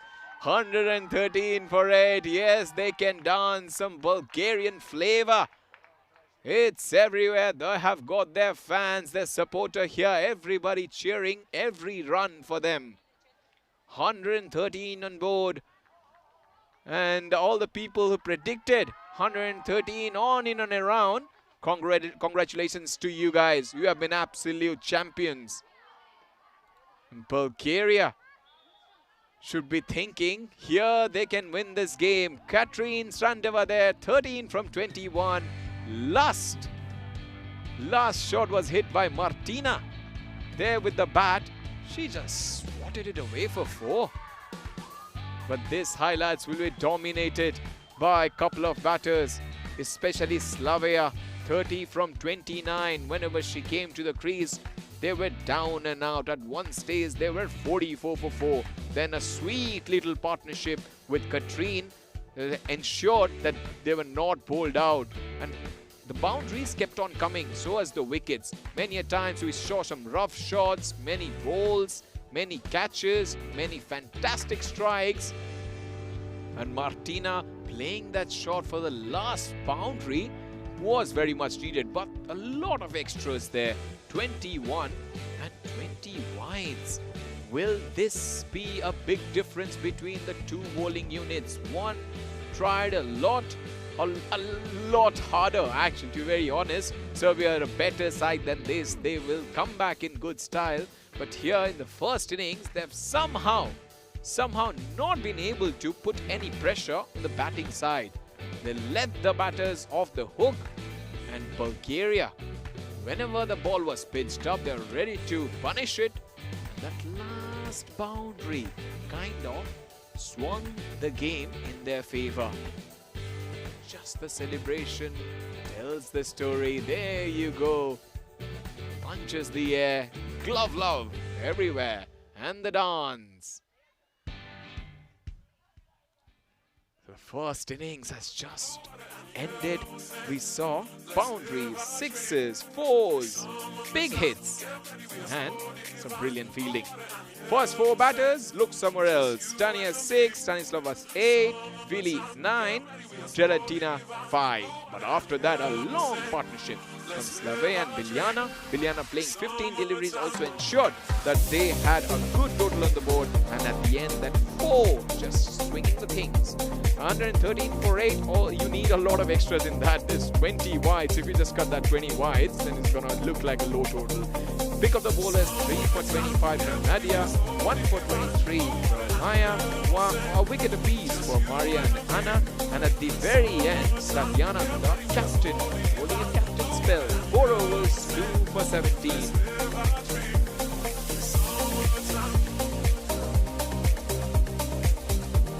Okay, it's time to take a short little break, but when we come back, we'll have the live chase, but don't go anywhere. It's just a brief rest, but when you're back, it's chase time in 10 minutes.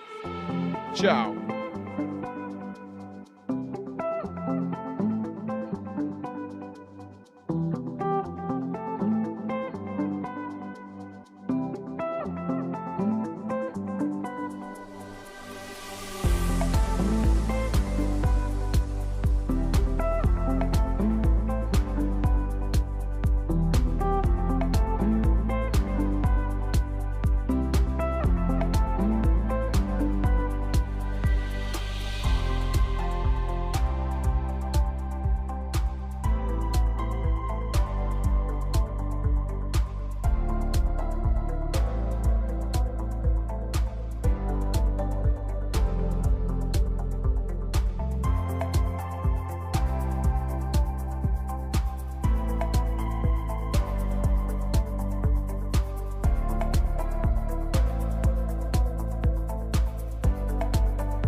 European cricket event is proudly brought to you by HCL Software, Rado and OneXpert.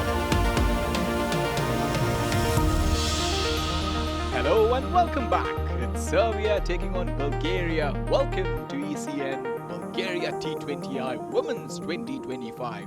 This is match number 2 here on Monday, 7th of July.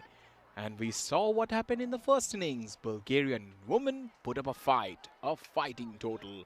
113 for the loss of 8 wickets. And Serbia, if they want to ensure that their reputation and confidence is just all right, then they have to score 114 from 120 deliveries, 5.7 run rate per over.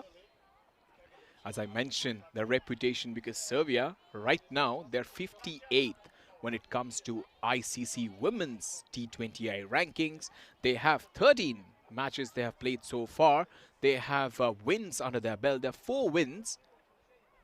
And also, it's very important for the Bulgarian side just to maintain the pressure. New bowler. That's Biljana Sotorova, also the wife of Gagandeep, was a star for Sofia Stars, leading wicket taker. Outside the off stump, I hope Gagandeep would have given some kind of bowling tips last night. It's very important for her to bowl on the right channel, because we saw Serbian women having little bit of off day with the ball initially. They're not able to get those wickets in the middle overs. That's outside the off stump. Lot of room to work for both the batters. But for a Serbian side, they're a side who's also developing, but they have little bit of pedigree. Comes to Bulgaria. They've played their first match on 12th of October 2024 against Serbia. Will it be a first wicket? Oh, the cover fielder drops it. And there is a chance of a run out. The umpire is not interested. That's a big chance that goes begging. Sirajakov was looking to hit that shot outside the off stump. Wanted to, on the offsides. He wanted to lift it up. In and out. How big will this cost the Bulgarian side? Tamara has been dropped. Now Milicia will face her first delivery.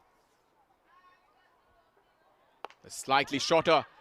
This time again, 2 in 2 is just a recap. Dropping catches is the flavor of the season. Bulgarian women are desperate for a wicket, and dropping 2 catches in 2 balls. It could have easily been 3 for 2. And now Biljana will be looking for other chances. Now she has to do it by herself by bowling stump to stump. She does. Number 3, will it be taken? Another one gets dropped. This is pandemonium out here. Have you ever seen this before? Do let us know in the comments. 3 catches, 3 drops. Can you believe it? Couple of times we saw the fielder a cover dropping it. And this time the mid-off fielder drops it. First over, exciting one, done and dusted. The last time I saw fielders dropping catches was in an IPL match, where Michael Hussey, playing for Chennai Super Kings, was trying to cut. Kyron Pollard dropped him 3 times. The upcoming events, Bulgaria is going right here, right now. Belgium is also rollicking. Then Germany, Sweden, Budapest Cup in Hungary, and England, Wimbledon. So action is just non-stop here at European cricket. So it's mentioning about that IPL game where Chennai Super Kings were batting and Mumbai Indians were bowling. And there's Mitchell Johnson steaming in for the Mumbai Indians. And constantly, Michael Hussey was trying to cut. Kyron Pollard at point, dropped him 3 times. Go and check it out right now on YouTube. You'll find it. And Biliana does well. Biliana does seriously well. Stops the boundary. But this has been a comical start. So 1 over has been bowled and it's 6 runs. But the previous one was quite sensational, to be very honest, because all the 3 catches were quite catchable, not so hard. Because the one at covers, they were expected to grab that. The one at mid-off, she dropped it. That was also quite catchable. So many a times the fielders, after sitting in the dugout, when they come out fresh, every single time, all the men and women, all the players, the energy is not running. So if just had a lot of time in the dugout, you just come out, your energy, your body, not in the inline, not sync with the mind, and just the mind switches off. The body is there, the mind is not. That's why you drop catches. That's why you see a lot of fieldings, a lot of fielders misfield the ball. Because your body is there on the field. You are playing this huge game in Bulgaria. ECN Bulgaria. This was the first one. The second one. And the third. Hat-trick of catches getting dropped for the very first time in ECN network. Can you believe it? Icon, another one dropped, number 4. This time, my goodness, number 4. This time Alexa drops it. 4 in 9 deliveries, 4 catches getting dropped. Tell me if you find something more interesting and exciting than this. It's going berserk. It commences. Robin, Alamin, 3 catches dropped. Second catch, they all are calling it right there. Monteluse is also there. Will they be able to find a wicket here? They're desperate for it. Extra bounce, extra bounce. She's a good bowler. Don't underestimate the skills of Tanya. Tanya was yesterday practicing her golf, but today she's bowling right-hand pace. The batter has been injured big time. It's definitely hit her chest. When I have a closer look in replay, we'll get to know exactly what happened. Here she comes. There's an extra bounce. I think it hits her stomach straight away. Maybe a little bit of the elbow. She has been seriously injured. The chest region. But we saw what happened in the previous over and this over. Catches getting dropped, misfield, batters getting injured. It's all happening out here in Bulgaria as we take you through the action in the first innings when the batters were belting it for Bulgarian women. So some big hits from Slavea and also Katrine. But the last sweet little touch was provided. They're talking the cake. Martina. Constant fall of wickets did hurt their chances. But that little partnership. They're 44 from 4 at one stage. But they recovered and posted a good total, good solid total of 113. Catches win matches. But this, nobody expected. Let's talk about Bulgaria's women's T20I record. They first made their debut on 12 October 2024 against Serbia in Belgrade. They've played 11 T20 matches and they have lost all of them. Currently, they're 74th in terms of World T20 rankings. So despite 11 defeats, the team has shown consistent progress against European opposition.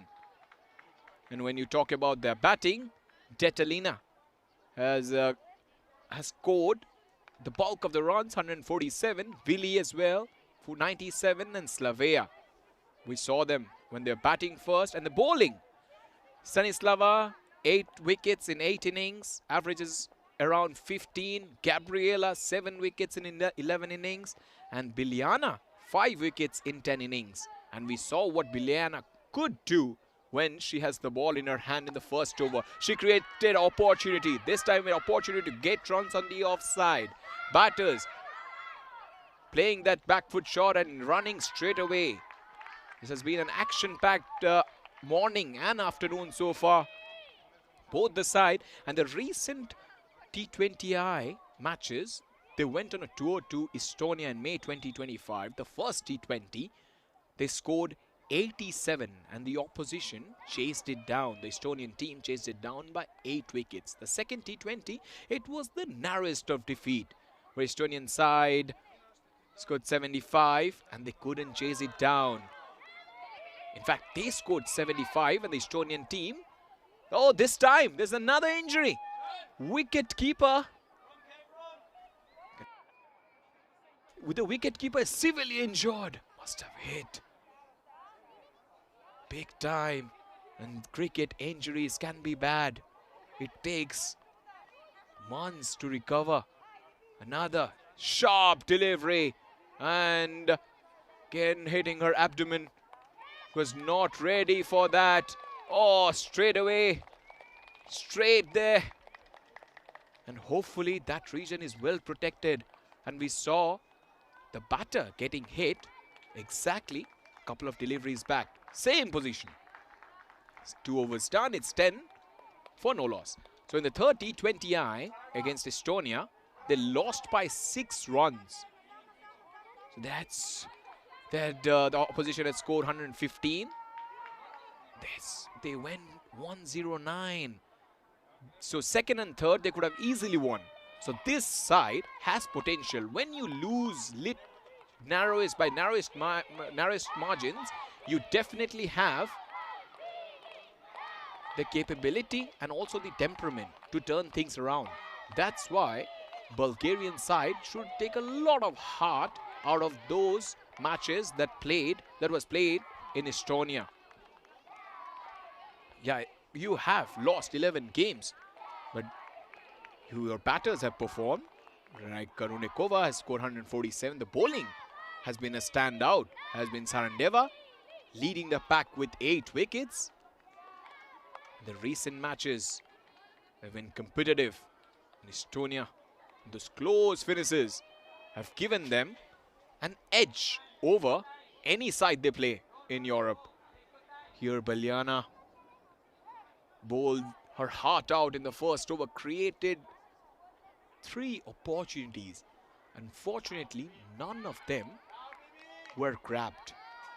Now she is just focusing on her accuracy. She's going through the motions, because when 3 catches get dropped as a bowler, you feel little underconfident, because you think that once it goes up, it might not get caught. You look for bowling that magic delivery, and that's where the batter cash in. So Biljana should not be so agitated, because if she loses it here, it's gonna be very bad for her and might not be able to recover. While Serbia 102 in 106. This pressure cooker situation. Extra bounce from Biljana. And the batter trying to cut it. A high ball, not able to judge the length. It's quite a neutral stance. As plants her front foot forward, but she has to be little bit careful. The problem arises when you try a lot using your bottom hand. If she would have been playing this shot with a top hand, then it would have been quite easy for her.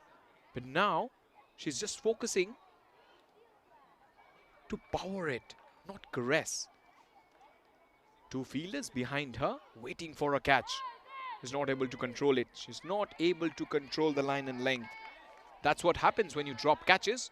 Your main fast bowler, she will be also looking for different ideas, and you don't want her to do that. You want her to focus top of off line and length. Was better off bowling half volleys. That's a fuller one. Optimistic appeal was never going to be out. That was a good length from her. At least not so wide. And also she can do one thing by setting up the batter. Many cricketers in the past have done that. Bowling outside the off stump and then they bowl that delivery which just pitches and comes back in. Maybe she tries to create a trap. Oh, close, close. Hitting the deck is a Bilyana. She is a confident cricketer. She's changing the angle and bowling into the pitch. And a reduction of pace can also enforce some mistimed shots. Edge! The fielder does very well there. There's a dive, stops it, and it doesn't go to the fence for 4. 3 overs, 15 for no loss. Serbian side have not lost any wickets. That's a sensible start. Because when you are the only problem or only mistake that the Greece side made when they came onto the bat, they were looking to be too aggressive. And when you lose wickets in cluster, you are never be able to. You will never be able to get the game back because you have already lost those crucial ones. A little bit of bounce, extra bounce. She has been a force to reckon with, to be very honest. And Wayne, hello. They had to end the game early a few weeks ago. Senthil Kumar. The lady, absolutely horrible shoulder injury. They had to bring ambulance onto the ground. Thank you for the comment, Wayne. She played the next day. The cricketers are tough. Tough. Montelus is there. Ultimate Matthew Pittard. What's the record for dropping catches in an ECN match? Men or women? It's a question for all the people in the chats. Amazing recovery. Yeah, cricketers can do everything. I have seen worse. If you see the injury that happened to Rishabh Pant 2 years back, that accident, nobody expected him to come back to the cricket field. And now he won the World Cup for India. He was in the Champions Trophy squad. Couple of times winning big ICC tournaments.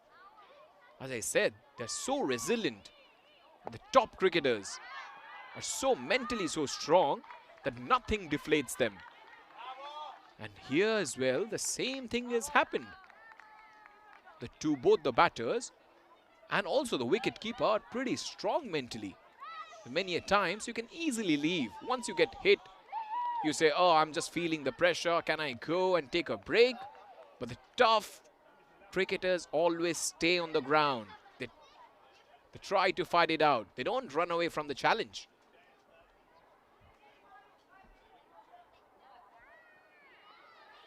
Good pace. This is good from Tanya Dasanaike. She was playing golf yesterday. Says she looks pretty fit. She is whizzing past. Smell the leather. And everybody here in this cricket grounds is buzzing. There's very good energy and atmosphere here in Bulgaria. Sofia opens the face of the bat. Intelligent shot. The fielder is there. Will she be able to get across? Yes, she does. Good fielding. So she was quite aware where she was. 19 for no loss. The buzz across the ground. Everybody supporting. There's the men teams players as well. Some of them have joined in. Supporting every delivery from the Bulgarian bowlers. Safe shot for 1 run. But this bowling effort has impressed everyone. She's been able to generate that pace that was missing from every bowler so far, Tanya. In this tournament so far, she's been able to getting that bounce off the surface, Also has that slow delivery, can bowl full. But she's sticking to that good length region. 4 overs, 20 for no loss. The target, 114. Serbia women are chasing a par score on this surface of 94. And Bulgaria are chasing history, isn't it? If they win, this will be their first international victory, just like Turkey did.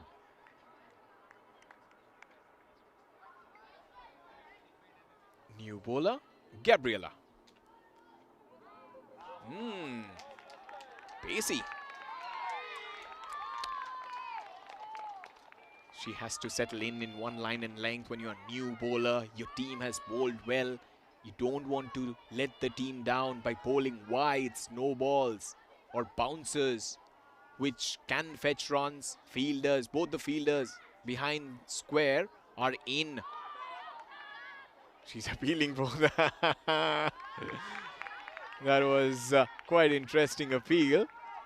Big, thick inside edge. And she was saying, okay, it hit the pad. It's bat before pad, not pad before bat. Played up pitch, Biljana drops it. This time she's the culprit. The previous one, everybody was dropping catches when she was bowling, and now she says, I'm not going to catch it. Because you dropped all my catches, I'm not going to catch it. After this, I'm going home. But big chance. And if you don't hold on to your chances, it also gives a little negative message to the players in the opposition camp. It's just like a body language. If you drop catches, even the batters will think that if I hit the ball hard up in the air, nobody's going to catch it. So as a batter, you play quite free.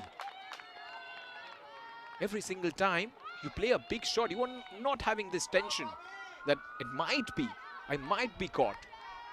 And so far, they have not held on to their chances, and they're making life difficult for them. Outside the off stump, way wide. And that sling that he has just takes the ball away when it comes to Gabriela. It's an open-chested action. Proper T20. Bowling, hard length. And also when you have this slingy action, you are not able to bowl the back in. This was the sling that I was talking about. From that angle, it's pretty hard to brawl the back in. So that's why it will always go away. Finishes the over. All discipline when it comes to Ilarinova. They have kept a run check, but having no wickets down, Serbia will not feel any pressure. 5 overs, 23 for no loss.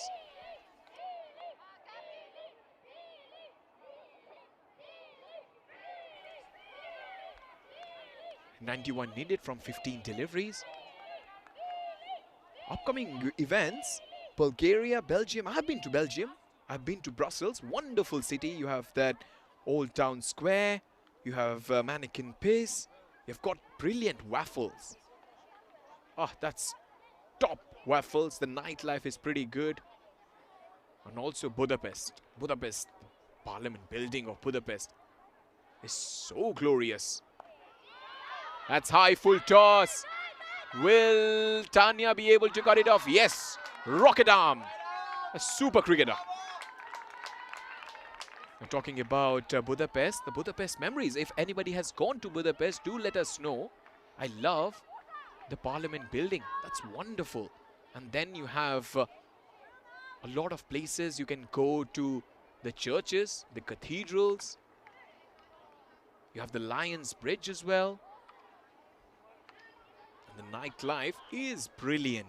You have the old ruins, bar, hit over the top, sensibly played. 2-3 places where cricket you'll enjoy the most. And England, we have Wimbledon.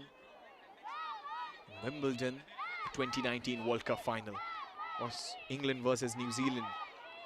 The Wimbledon final was going on, and at the other end, the cricket final was going on. Best of tennis and best of cricket. Wayne says she caught the ball with her. And also, Ash is quite active. Hi Ash, I hope you're doing well. 11 extras already. Extras has been a problem for all the sides who have played. That went away. She played the wrong line, the right-hander. Hopefully, not much of damage done. As a wicket keeper, she was standing little back, maybe not so confident to come up to the stumps.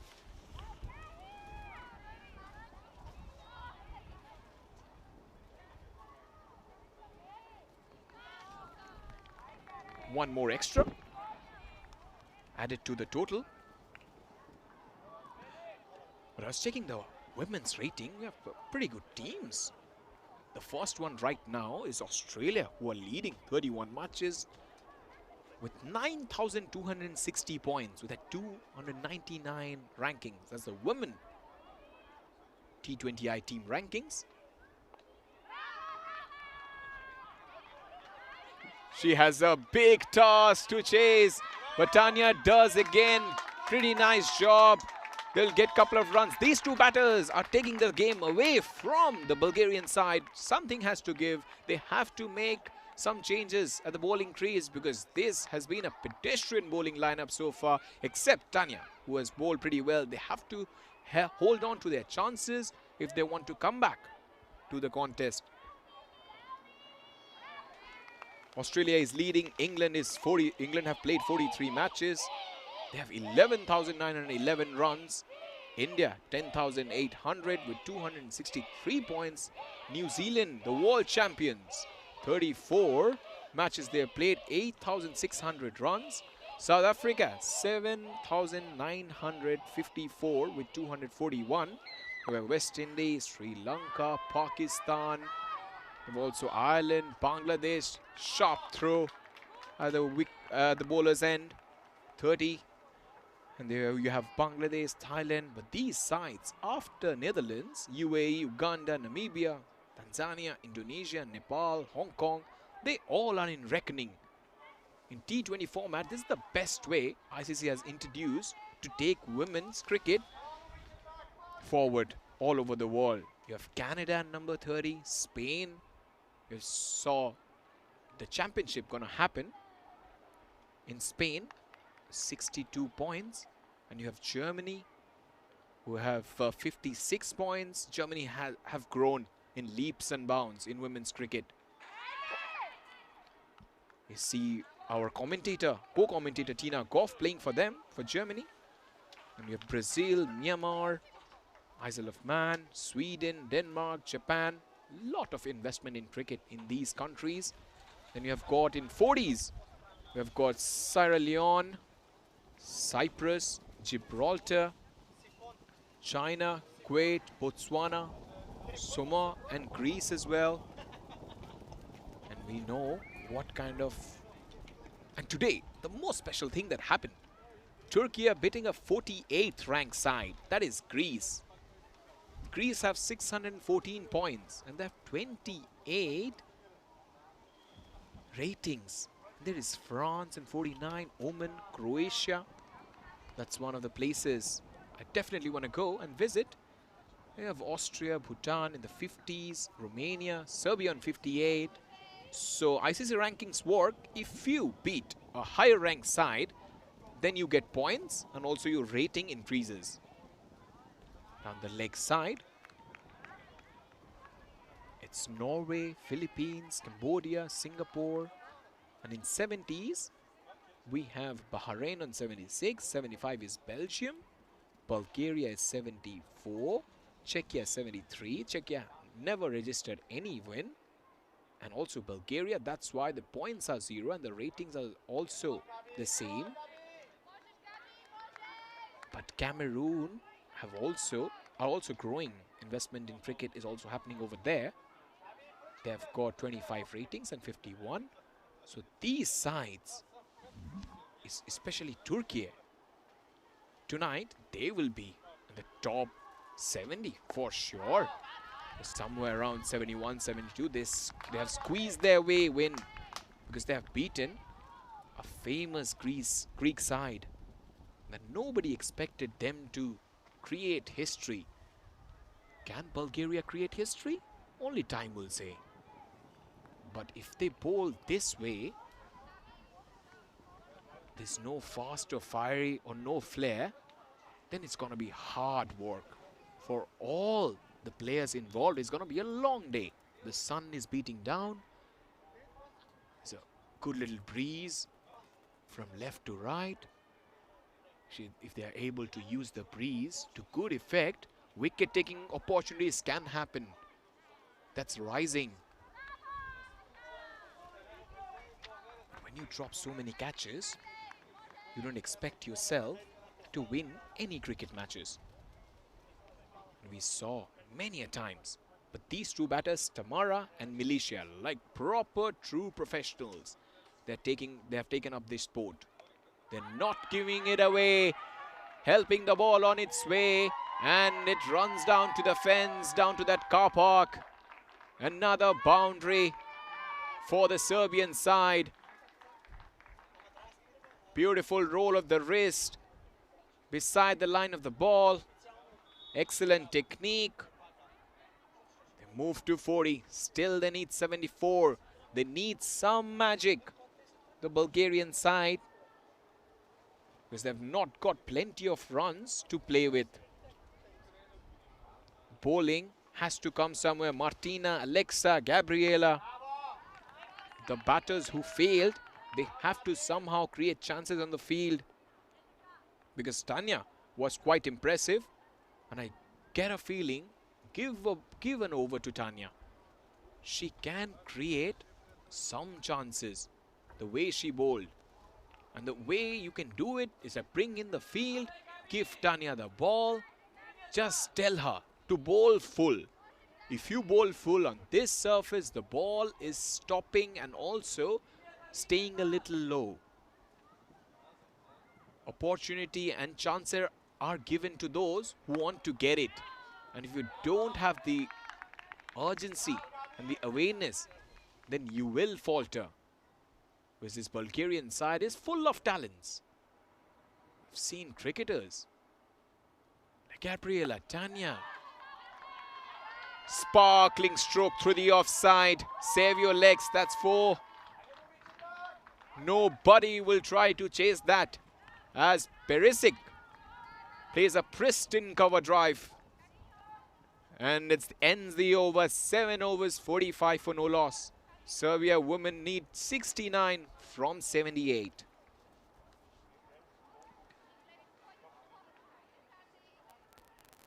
So you're watching ECN Bulgaria T20I Women's. And there's plenty of action in Belgium. Match number 4 is going to happen. But the Bashers are slightly in trouble as Giants are coming back to the game. In 5.4, they have scored 76 for the loss of 3 wickets. History can be made. The hearts can be ignited if Bulgarian women manage to claim their first T20I victory right here, right now. While the Serbian side, from the heart of Balkans to the boundary rope, Serbia's rise as a force in women's cricket is well scripted. They've got the cricketing journey and art right. The Serbian side coming here for the very first time, taking this hostile crowd. Oh, that hit the helmet. You don't want to see that in a cricket field. The batter is severely injured. He's been hit right in the flush. Oh, she needs medical attention. Bulgarian Federation, Cricket Federation Officials have come in straight away. They've done a good job, and it's the place where nobody wants to get hit. Back of the neck. That's why everybody has a protection these days, because we all know in 2014 what happened. When New South Wales were playing, Phil Hughes, the late Phil Hughes, went for a pull shot. Sean Abbott was the bowler. He hit him down the neck. And we all know what happened to Phil Hughes. Yes, quite rightly, there'll be medical check, there'll be concussion, they'll be asking her questions. Where are we? What day it is? Which match are we playing? Yeah, those are the things. There's a general procedure that they follow. She's able to control herself. Yeah, that place. ICC has always, and all cricket boards have taken care of that. That's why that extra flap we always wear around that neck region is after that incident of Phil Hughes. Cricket has changed, and cricket has changed for better. She went for that pull shot, couldn't time it. The ball hit straight back. And it's good that the medical attention being given, everything is checked. She's able to know where she is, what day it is, and the concussion check has come out correct. This is not good. This is not good. You have to be a little careful. These flaps are so useful. That's why in many, I think in English cricket, no batter is allowed to wear cap. Especially in county cricket, they've made a big change. And nobody will be allowed to come to bat without an helmet.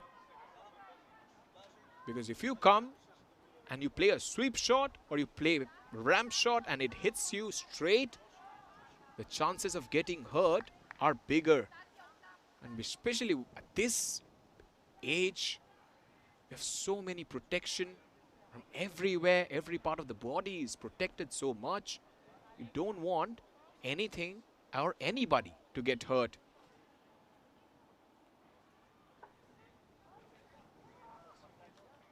Very sick. What a reply. What a reply from her. Not afraid to play that down the leg side.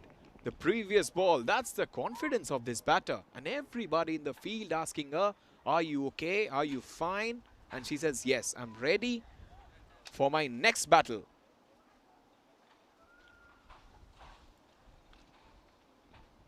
Srandeva has to be a little bit careful. It's double bounce and it's a no ball. That's also another rule. If you bowl 2 bounces, it's going to be a no ball. Because before it was not there. I have seen a dismissal where a batter has been dismissed. Can you tell us in the comments which batter was dismissed? He's a legend. Absolute legend of the game. He has been dismissed 2 times. In fact, 1 time with a double bounce ball. Struck it nicely. Whoever is joining in for the very first time, the question is, you need to tell us who is the name of the legendary batter who has been out trying to sweep a delivery. And it had bounced twice. I'll tell you the opposition. It's Bangladesh. And the batter you have to choose. There's Monteliu saying rest in peace. Rest in peace for sure. Phil Hughes, what a cricketer he was. Yeah, Matthew Pittard, it's weird. I still remember us watching a game. It was New Zealand versus Pakistan in Sharjah Cricket Ground, where Brendan McCullum scored that 200, famous 200. Strong shot, they'll get a single. And also Kane Williamson scored 192 in that match. They didn't celebrate. Once they heard the news that this thing happened with Phil Hughes, they stopped celebration. And New Zealand won that contest quite comprehensive. But still, just to give a lot of respect to Phil Hughes, they didn't try to celebrate any wicket. So I'll give you 2 overs to say which batter has been dismissed. The double bounce is a legend of the game. Retired in 2019. Retired quite early at the age of 34.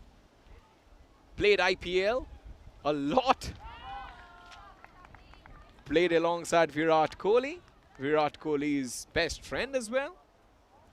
8 overs, 50 comes up for no loss. Serbia women are playing 64. They just need 64. They'll be able to do it in a canter if they hold on to their nerves and just follow the basics.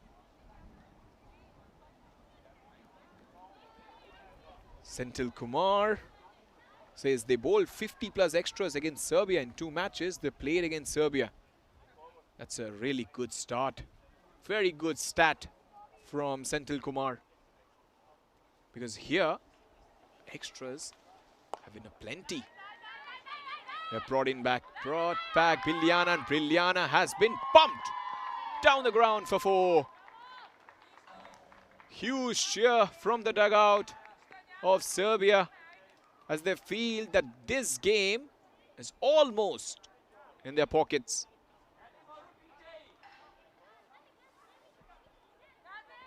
At a low stance, staying low, watching the ball very close. She doesn't want to get out, because if you have that stance, you can protect your wicket. The first one is protection. The second one, you can score a lot of runs. Slightly shorter. Thrashed to the fence for 4. Consecutive boundaries from the right-hander. One along the ground, the second one slightly uppish.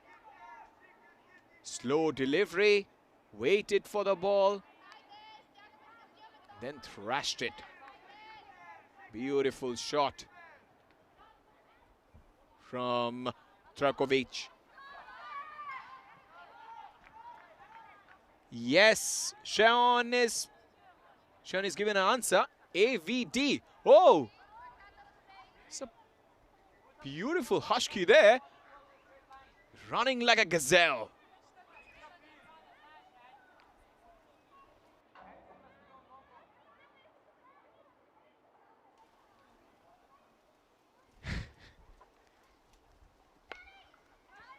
There's another chance. The bowler will never be able to get that, because she bowled and her follow through took her in that direction of forward. Then she had to go back.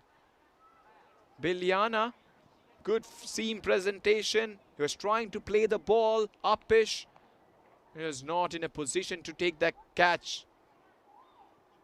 Will that be first wicket? The finger is raised. Biljana, after all the trials and tribulations, just watch out for the celebration. Final sigh of relief as she's able to pick up the first wicket for Bulgaria in this tournament. Serbian women lose the first one. It's 59 for 1.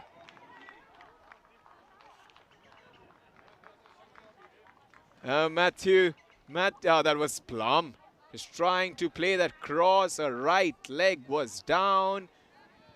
Didn't pick the length of that delivery. It was too full to play that shot. Big sigh of relief. Quite a popular cricketer. Biljana. Malaysia departs for 7. Yuvraj Singh. No, it was not Yuvraj Singh. It was A.B. de Villiers who got out against Bangladesh. You can go and check it on YouTube. It bounced twice before it came to him, and he tried to play a shot on the onside top edge, and he is out.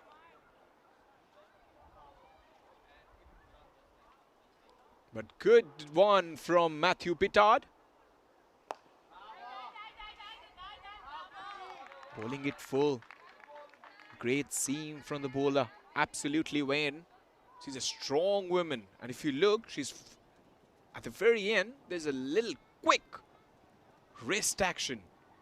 Just waits, and then a couple of deliveries has been quite good from her so far. Biljana. And the loading, the front action, all these bowlers have the chest facing the batter at release. And that's why they're able to get the swing. Whereas in the side-on action, the side of the body faces at release, and mostly common for spinners and also for seamers. So you can say with Biliana, it's kind of a semi-open action, little hybrid between front on and side on. But the pivot is also so important when you're talking about fast bowling, that back foot rotation during delivery. G1 Acharya Plum, yes, it was. We all loved her celebration. The way she just thanked the heavens, that thank you very much. Oh, Montelius has a story to share. I was staying at an Airbnb in Bogota, Colombia, run by an Australian guy at the time of Phil Hughes' incident. Luckily, he had a bat to put out. Oh dear. Montelius was in Bogota. Bogota is also an interesting place, isn't it? How's your experience, Montelius? Because I've got a lot of friends from Bogota, Medellin, another part of Colombia. You have Cali. And also a star comes from Bogota. Are you able to know this? If somebody knows it, then you can definitely type the answer. A famous star who did a famous song for the 2006 Football World Cup. The theme song. Chance. She takes it! Magic from Ilarinova. And back-to-back wickets. Bulgaria are back at this. They are celebrating like they have won the match already. It's 60 for 2. Slightly shorter. Leg roller. Batter should have put it away. But then that celebration says it all. They were desperate. They were waiting for a long time. And when it came. One brings two. Will two bring three? Anna. Short little innings. She was not able to open her account. Goes for a blob. She's out. Yes, someone is teaching them good bowling wrist seam.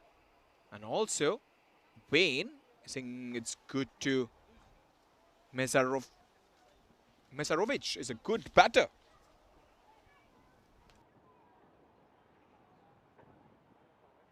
So right now they have taken a short little break. In the comments, everybody who has joined, G1 Acharya, Wayne, Montelius, Matthew Bittard. Let's go and find out what is happening at the other side. Belgium. Oh, Antwerp Giants have beaten Brussels Bashers by 6 wickets. It's an extraordinary win, isn't it? In 8 overs. The batters have thrashed it. Yes, Sabir, 48 from 21 for AG, and Syed, 32 from 13. And the bowling, Syed Hakim, a man to watch out for. Brussels Bashers batting first, putting a good total on the board, 112. And Antwerp Giants, 113 for 4. Antwerp Giants beat Brussels Bashers by 6 wickets. And the top bowlers, Syed Hakim and Shafiullah, doing the trick. 3 for 19 and 2 for 22. You're back live. Couple of deliveries. Ilarinova has bowled.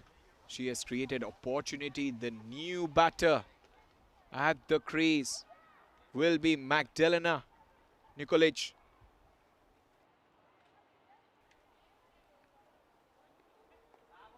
Wide, inconsistent line and length generally hurts any bowler. And in this event we have seen plenty of it. That accuracy you need as a fast bowler is slightly missing.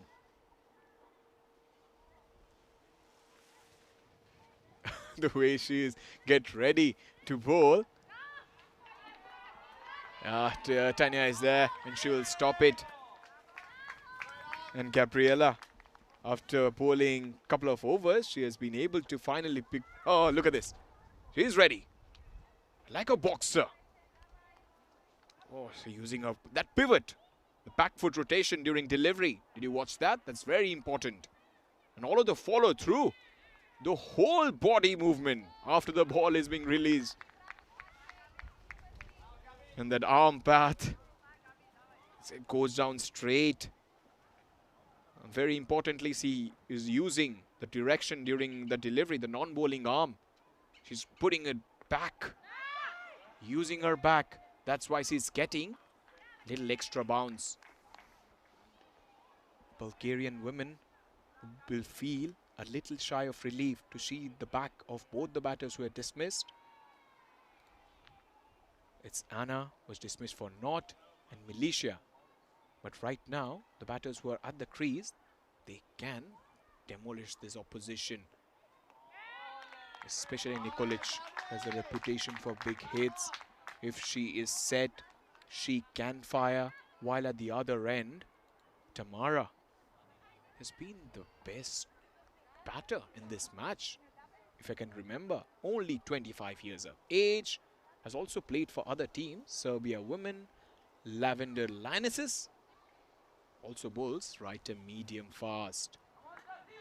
In 2024, she played 3 games and she didn't score much but hit 3 boundaries.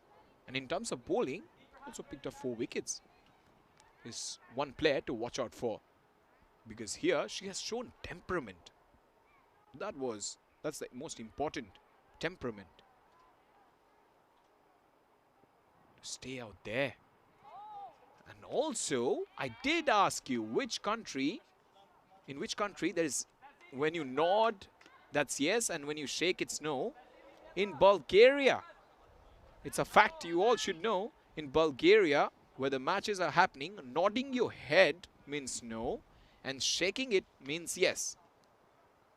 That's quite extraordinary, isn't it? It's many a times I went to this little misfield. I went to the square and it also baffled me. And it has been baffling tourists and diplomats for centuries. And also, even during the Cold War, the anecdotes of miscommunicating during international meetings because of it. Many things happen in those times. And that's a Bulgarian yes. If you look at her, she didn't shake her head. And a shake of the head and swing of the bat to deep mid-wicket. Will this happen? Because the way Trajkovic is playing, she can easily play those pulls. And she does. But not much power in that. Oh, that was close. No venom in that throw. The wicket-keeper was on her heels. She took a lot of time first to reach that delivery and then throw it. Because she was struggling big time, would have been out, no questions asked. Magdalena would have been sitting at the dugout. This plays a gorgeous stroke towards long on. Bulgaria as a country is beautiful. I'll be having off on Wednesday. We're looking forward for that day to visit some places. And also, people joining in the chats, have someone ever been to Bulgaria? Or if you know some places to visit, the most visited ones, do let us know. There's this Vitosha Boulevard, cathedrals, caves, Alexander Cathedral, Ottoman Mosque. Bulgarian's history is so rich and so traditional. Just like that, his bowling so rich at this time. Sarandeva. The batter is slightly bemused, not able to comprehend.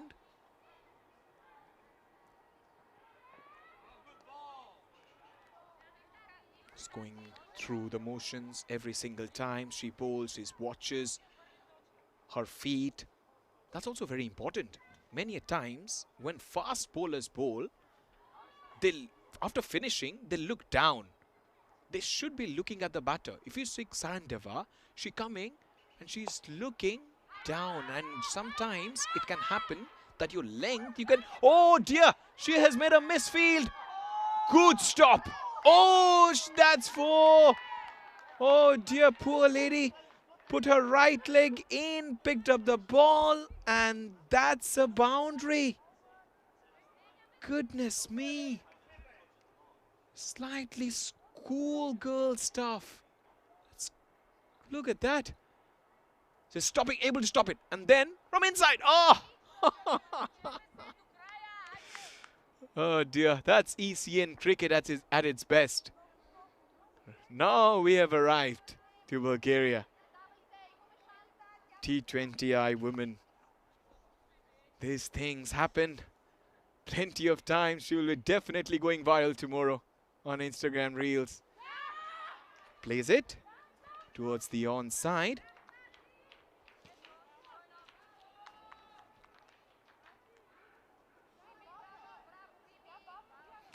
So what that boundary did is just made the batter relax a bit. Tamara Trakovic, because before that she was itching to get that boundary.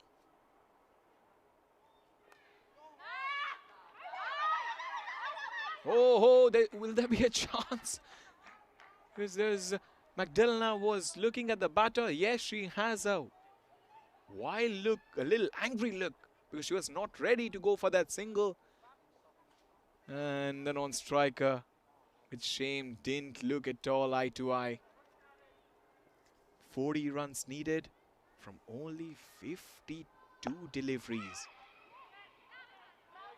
No, you don't want to do that. You don't want to do that. Whenever you hit the ball straight to the fielder, if you go for the run, it's suicidal. And right now the stage is 79 for 5. The stage is set for a famous victory for Serbia. They don't want to ruin it by going for crazy singles. Top shot. Brilliant use of the wrist. She had the field in the back of her mind. It's very good from Magdalena. She plays it behind square. A lot of power and class from the right-hander. And she knows where the fielders are. It's very important as a batter to know where the gaps are. This is top innings.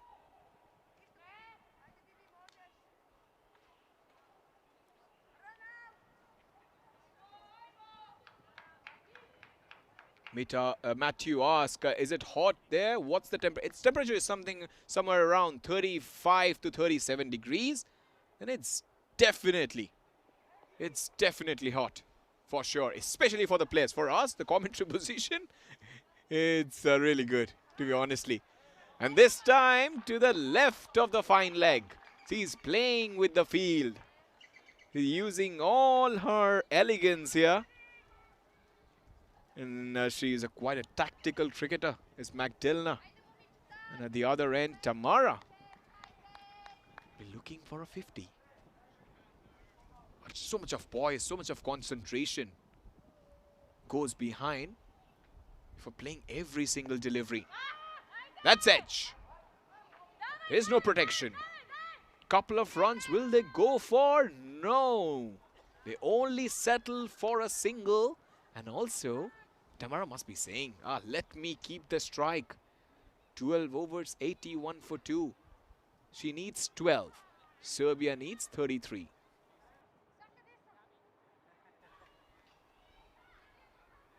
Zorica says, bravo, Magdalena. A lot of fans for Magdalena, where she has come out and she has tried to play shots, was able to time it to perfection. Senthil Kumar, bring in Disanaika. Yes, Tanya, and try for a couple of wickets. This match is done. No harm in trying. You can definitely try that ploy. I think the skipper should realize that 33 runs needed. This game won't go till the 20th over. it should be finishing somewhere around 18th or 19th at least. So if you bring her and just try to create some chances, it's a big opportunity for the bowling side to come back. Because here, Sarandava is a decent bowler, but she doesn't have the pace to trouble the batter. She's just floating it in and then taking it away. When talking about her action, when she's able to come in many a times, that back foot landing is not right. That's why she loses her space. Terrific shot through the covers for 4. That's gone like a tracer bullet to the fence. Tamara. Classy stroke from the right-hander. 8 short of 50. Floated, flat-batted, slapped, thrashed, whatever words you want to use, you can use it. But that was some shot. The balance is there, poetry in motion. She's someone, a big, tall girl. And she has that girl power. And if she wants, she can also develop her batting skills against spin. And also she can try to go for big sixes. Because she is quite tall, brings the bat up. And if she is able to use the feet, that's her best option to create a huge statement. And as I said, everybody in any corner of the world must be watching the way she is playing right now. And somebody must be making some notes that if we get Tamara, for example, to any franchise side, she can offer us good runs with the bat. So she can become one contender who can definitely change the cricket culture in Serbia. And as I said, Serbia is 58. That's very good ranking. Another one. One more drop. If you give $1 for drop catches, all the Bulgarian fielders would have been millionaires so far. Because they have dropped so many. One more.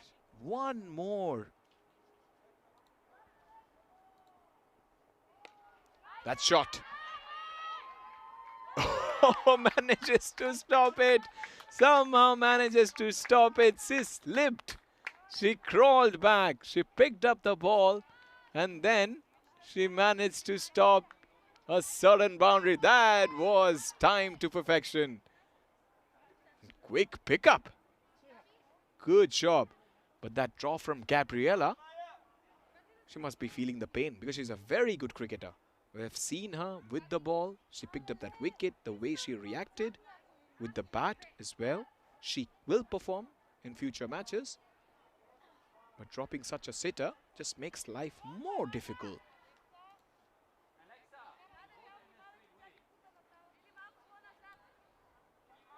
The Serbian side, they have been outstanding. Serbia, beautiful plays, brilliant football team as well. Oh no, that's gone for 4. Adding salt to injury. Tanya came, created chances, and here, that was another. Would have been a great catch. She didn't reach to the pitch of the ball. That was the mistake that she made. That was Stanislava Sarandava. And to make matters worse, heads to the fence for 4. Edged. 4. Thick and fast. This game is gonna get over if they bat in such an aggressive manner. Only 17 needed. Consecutive boundaries. Opening the face of the bat, the fielder had no idea, no chance to stop that ball. Just was hoping that the right foot will help the ball stop, go to the boundary. Katrine Strandeva was the culprit in the previous occasion. So we've been talking about Tanya's bowling skills. She has been brought into the attack. Just to make matter worse, she has not been able to. That's a chance. But Magdalena will reach the non-striker's end. For a moment we thought there a chance of a run out because the fielder picked the ball up but wasn't able to release it quick. Biliana fielding at fine leg.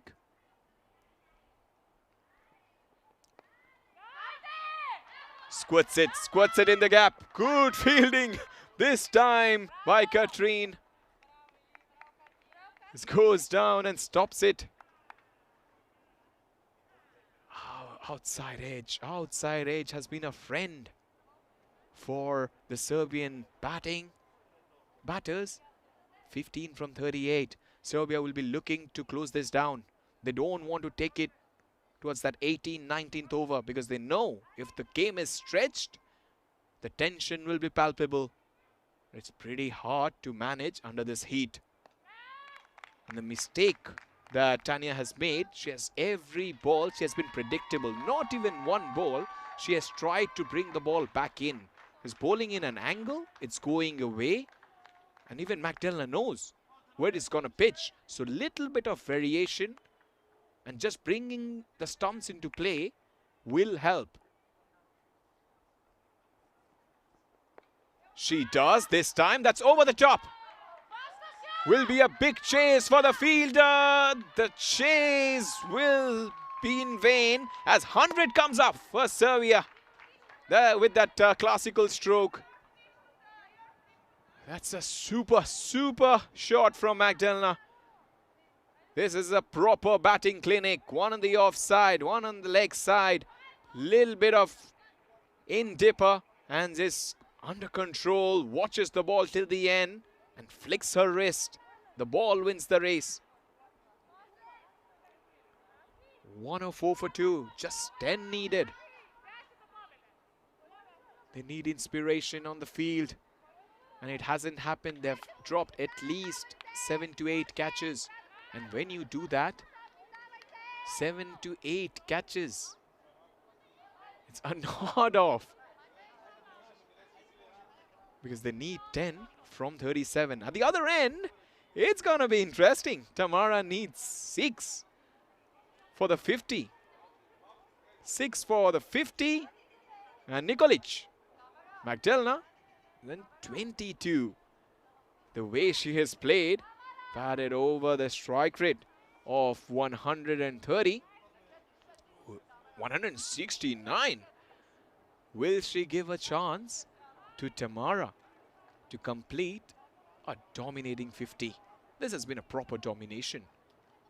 If you watch the way Tamara came onto the crease, played proper cricketing shots, Militia was there. She ensured that a wicket didn't fall in the first 7 to 8 overs. She stayed there for 25 balls. Her job, she did it to perfection. She only had to block. Then Anna got a peach of a delivery. Outstanding catch from Gabriela. Spectacular. And Magdalena, 22 from 13.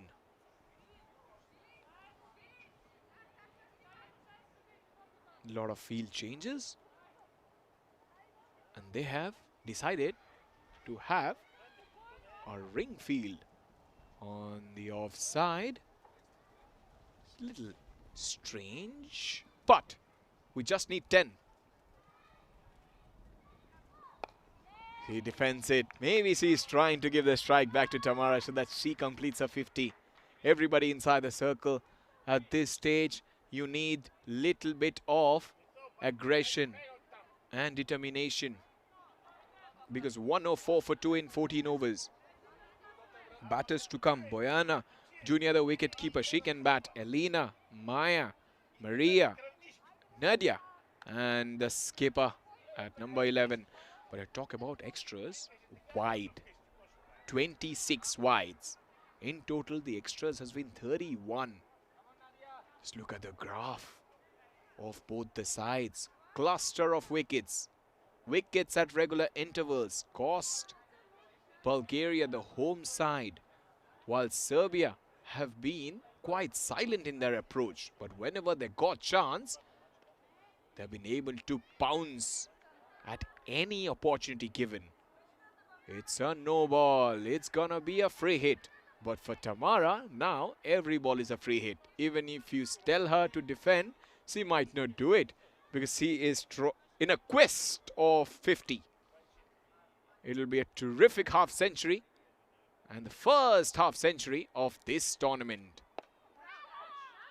A little shorter there. But the way she has played has been quite sensational. This is European cricket at its best. We have seen what live action. Everything has been so perfect so far. For all the sides they have played, if you look at the scores as well, every single side in the previous match, we saw what happened when Turkey upset the Greek side. And also in this match, the cricket has been glorious. And this is what you expect. We are in the match number 2, Serbia taking on Bulgaria. But match number 3 is going to happen. So you have to be careful with that because Turkey will be facing Serbia. Turkey, winners of the first match. Serbia will eventually win this game. It's going to be a big battle. In the first match, it was 116 for 9 for Greece. Turkey scoring 118 for 7. So every single time, there have been scores over 100, which is really good. Good fielding from Biljana. That's quite fantastic from the fielder. We talk about the previous match. Greece women scored 116 for 9, fell short by 2 runs when Turkey batted first, 118 for 7. Very good innings from Adamantia Makri, but that was not good enough. They fell short, but the Greece women, I beg your pardon, the Turkish women have done a fabulous job because they have been able to put the pressure with the highest score so far. There's a no ball. They need 5. Tamara needs 5 for a 50. Will she be able to get it? That's a big question. She needs a 6 to finish it off. That's a wide. Tamara needs 5. Serbia need 4. It's a cracker of a contest. Will she be able to do it? Huge question. Let's see what happens. Will it be a boundary? That's taken, but that was a no ball, was it? I think it was. Yeah, it was a free hit. It was a free hit. They're celebrating. Oh, my goodness. Look at the celebration. That was played on the top, plays on the up, and then the fielder took a brilliant catch. Yes, they can take catches, but when it's a free hit. Let's see. She needs 5 for his 50. Serbia needs 4 to win this game. Will that be a no ball? Is it? Yes, it is. Complete domination from the Serbian side. 111. The Nelson is up. 3 more runs to win. Will she be able to do it? Tamara is looking close at all the fielders. All the fielders are inside the circle. Oh, what an anticlimax. What an anticlimax. She's looking for a 50. She's tired. She's having a huge laughter. Looking, maybe some of the fielders pass some comments behind square. That's played away nicely. Good stop. Strong stop there from the fielder. Fili Nikolova doing the fielding. Able to stop it. Able to stop it. One more win for Serbian side. One more confidence booster match coming up. Match number 3. Turkey will be facing Serbia. And you can see your timings and you can decide to watch this match because this is going to be a blockbuster. Turkey have won the previous game and now Serbia will be winning this game. 3 runs required. Magdalena can go for the big shot.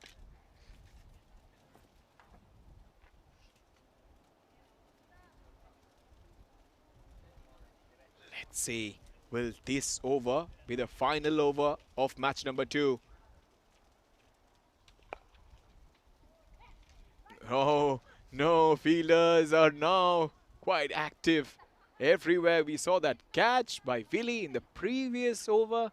Now this fielding, they're charged up. They are charged. But it's little too late. Will they go for the glory shot? They will take a single. They need a couple of runs. For some reason, Tamara having a big chat with the fielder at point and with the wicket keeper. So he's looking closer everywhere.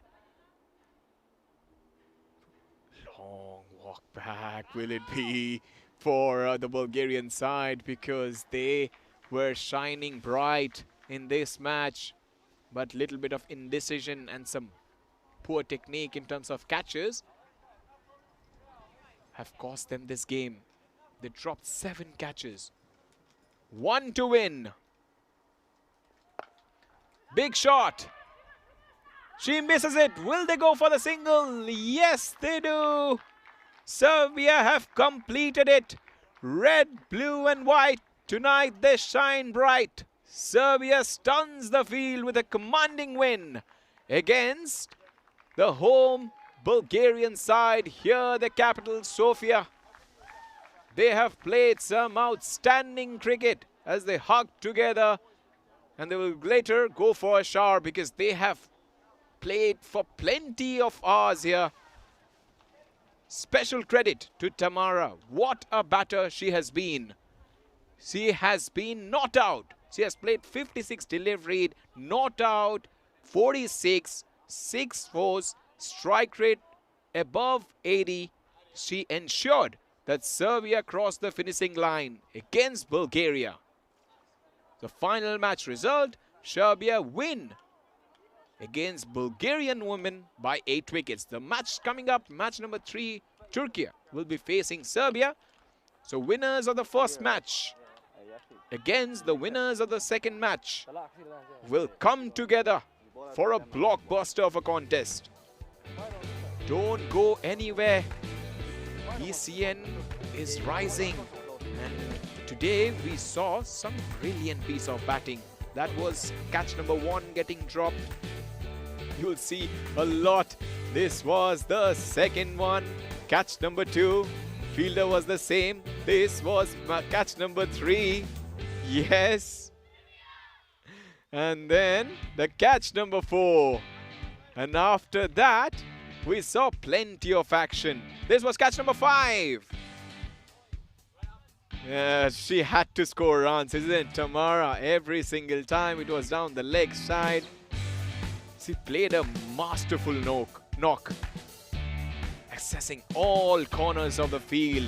Peppering that leg side boundary. That was that unfortunate incident where the ball hit the batter's neck. Concussion test happened. Brilliant from the Federation. The medical facilities is great here. There was down the ground some classy strokes. Tamara, every single time they pitched her up, she went for the drive and went to a slightly shorter. They went for the cut. We had a special visitor as well. One of the best moments of the game. She finally got her wicket after a lot of struggle. But then this quick little innings from McDonough just finished the match quick, or else it would have been a long time for Tamara and co to finish this game. But they did it in special style. Beautiful ground and facilities here. Vitosha mountain ranges. Those buildings look glorious. Tamara staying not out, 46 from 56. Malaysia played a crucial knock, 7 from 25. She ensured that no wicket was fallen at the non-striker's end. Anna was out, unfortunate, caught and bowled by Gerald. Stunner of a catch. McDonough 24 for 17, a sparkling knock. The extras 29 wides, in total 37. And the bowling card, 4 overs, 1 for 27. They used 7 bowlers. Tanya was impressive with the new ball, but the old ball conceded a lot of runs. Gabriela 1 for 20. No wickets for Katrin, Stanislava, Nadia and Tetalina. The first wicket fell when it was 59. It was back-to-back wickets, 2 for 60. But then a long partnership helped them romp home. Bulgaria batting first, 113 for 8 in allocated 20 overs. Slovenia 30. She was the peak of the stars when it comes to Bulgarian batting, while Serbia, Tamara, was the star of the day. 46 not out, the highest score so far in T20I Bulgaria. ECN, as they beat Bulgaria by 8 wickets.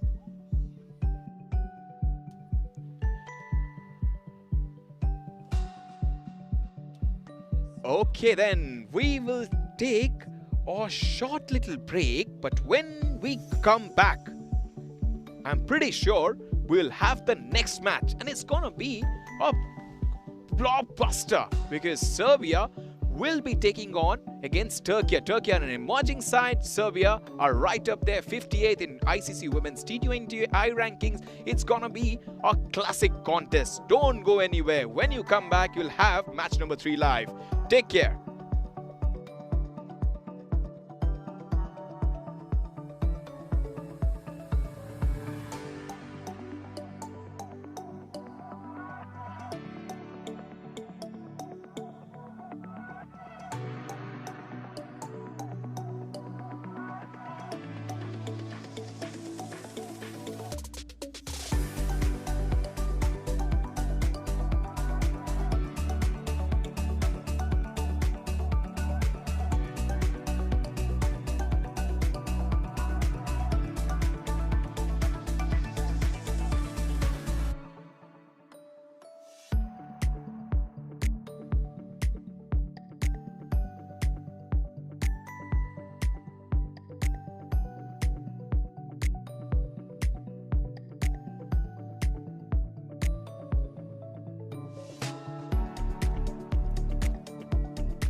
This European cricket event is proudly brought to you by HCL Software, Rado and 1xBet.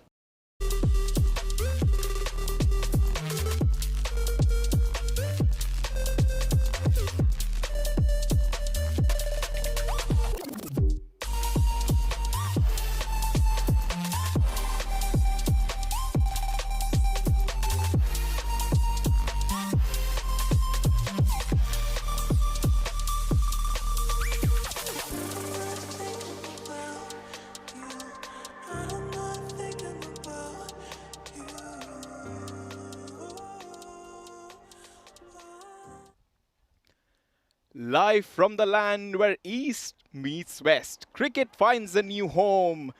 Let's go down to the toss as both the captains are with the match referee.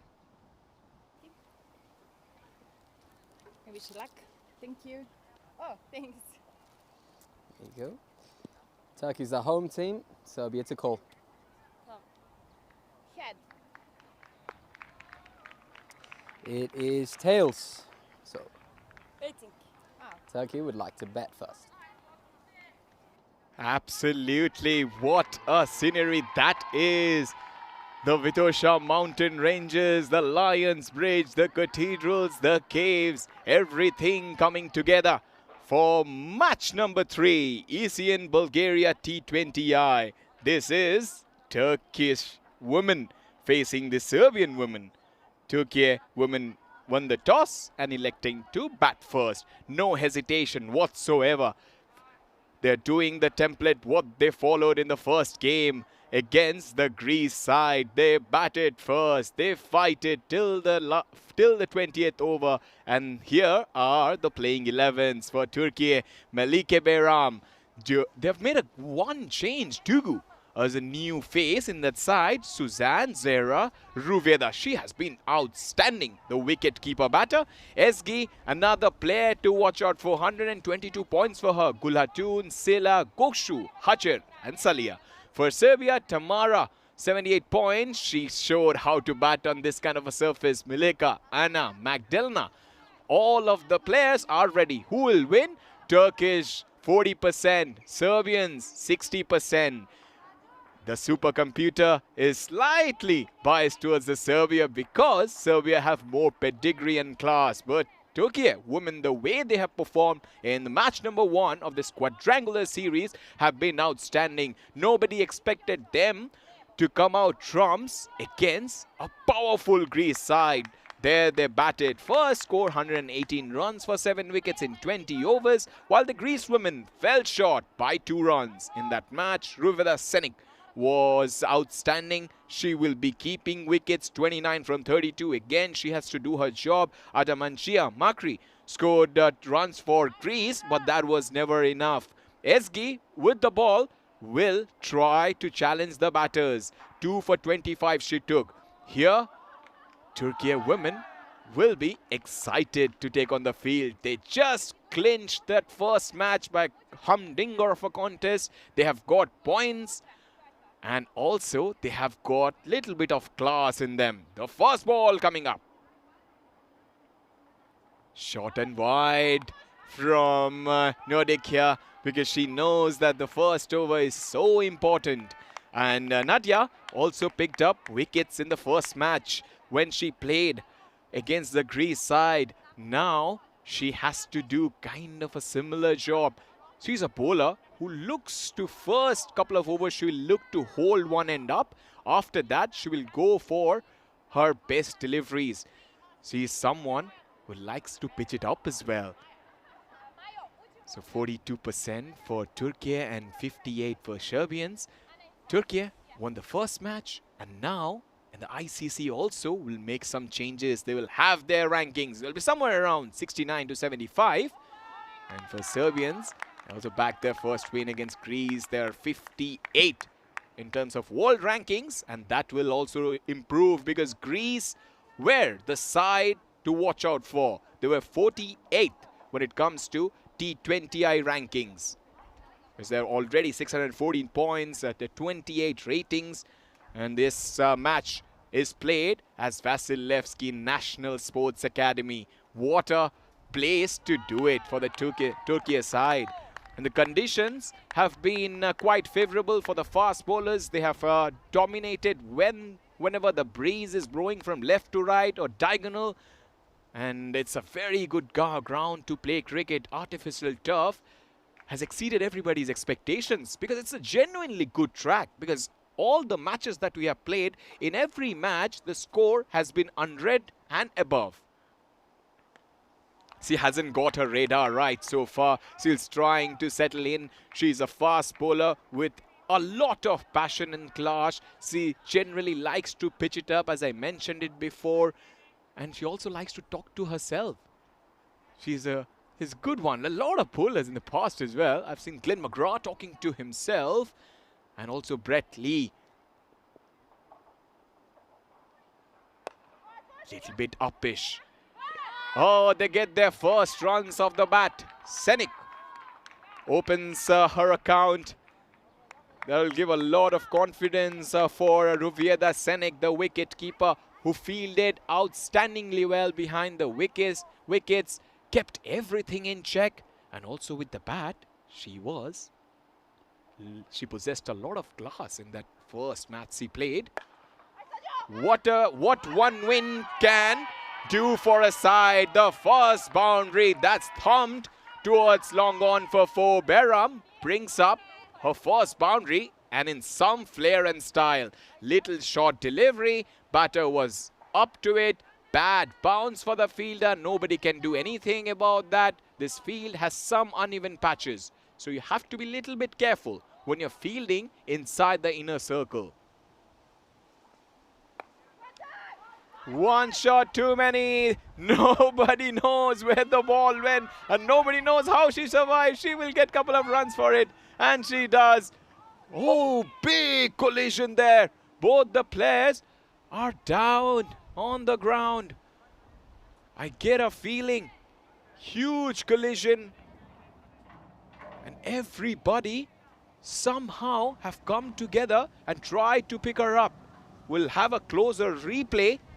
But I just get a feeling that while she was turning back, she had no idea. Her first intention was to reach the non-striker's end. The passion of reaching at the non-striker's end ended in desperation. Oh dear, that's a massive collision. Everybody's down there and watching what happened to her. Because she had no clue. The fielder had no clue. Both the players were watching the ball. Hopefully everything is all right for Melike Behram, who spanked that first boundary. Her right arm is severely injured. The doctor, the federation have come straight away and putting that magic spray. That magic spray is a classic thing, isn't it? You put it and it suddenly, after, look, she's back. Tell me about this magic spray. What is this magic spray? I've heard plenty of stories. Players get injured and after 5 minutes, they're up. Not even 5 minutes. I beg your pardon, 5 seconds. In the chat, saying hello to Chris, Viking, BD Cricket, Sagor Khan, Harris. Guys, tell me about the history or give me some information about this magic spray. And how does it help?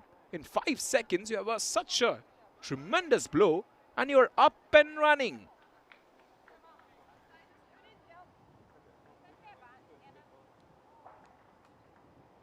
It's 10 for no loss. Crucial start. Crucial start. Turkish women will be looking forward for this challenge because they have won the fast game, which was against a much tougher opposition in terms of rankings. They believe. Turkey believe. High full toss. That's swatted away towards the boundary. Might not reach. Yes, it does. Second boundary of the over. No ball signaled by the umpire. It's a double whammy. Now she will get a free hit. What a little blow can do. She would have been little angry after that collision. That right arm must have been severely impacted. But then she doesn't care. That's hit her thigh. You can't appeal. You cannot be out when it's a free hit. First over, what an over it is for the batting side. It's 15 for no loss. Excellent. And Harris joins us, Arif as well. Hello guys, tell us about the Magic Spray and we'll tell you about the tour of Bulgaria. The ECS Bulgaria, fantastic tournament, just finished yesterday. Now it's ECN Bulgaria, T20I Women's, Bulgaria, Turkey, Greece and Serbia. And then the men's, Bulgaria, Turkey and Gibraltar. So Gibraltar will take that long travel to this magnificent city, the city of wisdom. That's Sofia. We all are so blessed and so lucky to be here and witnessing this wonderful match that's happening in front of us. The beauty of this contest is that in this quadrangular series, Bulgaria have never won any international contest. Turkey just recently won. So when two sides play, you see the desperation because Bulgarian side gave their all. They scored above 100. It's unfortunate that they dropped 5 catches which caused them the game, but you can never doubt their passion. And passion is something which you cannot generate. It just comes within. The Turkish women doing the right thing, putting themselves to bat first on this kind of a surface. We have speaking about the surface and the ground. The ground is lightning quick. Sometimes the ball can stop, but when it comes about this 22 yards, it's been a beauty. It's been spotless, flawless. Whenever you have played with the right technique and intention, all the batters have got runs, be it men or the women. It's hit straight. The full is trying to sweep. It will be better off for Behram to play it slightly towards the onside. On drive will fetch her more runs. If she tries to play that cross-batted fuller one, chances of getting out just increases almost by 50%. Because she has got off to a start. Slightly better, but with the kind of techniques she has, moreover she tries to hit anything that's pitched down the leg side. On the off side, she tries to just guide it towards third. That's most probably the technique that this side has brought with them to this beautiful city. Appeal, but no real conviction in that. She's slightly frustrated because both, in fact, she has missed 3 deliveries and all the 3 deliveries on a similar line and length. Behram has to be a little bit careful. Wide. Melika Behram would be thinking she would be playing on this surface, and this surface looks so green, so flat, only 19 years of age. What a story it has been for her. Melika goes big. She shows her power and passion as she bashes it away for her second boundary. What a start it has been. Thunderous from Turkey. It was pitched up. She went over the top. Didn't have any fear. What power. What placement from the right-hander. Serbian women leading 1 matches, 1 win, a very good net run rate. Keep an eye on that. Turkey, they have also won against Greece. Now Greece are feeling the heat. It's already so hot, and now their temperature must have been more. So they need to put on the AC whenever they go back to the hotel. I hope the AC is working. Finds the gap, might not reach boundary. Good shot from Senik. She will try to play these kind of stroke. She generally prefers to stay at the other end and watch her partner bat. She's quite an intelligent cricketer when it comes to batting inside the power play. And maybe she has been sent the instruction, just stay out there. And look, what a good innings can change your life. Ruveda Senik, the batter at the non-striker's end, was batting way down. Was batting at number 8 in the previous match. Flat batted. No run. She was batting at number 7. 1, 2, 3, 4, 5, 6, 7, 8. She was batting at number 8. She scored 29 from 32. Staying not out with 4 fours. Next match, she is opening. That's what one innings can do. Will she find the gap? Yes, glorious shot on the onside. Behram showing her true colors here at Bulgaria. No fear whatsoever. That's the way she plays. Look at her eyes. Steely. And this was precision and placement. Just this power of timing. She's a huge girl. If half it can also go a long way. Comes down the track again. She is batting like a box office here. And she is batting really nicely. Talking about Melika Behram. Melika Behram was bowled previously. But look, this is the strategy she has intended. She's batting. She's covering her stumps. Whenever the ball is pitched up, she's trying to take that aerial route around that mid-wicket region. She's watching the ball close. That's way down. There is protection. Lucky for the fast bowler that there is someone behind the wicket keeper, or else it would have been disaster. What a start it has been, Behram.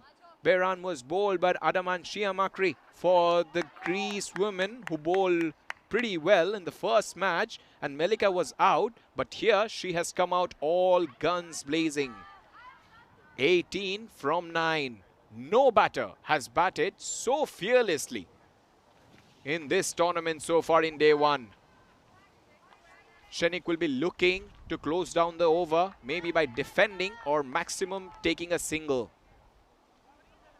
Saying hello to all the people. A lot of people from Turkey are joining in.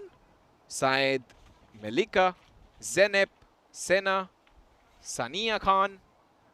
Hello to all, and I hope you're enjoying your game. Whoa, that's a slow delivery as expected. It's a dot delivery. Behram needs to have a closer look at her partner's body language. She has got a lot of temperament, and the template has been set. The striker right now will defend or maybe maximum rotate strike, and the other hand, she will go bonkers. That's not her game. That's not her game. Better off, give a single. You can do it because you have the potential. In the first game, you showed it when you scored 29 from 32. And there's plenty of gap on the offside. You just guide it, you will get runs. Ring field on the offside. Little bit of blemish will fetch them 4. 3 fielders on the onside.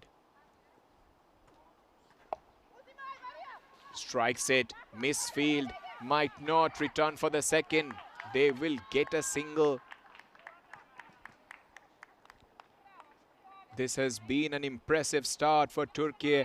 31-32 for no loss. The way they have come out, their intent has been positive. At one end, you have Senik, who is playing for time, and the second one is Behram. She has got her eye in. And if the opposition doesn't turn the screws, it's gonna be a brilliant innings. She's quite happy, Senik, to play the second fiddle role. It's so important in T20I cricket, so underrated these days. Shot of confidence and dominance as Senik picks up her first boundary with utmost ease. The ball has raced away to the fence for 4. If you want to see what is class, watch this many a times in loop. Outside the off stump, rolling her wrist, extending her arms, getting to the pitch of the ball. We haven't seen such a classy stroke so far in this tournament. You don't need to do that. You don't need to do that. You have played such a nice shot down the leg side. There's a little bit of risk if you try to play to get little under edge to the stumps or the face of the bat to the keeper. Serious pressures this from Maya. And Maya's strength has been bowling at the stumps. What dive that is from Behram. Maybe she was under threat. For that reason, she put her whole body on the line. And she's up. Little shot again. Oh, that was the one that she was trying to go for it. And direct hit might have been curtains for the right-hander. And something which the batting side don't want at this point. So close to the stumps. I understand, but that's honestly that's a terrible line. No fielder behind the wicket keeper. Only one on the offside. That's the third. No fine leg, no long leg.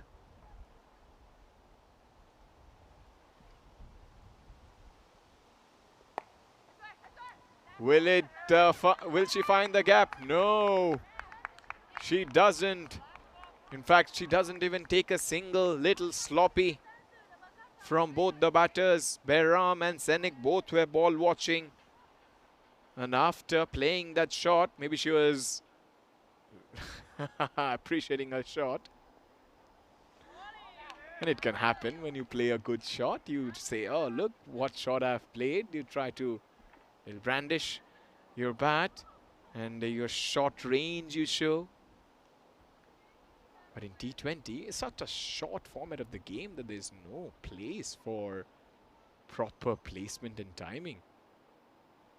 Just have to whack it every single time you come out of the crease.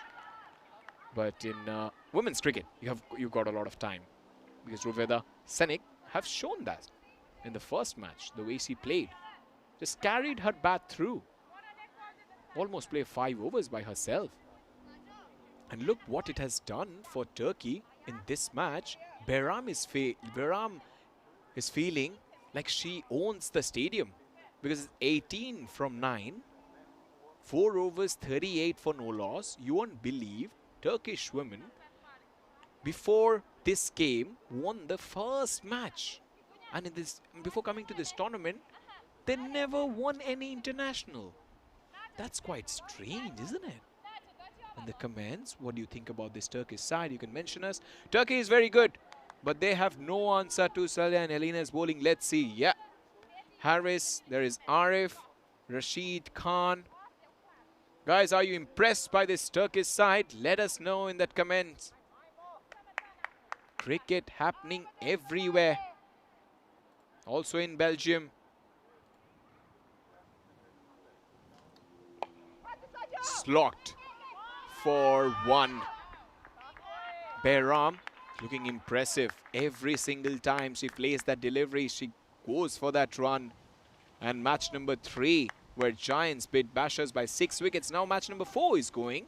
In the first innings, 10 overs, 139 for 9. Giants have scored, the Antwerp Giants. It's protection. Lions have scored 64 for 4. Lions are in a spot of bother. They're chasing a big target. They need 64 in 3 overs. Oh, what a game. ECS Belgium 2025. And here we are playing ECN. That stoppage. Fielder comes underneath it. Doesn't go for the catch. The bowler is also slightly confused why she didn't go for the catch. Little strange tactics. Sometimes in this format of the game, fielders will look to save themselves. But this is international cricket. Another one, nestles underneath it, takes the catch. The industrious Senik departs. She played gloriously in the first match, but when she came here, she had to start from where he left. trying to play an aggressive shot across the line. Top edge. Fielder takes the catch. She's a better player than that shot. The coach is happy, but she can do a lot of things, a lot bigger things than that. 9 from 18, she departs. The first wicket has fallen for the Turkish side. It's 41 for the loss of 1 wicket. A good start is such a ominous sign for the opposition. Melika Behram has taken this game forward. New batter will try to look different corners of the field where she can get a single and put Behram on strike. Because Behram is striking so nicely, it's in the power play, she needs to get her strike back. Will she be able to do it? Yes. That's her play. That's the way a non-striker or the striker should respond. You know one batter is going, then you compliment. All top teams do it. In Australian side, when Justin Langer and Matthew Hayden used to play, Justin Langer's first task was to give single. And we all know what a big cricketer he was. Just short, perilously close to the girl fielding at mid-off. They get a single. Behram chancing her luck so early in the piece. 5 overs, 43 for 1. Turkey have dominated the first 5 overs. I was talking about partnerships. Sachin Tendulkar and Virendra Sehwag. When Sachin, such a big batter, knew that my first task is to get Sehwag a single. If you do that, then there'll plenty of runs at the other side. And that is European cricket, Western Shield. It's going to be a cracker for contest 18 till 24th of September. Don't forget to tune in to ECN Network at Katama Oval, Malaga, Spain. Bienvenido, amigos. He's expecting the ball to be pitched up. It is up and it is thrust away for 4. Behram showing her power once again, the big girl power. Dismissed from his presence. Fuller, 1 takes, 1, 2, whack. That's the way she plays. She doesn't care about reputation. Mesharovic, first ball of her spell, has been dispatched to the fence for 4.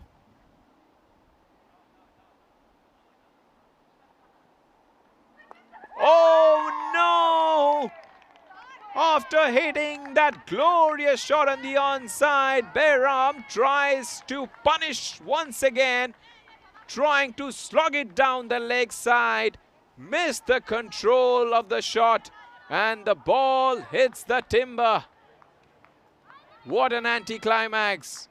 6, 4 and out for an impressive Melike Behram. Take a bow. 25 from 14. She has put Turkey in a dominating position. This is what happens. The temperament gets tasted. And if you are not able to control that, most times you lose your wicket. That's the adrenaline rush that people talk about. New batter is Noor Kilic.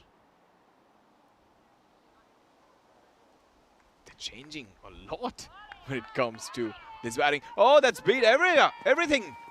Fielder does particularly well at the boundary. Saved a sudden boundary. Brilliant bit of fielding at a fine leg. Serbia on the ball. Maya was the fielder. She had a lot of ground to cover and put her body on the line. Top stuff from Maya there.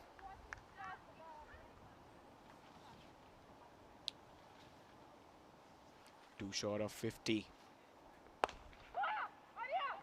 Single, no, misfield. 50 comes up in some style. Turkish women will celebrate this little milestone. Fielder once again makes a mess of it. It was timed pretty hard. Fuller delivery, went for that shot. Fielder was slightly on her heels and was caught napping as the ball went underneath her, between her legs to the fence. Down the leg side, they have this problem of pitching the ball or else drifting the ball down the leg side. Whenever you do it, you have to understand there's no fielder down the leg side. And also for the wicket keeper, it's also very difficult. And also you are using a fine leg fielder so fine that your square is getting opened up. The fine leg fielder is there just to stop if the wicket keeper misses the ball. Another one! Second one in the over. This is classy stuff from Mesarovic, who has come out trumps. A wicket that she desperately needed. One shot too many for the right-hander. A disappointing end for Zehra Akpinar. A lot was expected from her, but she departs. A brief little knock. One boundary was that highlight. So it's 53 for 3 after 5.5.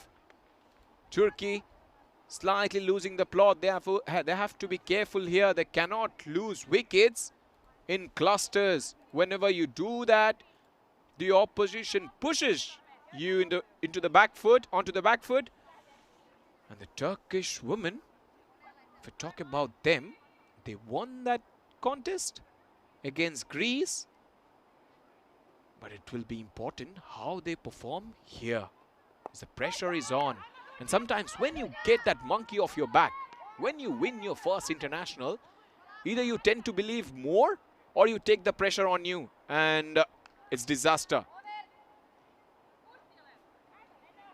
Or else it just inspire the second generation, the next generation of cricketers in Turkey. They'll be in the headlines of Istanbul. That's for sure. This win has been a game changer for the Turkish side. Now there's a skyscraper on the first, and then just before the power play, that sixth over went for 11, and that first over went for 15. So a couple of good overs in there, and the middle got 10. So they're keeping the run rate up. That's a very good thing. And after the power play, it will be a test, because the leg spinner is going to join the party. We have seen plenty of her. Prokic. It's an unusual, unique leg spin. Comes up. Let her watch how she bowls today.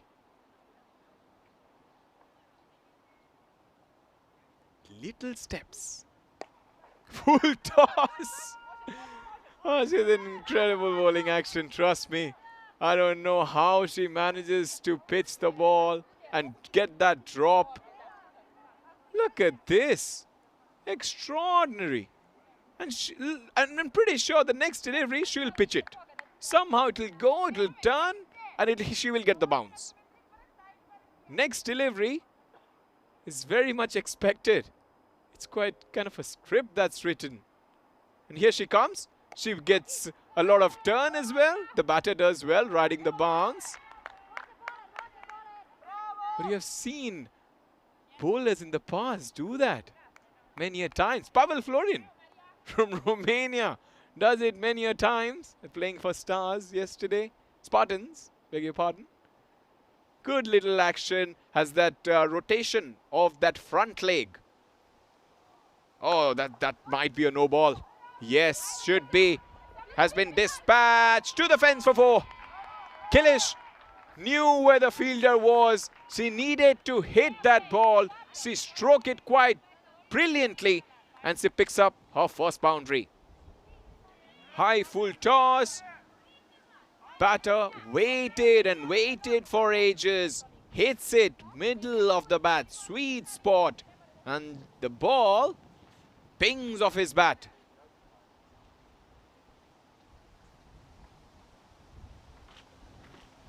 One more time, this time one-handed misfield. It's all happening out here. They're giving bouquets here, free gifts are on offer.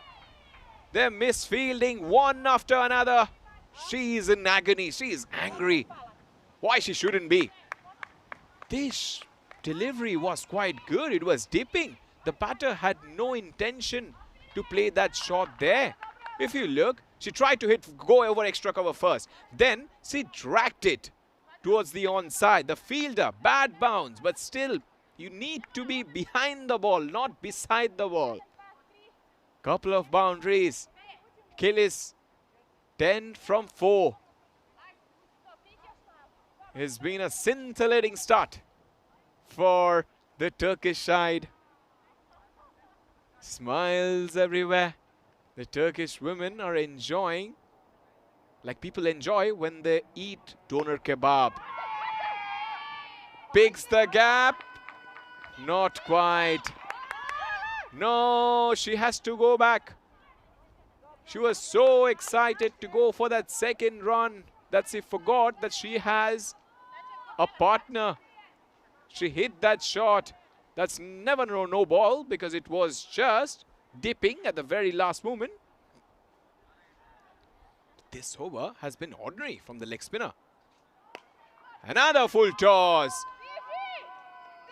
That will get stopped by the fielder. This is impressive batting. Every single time they pitched it full, the batters have decided to go for the big shot. Watch it again. And she's waiting for the ball, not trying to knock the stuffing out of it. When you try to do that, you get hold. One, and then you get a brilliant shot behind square for 4. This is timing at its best. Manipulates the gap this time. Nur Kilic joins the party. They are playing with the bowlers. They're toying with the bowlers. 7 overs, 72 for 3. Turkish women are rollicking at this stage. And Serbian women are losing the plot. They have to be careful. They need to understand and target above 130 are quite difficult on this surface. And this, especially in the second innings. In the first innings, you have the license to go for this big shot. In second innings, you have to check every position, every situation of the match. If you play a bad shot, the coach will be in your ears. So for that reason, they have to be careful. Mesarovic bowled a brilliant over. She comes back for her second. She has to do something, some magic here because Turkish women are running away with the show. They're showing everyone how to bat on this kind of a surface. Because we know many a times this surface can be too paced.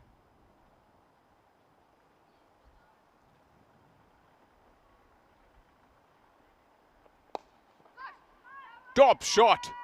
Oh, played uppishly. Playing on the up. They get a drive, couple of runs. This is professionalism.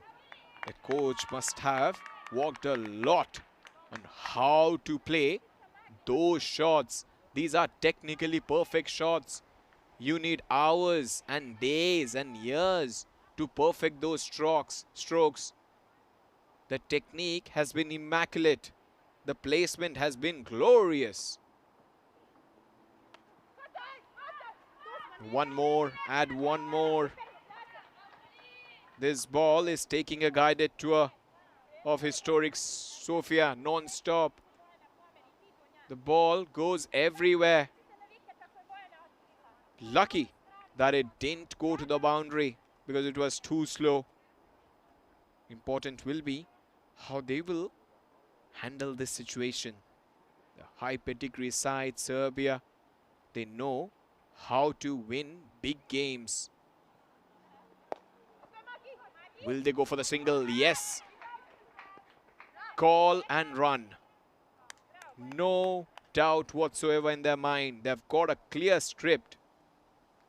We will target every single delivery, but we will play with the merit. If you play with the merit, it helps you. And you see, always, they don't suffer at all. But the bowler is slightly changing her pace every single movement.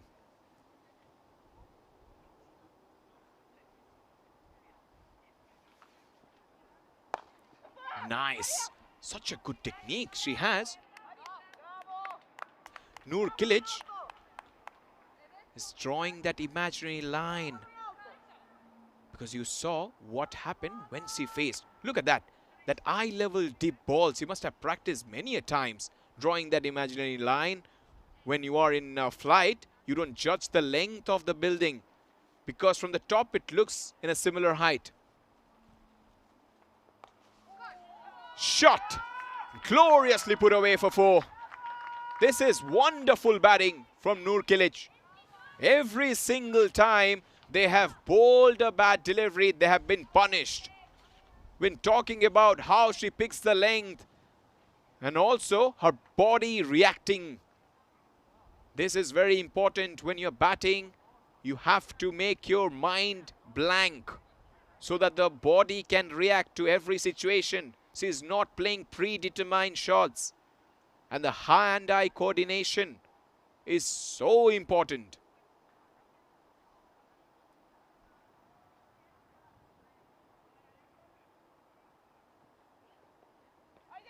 Nice one.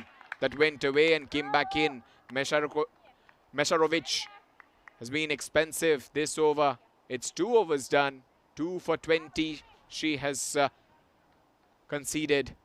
The first one, she got a couple of wickets. In this over, she has conceded 11. Let's talk a little bit about the Turkish women and Serbian women. Turkish women arrived here. They were quite eager to get that win, and she did it quite convincingly well. That was their solo victory. That must have boosted their confidence, isn't it? And the Serbian women have already played 18 internationals and they've won 5 of them, including a recent victory in Sofia. That's the previous match. They enter with momentum, a little bit of tactical edge as well. The key players to watch out for Turkey will be Izgi Kilic. She's someone in form, all-rounder. If you pick her, you can definitely earn some good fantasy points. She contributes with the bat quite effectively. She contributes with the ball as well. Took a couple of wickets. And Ruveda Senik. They hit that brisk 29 in the last outing. And here also she was promising, but the innings was cut short. But for Serbia, the previous bowler, Ana Mesarovic, she leads batting hopes. She brings experience and reliability. That's another wide. But this Serbia's collecting bowling unit, I feel, though it's less visible in the recent series, but they've shown discipline throughout. And of course, you don't forget that this match is being played at beautiful Vasilevsky National Sports Academy, which has been known for its flat pitch, but it's generally helpful, slightly helpful. Deliberately played. Delightful stroke for 4. Kilic running the show here. At one end, you have Kilic. At the other end, you have this batting maestro. Because she is carving the ball into every parts. Kilic and Kilic show here in Bulgaria. Very tactical matchup. And Turkey's game plan was to go for that aggressive batting. And Kilic and Kilic are doing it. And when they come to bowl, the early new ball bowlers need to unsettle the Serbia. And the Serbian strategy will always just to leverage their bowling depth early. And they haven't done it, and they paid the price. They have to use the partnership from Mesarovic and company to chase targets quite confidently. Right now, the game is more in favor of Turkish. You see 70% AI says as Kilic and Kilis dominate at the center. It is biggest of stages. The expected target AI says 163. They can go well beyond if these two continue to bat more. And in T20 cricket, you have this template. You just go bonkers in the power play, in the middle overs, you stay. You look at the situation, you play yourself. That's why you look every ball. They're not trying to put every ball out of the park. They're playing so professionally well. You need that anchor and that quick cameo. Oh, that was close to that outside edge. They have to be little careful. Little careful. Because if they lose a wicket here, panic can set in. Fuller delivery.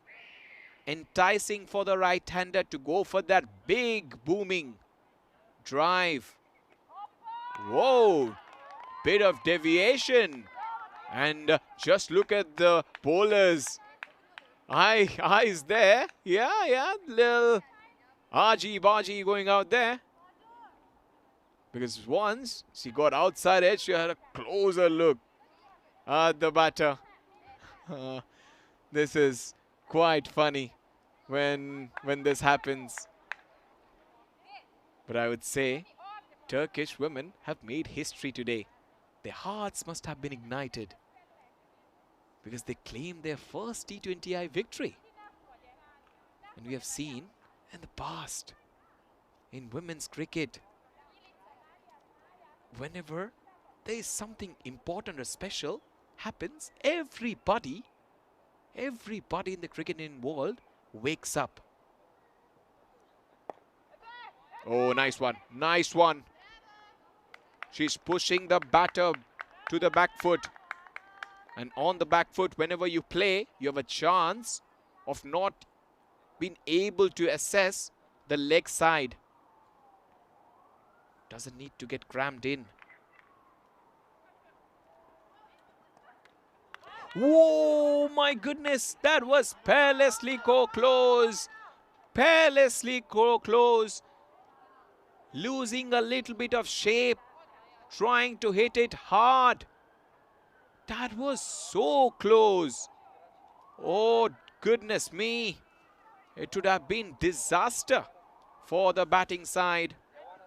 Mesharovic, 2 for 20. I was just checking about the women cricket first victories. Let's discuss a little bit about it. In test matches, the first women's test match occurred between England and Australia in Brisbane in 1934. Nobody was born, for sure. Fuller won. England won that inaugural test by 9 wickets. And since then, several other nations recorded their maiden test victories at different points. South Africa made their test debut in 1960. India played their first women's test in 1976. And eventually, they recorded their first win in November 1978, defeating the West Indies in Patna. It takes a long time to win first international games. Turkey, it took at least a couple of years for them. In one-day international, the first women's ODI match formed the backbone of the 1973 Cricket World Cup in England. That was the first World Cup. Can you believe it? 1975 World Cup was a men. So women played one-day international before a couple of years. Can you believe it? Beautiful shot. Oh, that's a top effort. Hand of God. Terrific effort from the fielder. For a moment it's shot, Maria will not be able to stop it. She's able to do it quite comfortably, quite calm. Under pressure. So we're talking about the first women's ODI matches.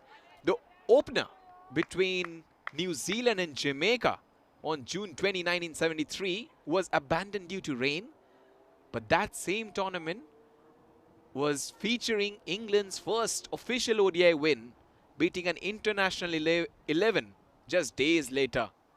So England's first international ODI win came in 1973. It was a long time back, isn't it, guys? Almost 52 years it's been. And after that, many ODI nations like Australia, New Zealand, England and India competed in this tournament. India played their first ODIs in 1978. Ireland entered the ODI stage in 1987. And they won their first against Netherlands. Denmark made their ODI debut in 1989 during the European Cup. And these are the matches coming tomorrow. In Belgium, Wolves will be taking the Titans. And then Titans, Tigers, Stallions, Giants, Wolves, Tigers, Lions, Bashers, 6, 7, 8, 9, 10. The action continues from Belgium, 7 till 11th of July. And it's an action-packed calendar because we saw how the runs got chased by Bashers. Highest totals being chased quite easy. In the previous tournament here in Bulgaria yesterday, we saw that a big total couldn't be chased, but before that we saw 176 being chased. So there's plenty of action coming up. 10 overs, 93 for 3. And the women's ODI format has since expanded to include many associate nations with over almost 1,000 matches played till date. So if I talk about first women test, 1934, England winning. And then the first one-day win for Ireland was in 1987. And if I talk about the T20s, it's going to be interesting because we are playing Turkish versus Serbian side.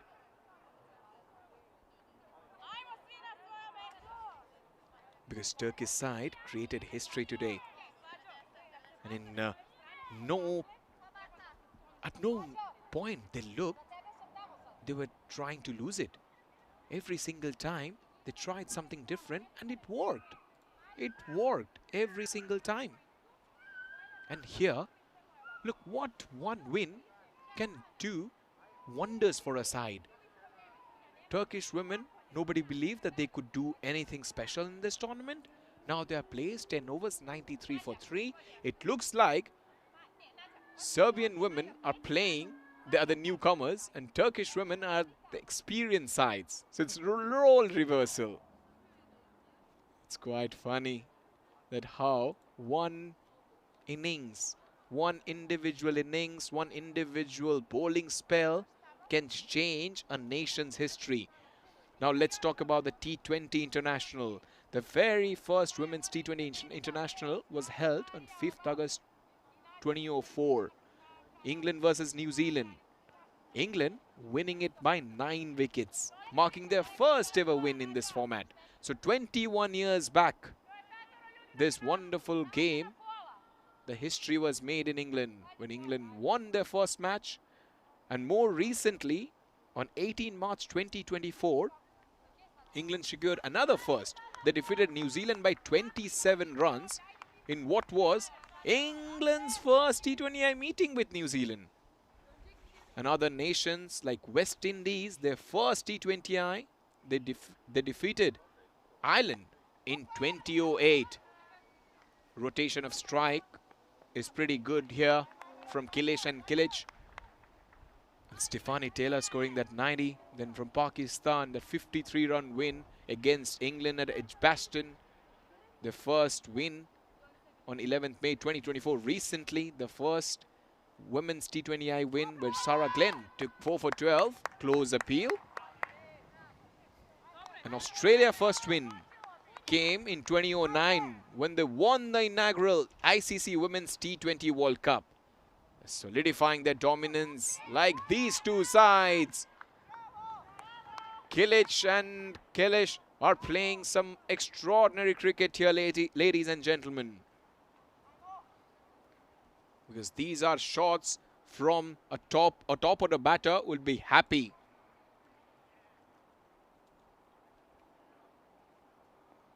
Makes room, smokes it. There is protection. They will get a single.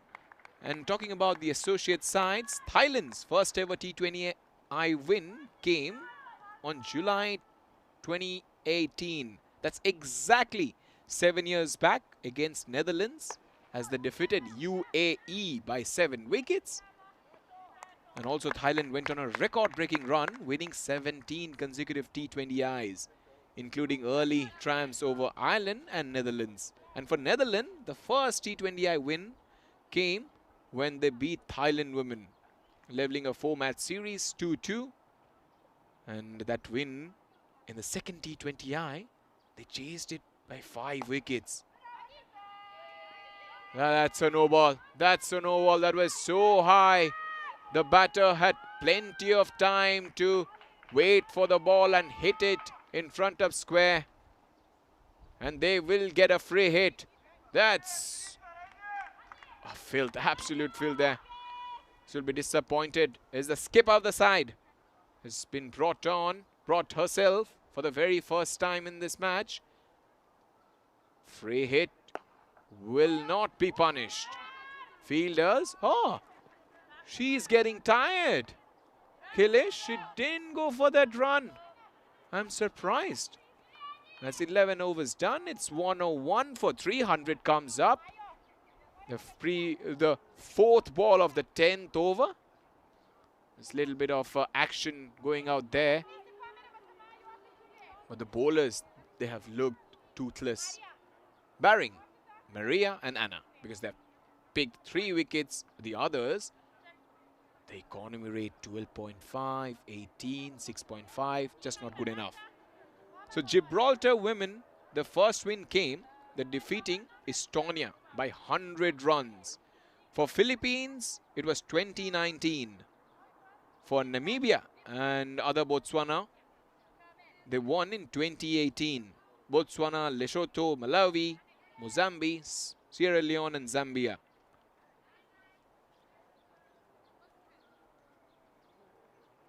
Mid-off is inside the circle. That's dragged towards the leg side.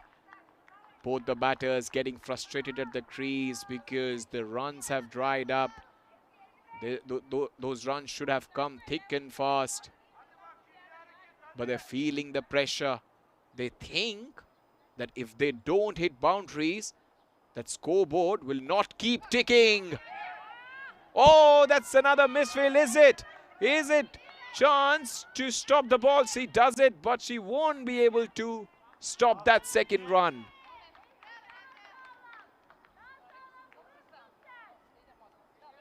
That was quite beautifully played. And the fielder did a mess of it. This has been a big problem for the sides who have participated. If they would not have dropped so many catches or misfield, they would have been at the winning side. The ground looks beautiful, isn't it? The picturesque field, there's the buildings. People are watching us. I'm quite surprised. A lot of people are tuning into this contest. Played over the top. Nice fielding. Nice stuff there from the Serbian. Nadia Nojic, the fast bowler, putting her body on the line. That was played. Swivel pull there. She's trying to assess that onside because she knows there is only a couple of fielders. One at long leg. The other at deep mid-wicket. Long on is inside. It's an interesting field setup on the offside. You can see straight there is a fielder. And she still finds the gap. And that fielder, you must have seen in international cricket. For Kieron Pollard, the people who are big hitters, who would like to go big straight, mostly they try to use that fielder who are quite severe whenever something is pitched full. Waits for the ball. Missed out there. The fielder is at long leg. There is no fine leg. missing out on a freebie. And Portugal first T20I victory came the 16-run win against Norway. That's high. Fielder will not get close to that catch. Run out chance. But she was quite quick. Is Kellish? They will complete another couple of runs. Even though she has bowled a good over, the fielders haven't been able to participate in those dismissals. 108 for 3 after 12 overs. In ECN, there's plenty of cricket happening, as we just mentioned. If we just look at the scores, what's happening at Belgium? Giants taking on Lions in match number 4, and Giants have won by 17 runs. We're expecting Giants to win because it's such a big target. In 10 overs, 140. Covers a stump. Pulls Dilip Singh, scoring run, 41 from 17. Abdul Rashid, 36 from 17. 122. The Lions are choked. We have very good bowling from Iftikhar Khandel. 2 overs, 2 for 10.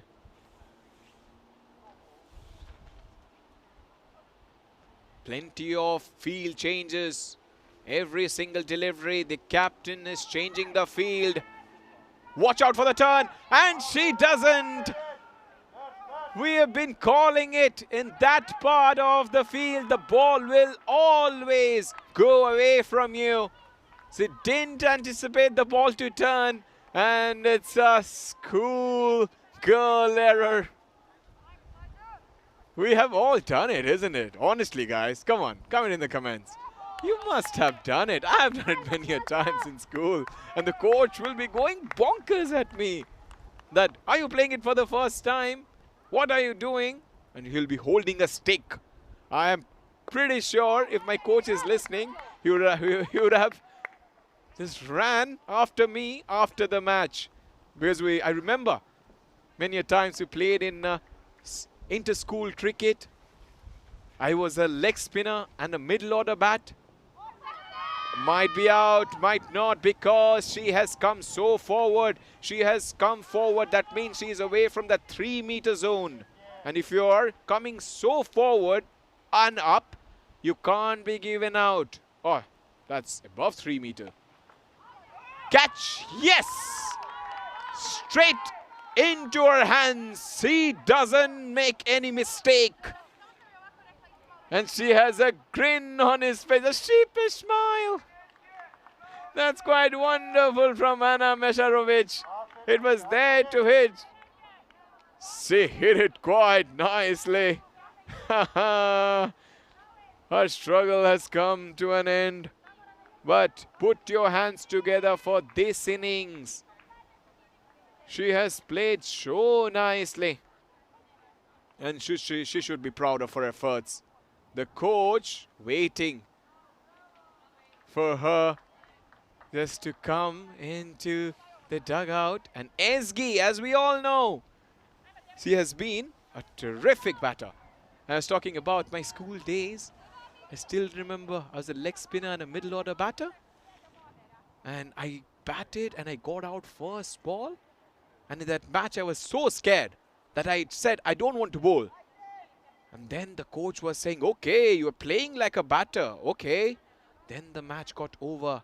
And when we were coming, we won that game. Remember, we won that game. But when we were coming, I was sitting in the bus, the last seat, because I was hiding from the coach and the players. Because the players also have this thing that they'll mention, how much did you score? Okay, and go and tell to the coach that he hasn't scored runs. And then the coach brought a big stick. And every single time, every player, I still remember, I didn't bat, I was the first one, got out for 0. And then he called. And then he said, how many times? 5 or 3? 5 at the back, in the front, in the hands will be 3. And you can choose. And I chose the hands. And those were some serious blows. I still remember I was the age of 14. And it was so difficult to recover. And everybody bossed. Everybody was laughing and I was on my knees and crying. And then the next one was my friend, my best friend, who was out for 2 after playing 5 deliveries. And he didn't even come for the practice as well, so it was double for him. So he got 10 hits to the palm. That slapped in front of square for 4. Jeez, that's a good shot. Kellis have played some breathtaking shots so far. Whenever she has been presented with little bit of room, she has cashed in. Oh, ordinary fielding effort. Ordinary fielding effort. She's better than that. And they're feeling the pressure. Magdalena was the fielder who played a brutal innings in the first match for Serbia. Whoa, that went away after pitching. Nice one from the right arm seamer. And guys, let us know your cricketing school days. Were you ever beaten by the coach? Or did ever your coach do some kind of naughty, some kind of punishment was given to you if you got no runs or wickets? A lot of people joining in. Gurpreet Singh says, I think 140. I think it'll be more, far and beyond.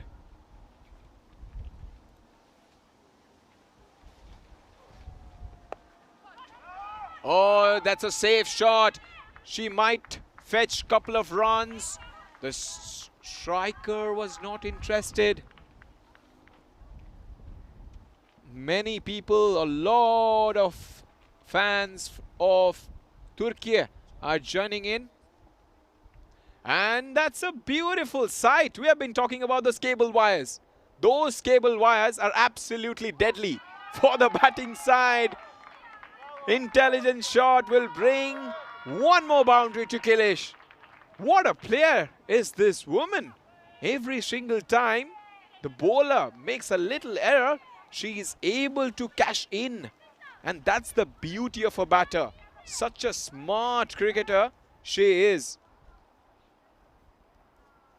And those were the cable wires that we just saw. Deadly for the batters, because you have seen plenty of times. If you hit that, it's a dead ball. This time makes room and confidently puts it away for 4. That's an incredible shot from Kilish. First down the off leg side, and this one waited a bit and slaps it in front of square for 4. Gorgeous stroke from the right-hand batter. Take a bow. She is going towards her best score in T20 cricket. And if she bats like this, she will fetch, definitely she'll fetch her first 50. You can see those cable wires I was talking about. It's deadly for the batters because every single time a batter hits those, it's dead ball. Many a times it happened yesterday. Some players tried to hit because it was behind. We're playing one side, trying to fling that uppercut. And the ball went to the third. And it hit the fence, hit the cable wires. And it was a dead ball. That's the beauty of this ground. Trust me, guys, that's the beauty. The majestic Vitosha mountain, often snow-capped, but always looking spectacular. Also, just over the treetops, we have the Sofia rises, because a city where Ottoman, Soviet and modern architecture have collided. And towering above it all, we're talking about those glorious mountains. On a clear day like today, it's as if the mountain itself watches the game unfold. Whoa, that's gone through everyone down the hill. She beats the keeper. First the batter, then the keeper. Keeper was also bamboozled because keeper was expecting the ball to turn a bit. And it didn't turn at all. As we're talking about, oh yes, what a beauty that is. I just mentioned that on a clear day, the mountain is watching us. And it's a scorching heat. Majestic mountains. And if we get time, definitely our Blue Crew ECN members try to go for a hike. Oh, stayed low. This is what happens. Oh, no, that's safe. We're talking about the behavior of this wicket, the AstroTurf. Fast and skiddy and unforgiving. No second chances. We saw seamers get carry, but the seamers rely so much on the pace of the pitch. Wow, that's a beautiful tower there. It looks like the Petrine Tower in Prague. Or in Liberec, you'll also find a similar kind of structure. Oh, that's gone, everyone. In one moment, you'll think that the ball will turn because the batter is playing those right shots, but is not able to get any connection. And also you could see those dense pine woods. And you have seen a lot of walking trails. I was talking to some locals. They said that there's Borisova Gradina, the oldest and largest park in Sofia. A place where a lot of locals come for jogging, cycling and picnic. But encircling this cricket field are the facilities buzzing with activities. I just went for a walk. There's football, players drilling. And this is for tomorrow, match number 4, 5, 6. Bulgaria taking on Greece. Greece taking on Serbia. And Turkey are facing Bulgaria. I always try to play Turkey. And now I have to find a little bit of different tone for the name. And I saw the volleyballers sharpening their reflexes. All parts of Bulgaria has been dominated by elite sports. Such a beautiful country this is. This Vasilevsky, the national hero, whose name now rings out across every sport played on these grounds. Shot, slightly finds the gap. Good placement from the batter. Building in confidence. And doing the right thing is Kelesh. Is trying to give the strike back to Turan. Turan can also go for those big hits. She's a powerful woman. They need some kind of warrior spirit here. Whoa! Terrific shot that is. Go for the second run. It will be quite interesting the way she played that shot. Much more like A.B. de Villiers. Watch that. I've seen David Warner do that against Mohammad Hafiz in the World T20 semi-final in Dubai Sports Stadium. That's a no ball. That's a no ball. But it's pretty hard to hit those deliveries because a couple of bounces, you need a lot of power and a lot of placement has to be right. Talking about those power head cables. These cables are also suspended between utility poles and can sometimes interfere with big shots, as we just mentioned. And those lofted drives. Chance of a run out. Dive saves her. She lives to fight another day. Brilliant running between the wickets. And let's talk a little bit about those legendary players in T20 cricket. If I choose 5, I'll give you option. Maybe you go for the 5, the best 5. I will choose my 5. Mani Butt, Arif, Aaron, Harris, a lot of people joining in. Guys, choose legendary 5 women cricketers from the world, from any part you can choose.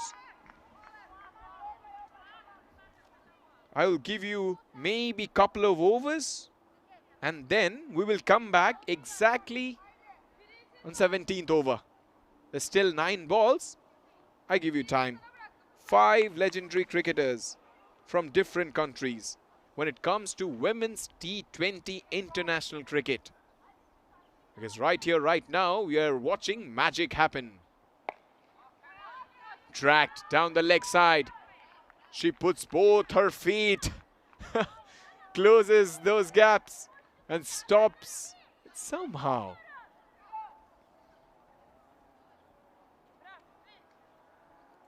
$144 for 3, and that boundary will take her to 46, and the score will also move towards closer towards 150. 150 is just 3-run short. This is a gem of a knock from Killies. She is playing with the bowlers, playing with the opposition's mind, and they don't know how to answer.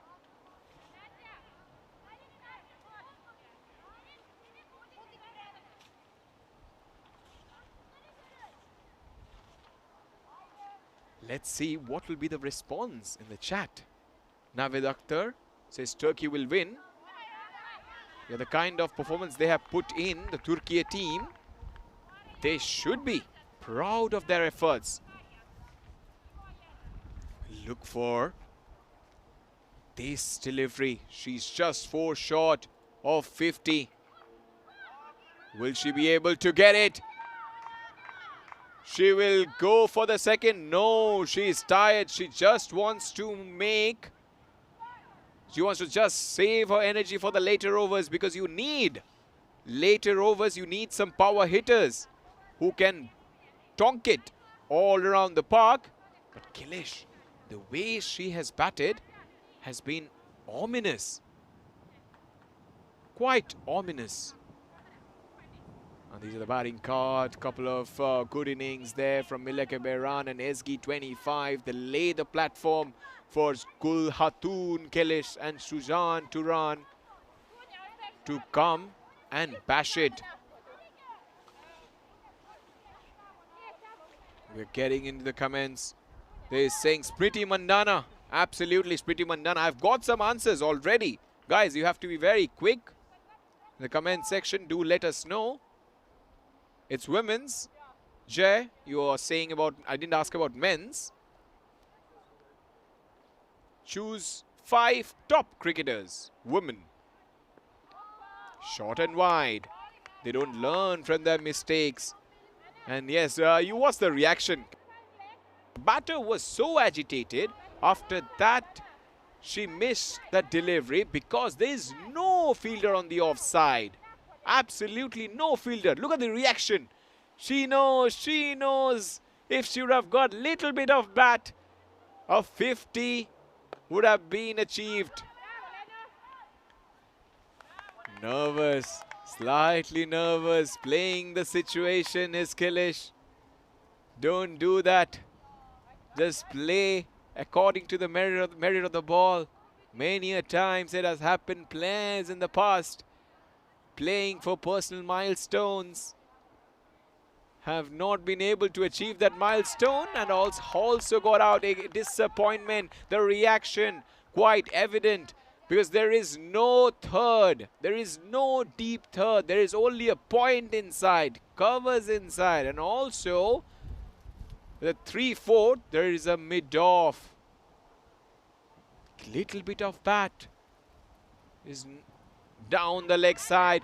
Nadia has not bowled impressively in this outing, because she has bowled way outside the off stump or way down the leg side. And when you are having this kind of attitude in bowling, it can always give plenty of headaches to the opposition captain.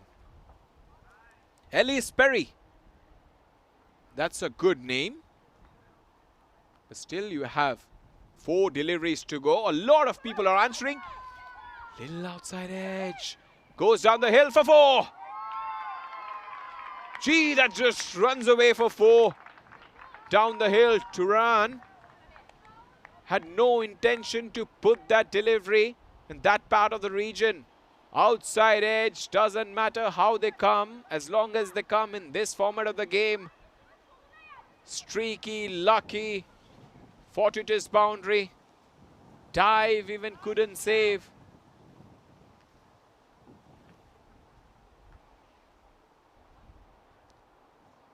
.180, some people say Nat Shiva. I've got good names, very good names. People have answered a lot on other platforms.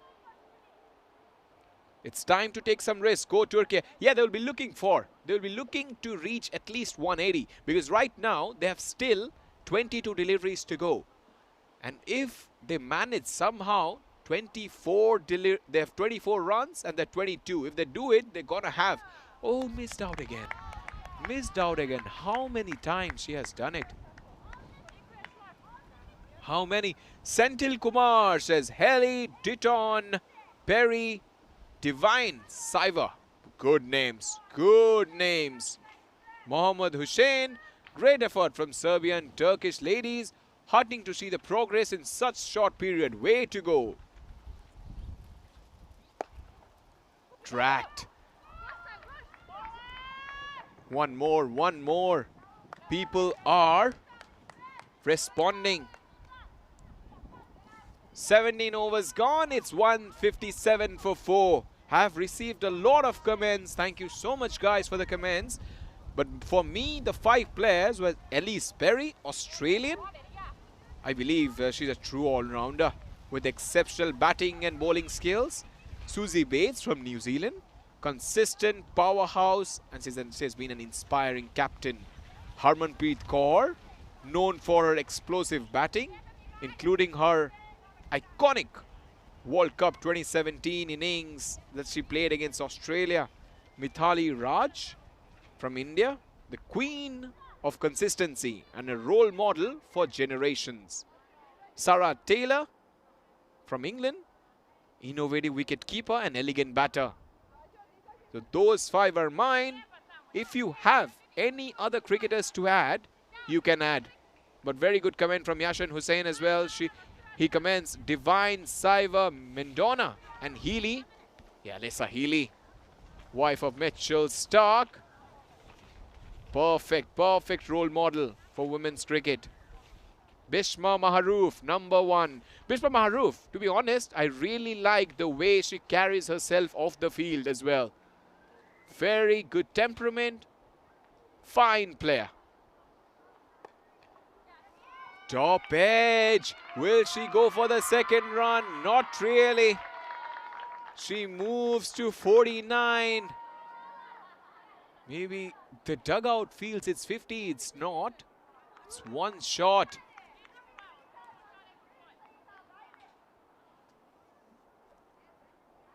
Harris, if you can do that, it'll be really great. 5 best women cricketers of the Balkan nations. Turan doing the right thing. She's putting the experienced batter at the batting crease. And now she is 1 run away from a classic 50. There it is. What a way to bring up her half century. She came from Istanbul to Bulgaria just to do that. Those steely eyes. And yeah, just put it. Yeah, there goes the celebration. The whole Turkey side is up. People in Istanbul will be celebrating. There'll be party tonight. Goes for the big shot. She drags it away. Fielder will not be able to fetch it. But she'll be doing that outside the fence for 4. Tremendous batting from both the players. Kailash and Turan putting up a show here. What an amazing innings it has been from both the cricketers. The way they have excelled under high amount of pressure has been something to cherish. One more time. They look to dismantle this opposition. Serbian side looking flat, under pressure.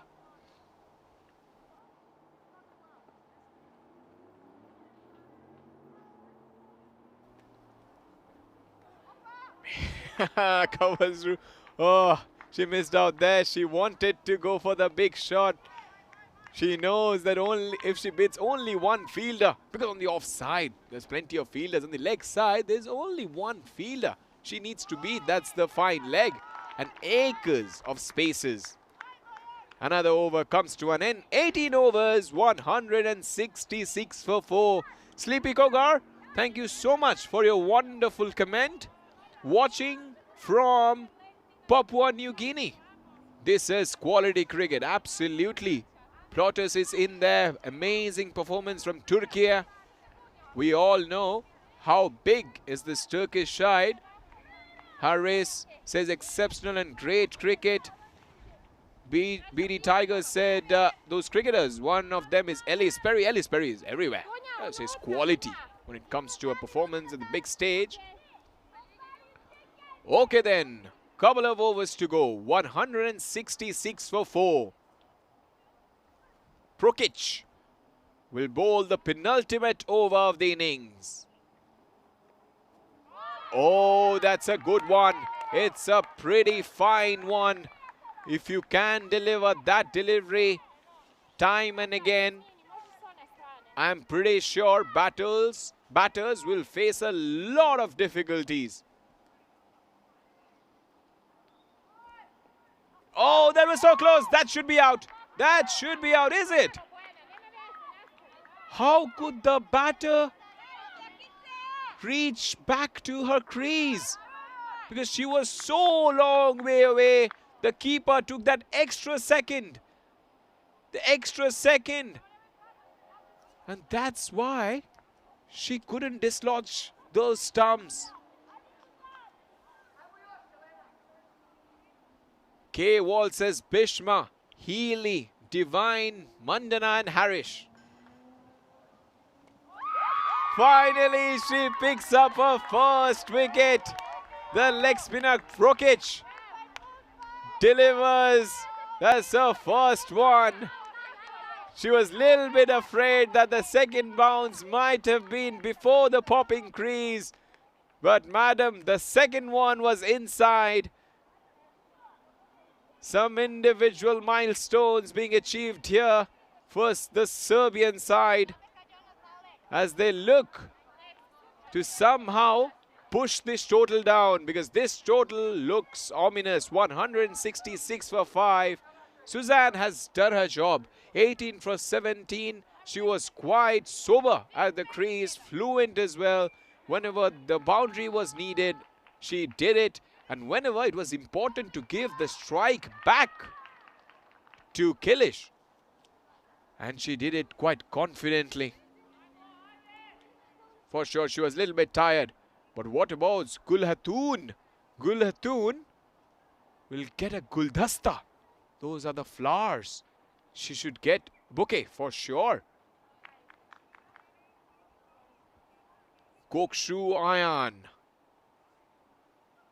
faces her first delivery. First one has been dispatched. There is protection. What are the fielders doing there? No way they can get a couple of runs for that shot. It was a little bit short. She went back, pulled it. They're going for the third run. This is comedy affairs. The first misfield, the second happened. Back to back. Serbian side are better than this. So late in the piece, they are losing the plot. They already have plenty of runs to chase when they come out in the second innings.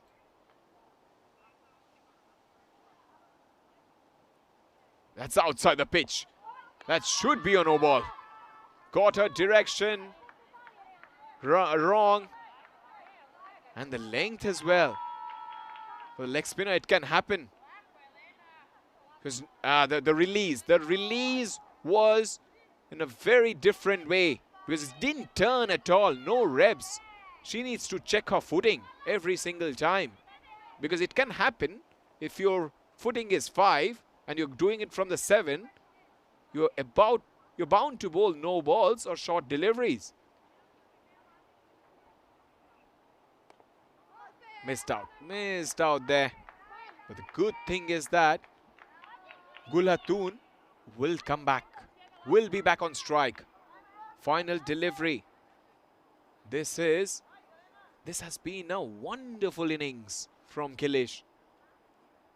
And talking about her batting skills and ability to absorb pressure, a brilliant innings has been cut short by some magic from the leg spinner. If you needed some delivery to dismiss a player, a class of Gulhatun, it should have been deceived in the air, way far down. Keeper was already ready to take those stumps down, and she was halfway. Oh, plenty of action. They was dismissed. Oh, that's incredible. She's coming back. Need to recheck. Need to recheck again.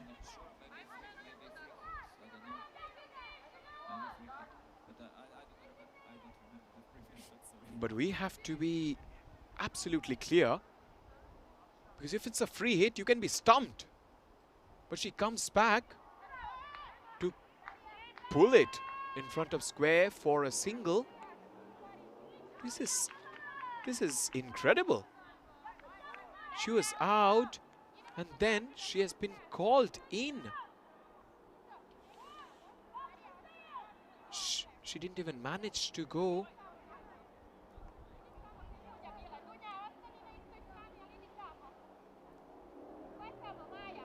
What happened there? It'll be interesting. It'll be interesting to see what was the reason. Nadia, 3 overs, none for 34. The bowling figures looks ugly. This was that dismissal. If she was out, maybe if we have a look at the side on, the keeper, she collected it, she dismissed it, the umpire gave her out. But for some reason, she tries to come back and she does it.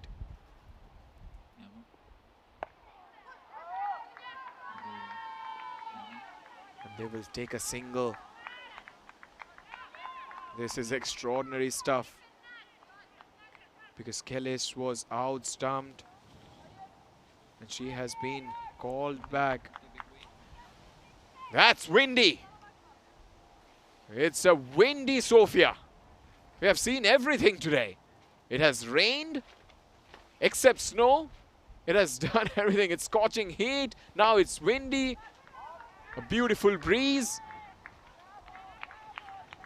And our commentary box was also in danger just before this match, because there's a passing shower. And we were afraid. The commentary box, that igloo that we have. But the igloo is quite strong, like a rock of Gibraltar. Solid. She's played. She goes. And coming back to the dismissal, why she wasn't called back? Because it was a no ball for fielding restriction. 5 outside the ring. And she was stumped. So she was called back because of the fielding restrictions. Paulo, our operations manager, has sent in the information. Has done a great job. For fielding restrictions, someone can be saved. Oh dear, how far have we moved in this beautiful game of cricket? 19.4, 178 for 5. This innings has been solid. They have dominated right from the word go. Every time any batter has come, they have shown intent, they have shown class and positivity. Good fielding from the leg spinner. Even though Elena Prokic will be disappointed because she bowled such a beautiful delivery, but because of some fielding restriction, because the fielders, five fielders were outside the circle, that wicket was robbed from her. But no worries, she has improved the way she bowled. She has improved as a leg spinner. Final ball. What a way to finish. This is brilliant stuff. Absolutely brilliant stuff from Maya. Saving a sudden boundary, and 20 overs has been done and dusted. Turkey have scored mountain of runs, which is very difficult to climb. 180 for the loss of 5 wickets because of this player. Gulhatun Kilic, take a bow. She has been exceptional with the bat. She looks so tired. She just wants to go back to the dugout. But wow, what a batting performance from one individual cricketer. Cricketing roots are growing here, and she has been deep and proud like a Ryla monastery. She deserves every bit of credit because of the way she has played. And she gets a card of honor. Goodness me, that's brilliant from the Turkey side. 7th of July, they will never forget. They won their first international today against Greece, and the second one, they have scored 180 on the board.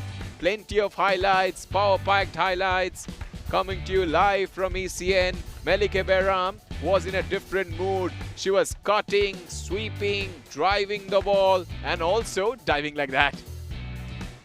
Whenever the ball was pitched short, they went for their shot. That was the first one. Ruveda Shenik, the wicketkeeper, scored runs in the previous match, was out. Melike Behram didn't care. Every shot she wanted, but Ana Mesarovic bowled pretty well. That was the first wicket. And then the wickets didn't come, but the boundaries were piling up. As SK, some of the strokes were really very good, pleasing on the eye. And this woman, Gulhatun Kilic, when she came out to the crease, they had a little bit of trouble. It was 53 for 3. From 53 for 3, she just batted and batted and batted and didn't give up. Sujan Turan with those wonderful wrists. 18 runs she scored with a couple of boundaries. And this was the final one. They reached but 37 extras. They should be thankful to the Serbian women. 24 wides. But what an incredible first innings so far. Turkey women winning the toss and electing to bat first. On a belter of a surface, Melik 25 from 14. Single-digit score for Ruveda Shenik and Zehra Eskinur Kilic provided a lot of power. 25 from 24. Gulhatun Kilic, the player, the lady of the match. 54 take a bow. Nadia, expensive, no wickets, 40, economy of 10, 8.5 was Maya. 14, Tamara, only over she bowled. But out of that, the pick of the bowlers, Ana Mesarovic. 3 overs, 2 for 24. In total, they scored 180 for 5. 24 wides, 5 byes, 37 extras. But those little partnership, that 2 for 47, then 3 for 53, then big partnership of 61. And then that 50 partnership for the 5th wicket. Turkey batting first, 180 for 5. They have posted the total that everybody wanted them. And they believe right from the word go, because the way Melike Behram started, it was something glorious to watch. Gulhatun Kilic, 54 not out from 47. Eskinur Kilic, 25 from 24. Serbian women need to create history if they want to clinch this match. 181 from 120 balls. Run rate of 9.05. It's time to take a short little break, but when we come back, the live action will be up next. We'll see how the Serbian women will chase this magnificent total from Turkey. Don't go anywhere. We'll be back in 10 minutes.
This European cricket event is proudly brought to you by HCL Software, Rado and 1xBet.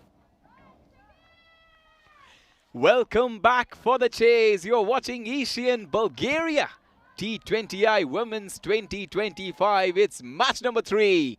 Turkey women facing the Serbian. 180 for 5 in 20 overs. That's a grand total that the opposition has put. The Serbian women have not been able to grab any wickets inside the power play, but they got the best of. They'll be looking forward in terms of batting to use the power play to the best of their abilities.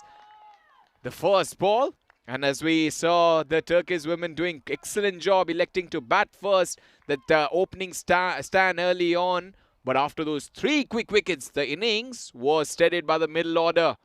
And she played such an amazing knock. That's guided away behind square for 4. Delicately played.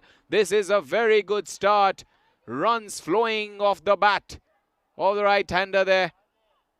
Perfect placement.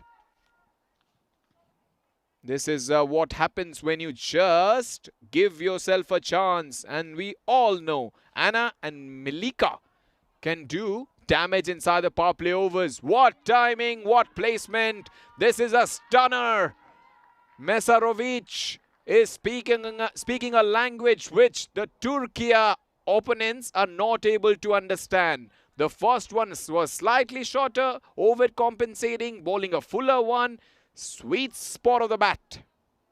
And she gets 4. 2 balls, 2 boundaries. Full toss, high full toss, no ball signal. This has been a disastrous start from the Turkey side after batting so well in the first innings. And we're talking about how the innings shaped up. The innings were steadied by the middle order batter Gulhatun Kilic, who anchored the innings with a fluent 50 and change, including 7 fours. Ezgi scored solid 25 of 24 before she was dismissed. Plenty of room and plenty of width, smitten into smithereens as Mesarovic brings her 3rd boundary over. This is classy stuff. She is playing and toying with the bowlers. Excellent start. That was the free hit.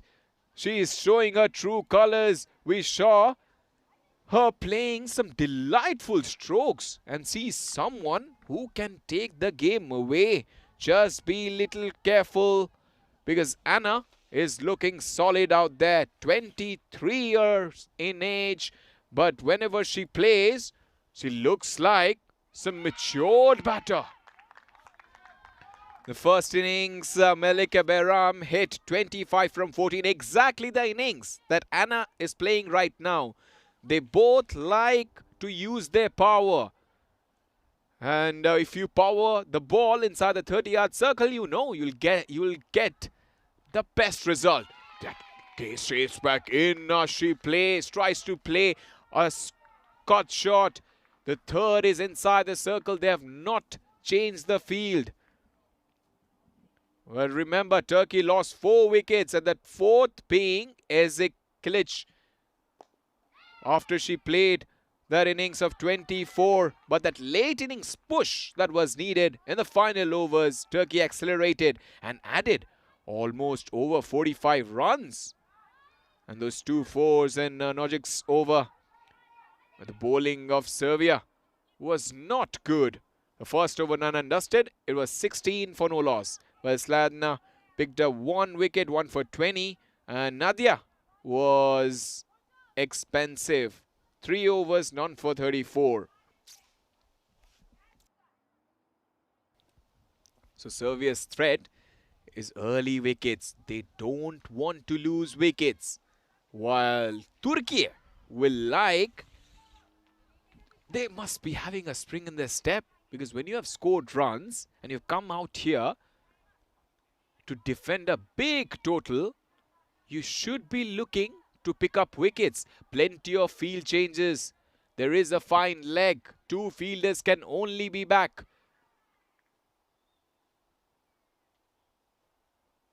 Deep backward square leg.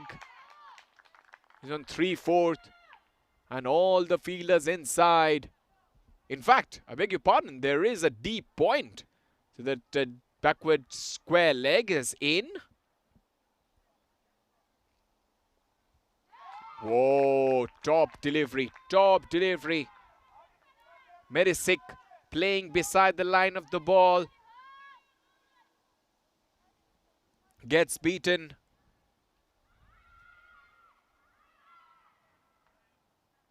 High full toss. And everybody misses it. What a disastrous start it has been for Turkey after a great effort in the first innings. They're giving it away. Early in the piece, they have panicked. They don't know what to do at this point, as another boundary has been conceded. And it's a no ball. It's a free hit. Serbia women now need 160 in 112 balls. Mini conference out there. A lot of field changes every single time the ball goes to the boundary.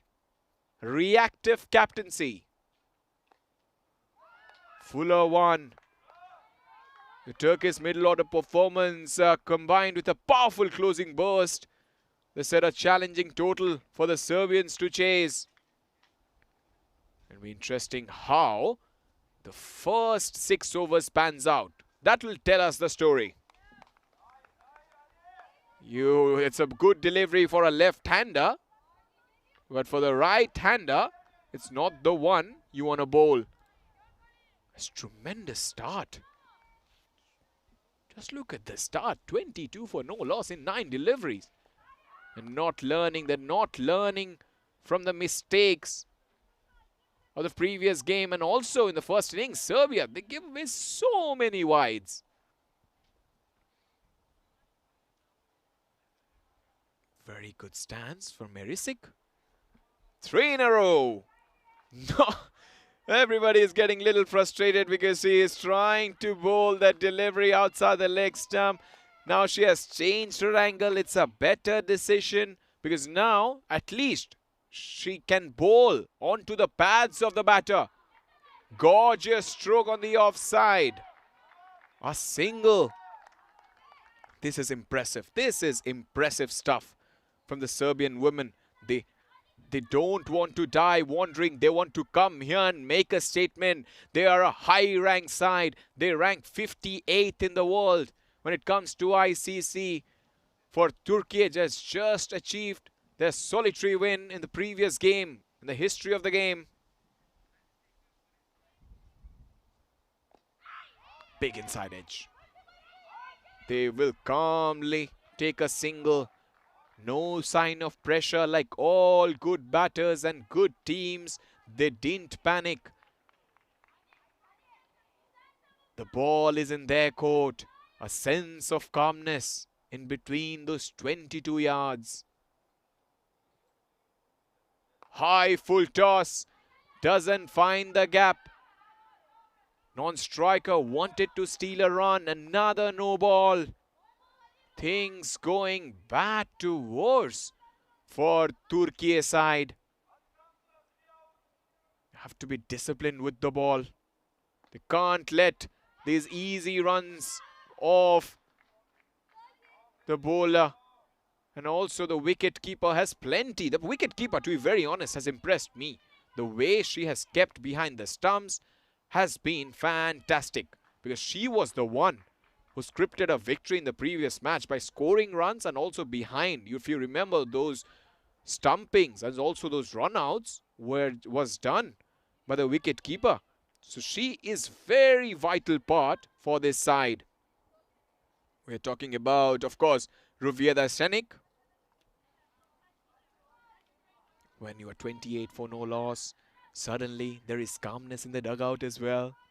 You've already won the first match. Bulgaria, Greece, yet to win anything.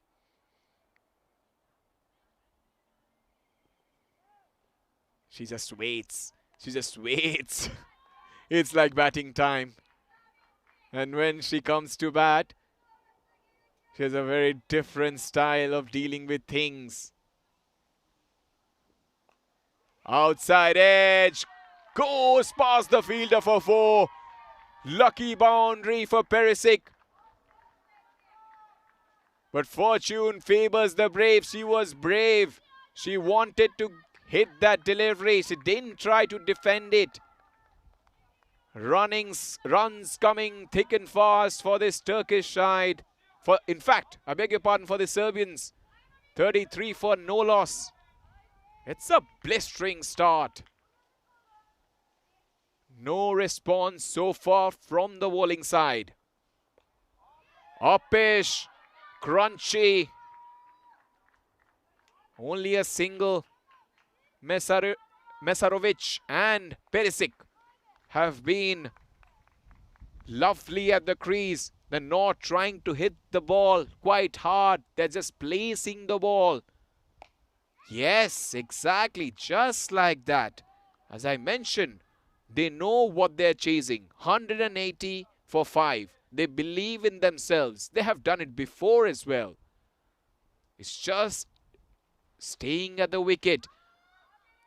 Defense of Fuller 1 with full authority. Wow, proper 1, 2, 3 there. The coach will appreciate this. Full marks for that front foot defense with high elbow.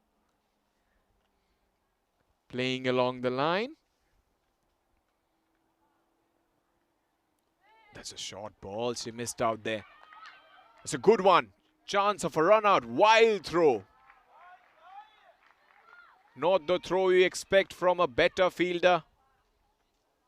They're going for singles at utmost ease. It can happen many a times with the low rank side.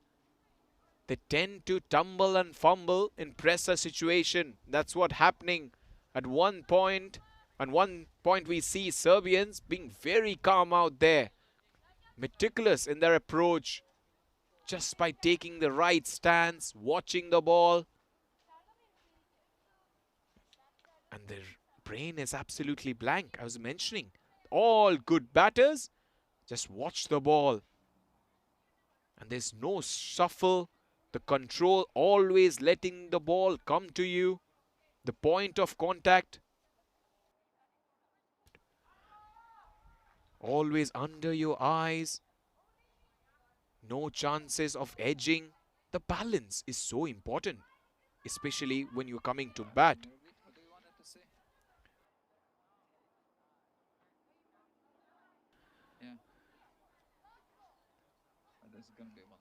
The control, the feet,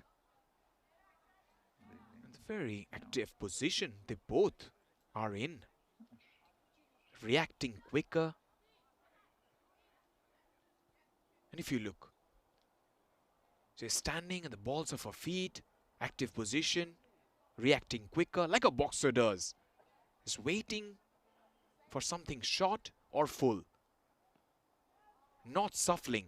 If you don't shuffle, you are not a big LBW contender. You are not always the left side of the ball. It's so important to watch the ball close. There's another wide. Another one. And she's also going from top to bottom with the length in rise. Low point of gravity. So important. Wrapped on the pads. Height, big factor. Nur Kilic, top of the pad. 3 overs, 37 for no loss. 144 they need to win from 102. Excellent start. When you do these kind of starts, it just makes everybody happy. You also feel happy as well. You're striking the ball. There's little calmness because first couple of overs, your feet doesn't move because you're thinking about a lot of things. It's like, will she pitch it full? Will I be hit by a bouncer? Will the ball take my edge? And now they're settled. They're going towards the ball. And that's just muscle memory takes over. That's the way all good batters bat. position they are in, they should be doing it in a canter. This funny little game surprises us many a times. And also, when you wait for your opportunity, you get a good one. They're not trying to fetch the ball from outside off to leg, which we saw a lot of Greek and Bulgarian batters did. It's a full toss. She will be she is disappointed because she would have easily clipped it towards mid-wicket for 4. There was a huge chance. Even though there is a fielder, there is a big gap between mid-on and mid-wicket. Missing leg. Oh, she's given. Outstanding wicket for Ayan. For a moment, I thought it was missing leg. The umpire had different thoughts. The wicket that we have been calling for. The Turkish side are back in it. Hitting the back leg. Missing the line of the delivery. And played little bit across. Huge wicket as Milika departs for 7 from 13. At one point, Anna Mesarovic was slamming the ball, but she was giving a lot of calmness to her. And now, Tamara, very good batter, will come to the crease because she has been in excellent touch. We saw what she did in that innings that she played in the previous match against Bulgaria. Yes, Tamara Trakovic. Yeah, it was Fuller, and the umpire had no hesitation whatsoever to give that out. Important how she plays the situation. First ball is a good one from Ayan. She's targeting the stumps. And we saw Kokshu Ayan doing some incredible things with the ball when she was playing against Greece. That's wide. That's wide. She's not able to control because of the wind. The wind going from right to left. The ball. She bowls it in an angle as well.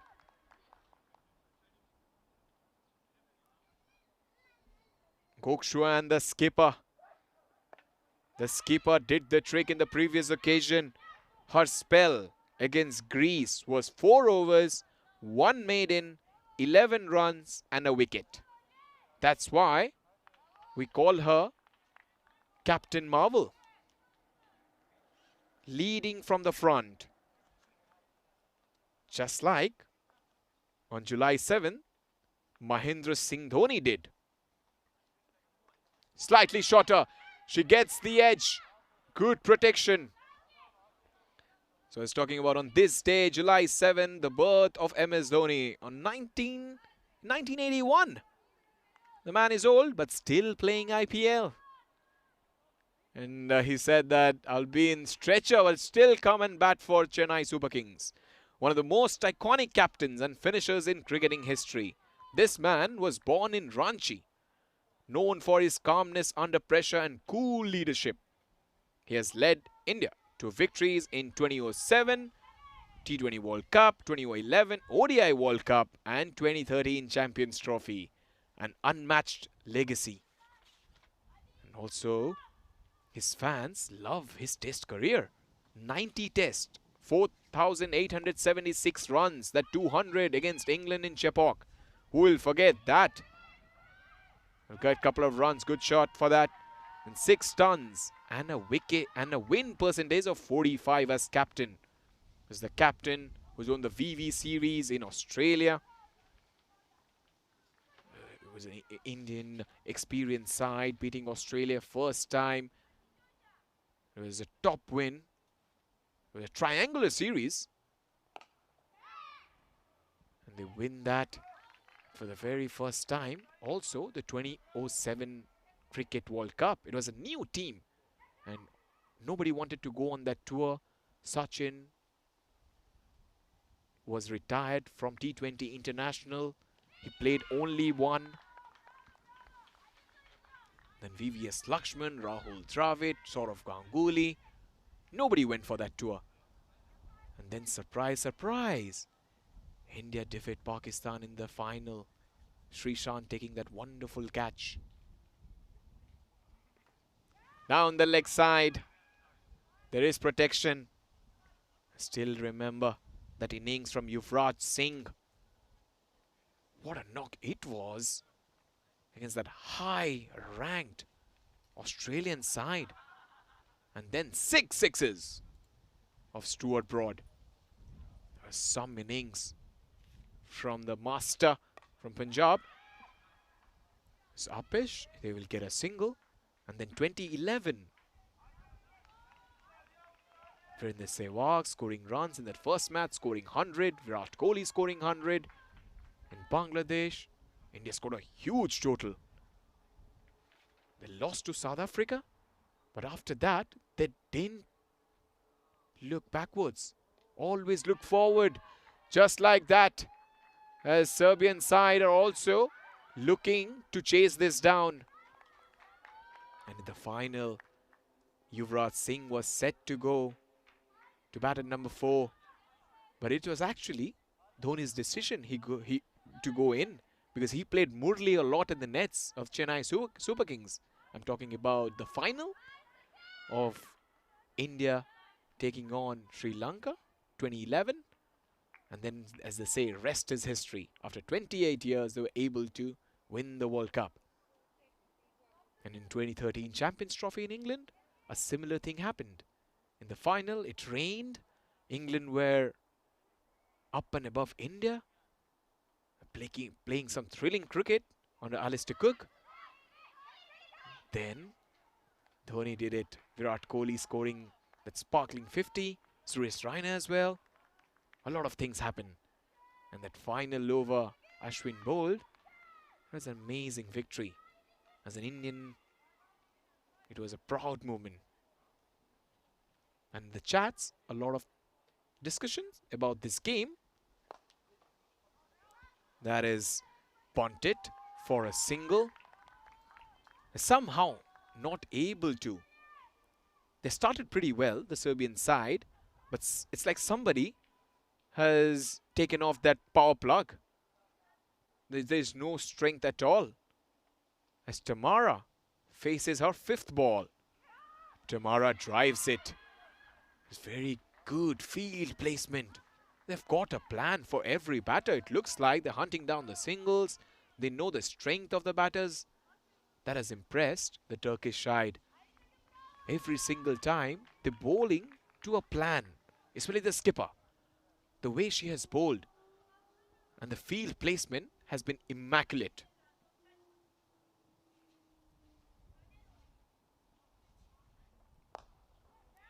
This time she will find a gap. Lovely shot on the onside for 4. Mesarovic showing her class as a batter, and she is building in confidence as they try to chase a massive total here in Sofia. Once it bit the fielder, there's no chance you can able to stop that. Ayan paying penalty because she was punished. It's not such a bad delivery, it's just the class of the woman. Misfield, it's contagious, just like wides. And it's a no ball. The skipper is also feeling the heat here. It's 36 degrees, but she's feeling it's almost 50. Because at this stage is so important for the Turkish side to grab wickets. If they're not able to grab wickets, the run rate has to come down. I get a feeling that she has been given no ball because of the fielding restriction. They had 3 fielders outside, but when the umpire was talking about the field restriction, the deep point came in just like nobody watched her. This is This is top stuff. Because it can happen many a times.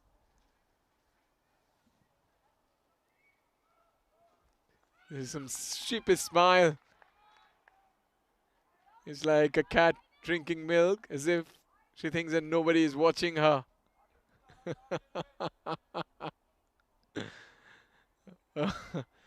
That's wide. Yeah, the point fielder. That was a funny moment. The umpire was straight away signaling no ball. He came in. We all have done that, isn't it, guys? We all have done that. Marshmallow Shanto, Ranjib Rahman. That's a good one. From the bowler, from the skipper. Foot fielding, never a good idea. Yeah, if you don't use your hands with the foot, we have seen some crazy injuries in the past. Beautiful shot on the offside. Tamara is a classy batter and she is showing her class here.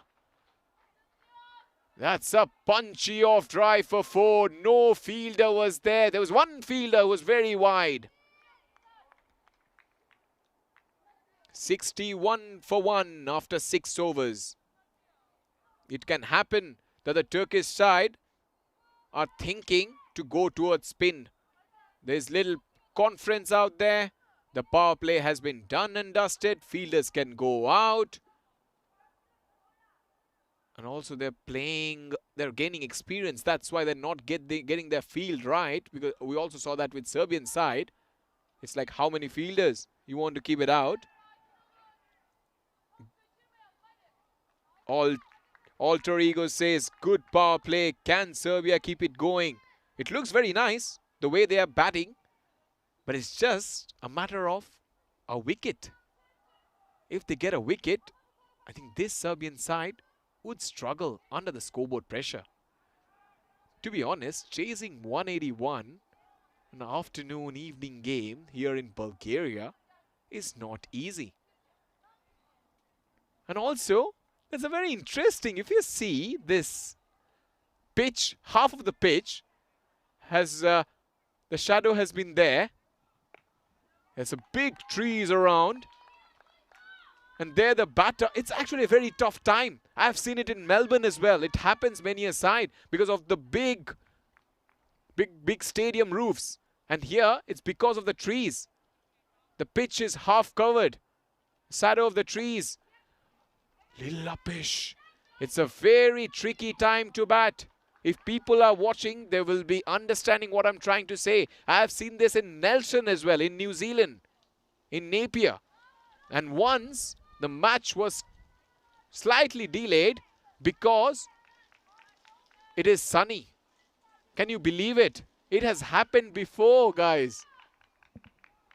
The match is not only called off when it's rain. If it's a sunny day, then the match can also be called off. That's an interesting one. The first time I saw, I think it was 2014 for the first time. Punched away on the back foot. They will take a single. And also in 2020, when India was touring New Zealand. In this one-day international game, the sun was disturbing the batter. And there are some stadiums, to be honestly, there are some stadiums where it's very difficult to bat. Napier, Melbourne, especially in this period. This twilight period is pretty hard. And wide signal by the umpire. So guys, if you have similar kind of an experience, you can definitely let us know. Have you ever seen a match being delayed because there's a lot of sun? If there is a lot of rain, it's pretty fine. But match getting delayed because of too much of sun. Going away. This match is still alive. 114 wides to A lot of wides in this encounter. Edge, and she drops the catch. There's a chance of a run out. This is surely gonna be out. Yes, it is. That's a magical wicket and a gift of a wicket. Mesarovic. The power of the woman was immense, but the decision making was little. She couldn't believe she is out. Tamara calling yes and then going back. She has shouldered down the river. She is so disappointed. Yes, the reaction from the batter says it all. She said yes and she said no. That's why she is so sad and disappointed and also angry. Yeah, it can happen, and it can happen many a times. And this wicket can also turn fortunes for the Serbian side, in fact for the Turkish side, because the Turkish side now are buzzing as Magdalena, the batter who did a lot of damage the previous game against 67 for 2. Yes, she did a lot of damage against Bulgaria. Will they go back for a second? No, it's only one. One they will be happy with. Turkey will be loving this moment. They're cheering, they're buzzing. The coach is up there giving all the instructions like Diego Maradona did in 2010 World Cup. It's all over the players. This is an exciting batter. She has a lot of shots. First ball, she blocks it. Just to say everyone that I can block it. So in cricket, I'm just watching how many matches have been delayed because of sun. So it's like bright sunlight, especially at a low angle and during sunrise or sunset. The one we are talking about right now, which directly affects the players' visibility. So, it's 2024 T20 World Cup, a group stage match between Bangladesh and South Africa at Nassau County, New York. The Big Apple experienced a sun delay. The setting sun was in the batter's eyes, forcing play to stop temporarily. Domestic or club matches in US, New Zealand, England have occasionally reported similar interruptions. Can you believe it? Sun delaying a cricket match. And why does it happen? Usually it happens where the stadiums have big sunroofs and when the pitch is aligned east to west, and mostly are north-south to avoid this. So if it's east to west, then it can become a huge factor. And it also happens during early morning or late afternoon. Magdalena, first sign of aggression, grabs a boundary. She is a match winner. She's a sleeping giant. Beautiful shot, rolls the wrist, watches the ball till the last moment. Women with those classes, looking classy out there. And also happens late afternoon, especially in day and night matches, the sun sets or rises directly in the players' line of sight, causing glare. The wicket keeper, batter or fielders can also complain not being able to see the ball. And this is for the very first time we are playing cricket so late. Optimistic appeal, 7:35. Generally, all the matches of ECS T10 Bulgaria was finished at 6:30. We are experiencing this kind of sunset for the very first time. How exciting is it? Just tell us in the comments. Drive Good one from Magdalena. She's a confident batter. People joining in. Jivan Acharya, Shanto, Malik Gaming. Hello to everyone joining from all parts of the world. You're talking about sun causing delay in cricket matches. But here the players are not complaining because they're used to it. They're the queens of cricket. As we all know, women power. They can do everything. 8 overs, 74 for 2. 107 needed in 72. A tall task. And will it be for the very first time we see little bit of spin? Shelik was bowling the previous over. This one will be bowled by Turan.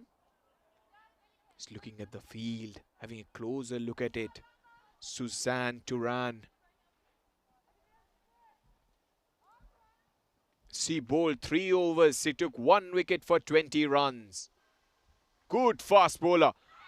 Magdalena gets beaten outside the off stump as she tries to drive it using her wrist. No real feet movement. This is a challenging period. The sun straight onto the batter's eyesight. And it's coming out from the shadows. Beaten. Good delivery from Turan. She's using her experience. She's bowling what the batters are not expecting. Also, there is a fielder at almost deepish cover. There's a fine leg down on the onside. On the offside, there's a third. They can't take a single. The strike rotation has not been very good. Magdalena, after scoring that boundary, has somehow gone into slumber. He's not able to judge the delivery. It's somehow when you're wearing glasses, that reflection also plays a big role. If you watch it, see, he's wearing glasses. So that's why. So when you are playing in this kind of a setting, you tend to lose if the ball is, yeah, look at that. That reflection is causing a lot of trouble here. She's wearing glasses. She's also looking towards the bowler, and the bowler is in the shadows. The wicketkeeper doesn't have any issues because she doesn't wearing power glasses.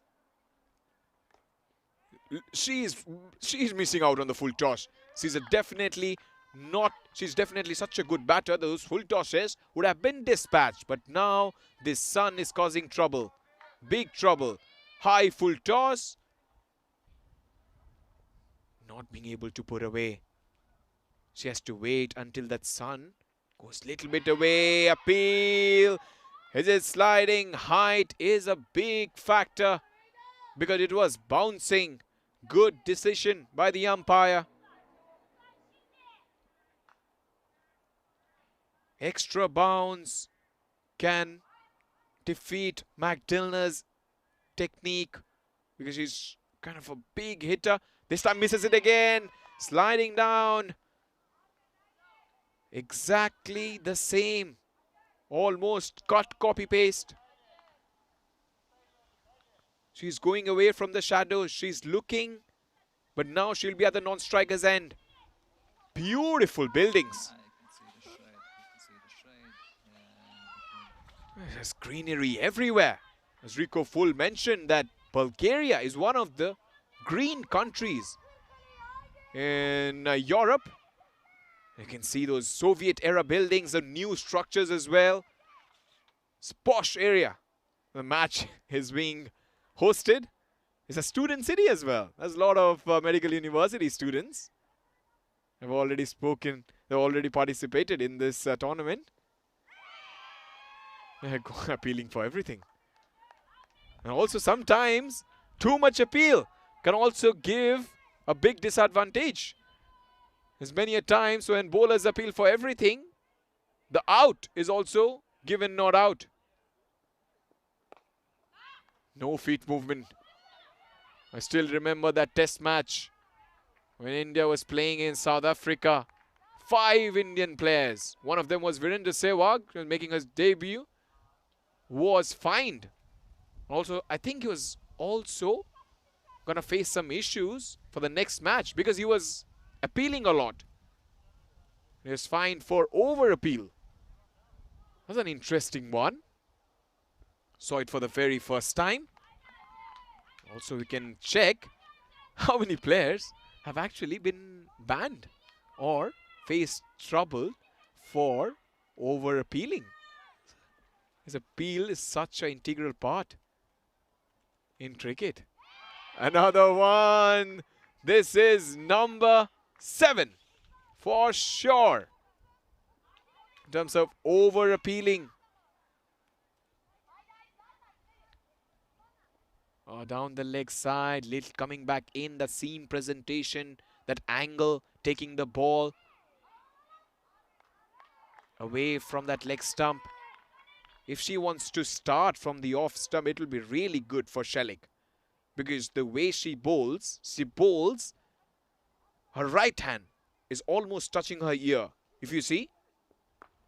And these kind of bowlers are pretty good when it comes to in-swing. Another no ball. What's happening out here? Another no ball. That's a free hit. Missed out the batter. Wides and no balls have been a big story in this women's quadrangular T20I. Also, you can let us know and also mention players who have done over appealing. I need to check.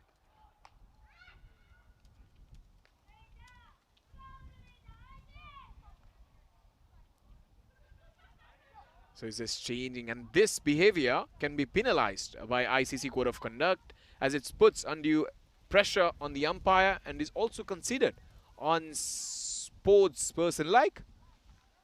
So notable instances of players penalized for over appealing. Let's go through the list. It's gonna be interesting. Guys, I give you a minute. If you want to tell me, you can definitely let me know. And tomorrow, there is action. There is action in Belgium. Wolves taking on Titans, Titans taking on Tigers, Stallions taking on Giants, Wolves against Tigers, Lions against Brussels Bashers, 6 to 10, all packed. And we also have here 3 games. It's gonna be an interesting contest because we saw how the Bashers have played, the Tigers as well. All the teams have participated in day 1. And this is from Bulgaria, Sofia, match number 5. Bulgaria taking on Greece. Bulgaria have lost, Greece have lost. So it's a battle of 3 versus 4. Match number 5, Greece will be taking Serbia. And then match number 6, Turkey will be facing Bulgaria. So Bulgaria have 2 games. Greece have 2 games. We're talking about the players who have been penalized for over appealing. Plenty of answers coming in from people all around the world. Who do you think, in your mind, a player who has been charged? Because in ICC Code of Conduct, Article 2.1.1, excessive appealing is a level 1 offence. Penalties, warning fines, typically 25 to 50% of match fee. An accumulation of demerit points which can lead to suspension. So that's why over appealing can also give you trouble. I was talking about Virender Sehwag. In November 2001, Sehwag received a 1-test ban for excessive appealing during a test match in South Africa. This high-profile incident led to a major controversy and even saw that test being stripped of official status. Such a big test it was. As I said, it was debut of Sehwag, who scored a very good 100. I think it was in Durban. And the second one, Kyle Mills of New Zealand. In January 2004, Mills was officially reprimanded and fined 20% of his match fees for excessive appealing, showing dissent and offensive language during an ODI between Pakistan and New Zealand. And one famous cricketer was also fined 25% of his match fee. Just put down in the comments who is the player. Big chance in between the fielders. The batter never tried to hit that shot over the top. She just had a wild waft at it. McDelna is struggling big time. So who is the cricketer, do you think, was fined 25% of his match fee? He's a legendary cricketer. A great one. I'll tell you after a couple of overs. There's a lot of messages coming in from everywhere. A lot of people have answered, and most of them are right. Nomad, Raju, Iqbal, Rafiq are all in the chat. This match is going down to the wire. 99 needed from 58. It's rolling her wrist and the ball going away. It's a leg roller that she bowls, or that leg break, quickish one. That's good control. Finally, Tamara's misery comes to an end as Ayan, the skipper, does the magic with the ball. What smile, what joy, what passion. 2 for 21 as the Turkish side again are back in it. Fuller won, batter went for the shot and she couldn't handle it. That's just jacked back in. Fierce delivery. And the stumps, furniture is disturbed. The reaction. And she also some kind of statement to the coach. The coach is in front of us and she's quite happy and overjoyed.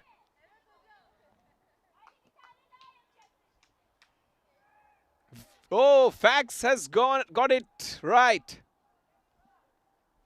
But still, you are close, I would say. Let the answers come.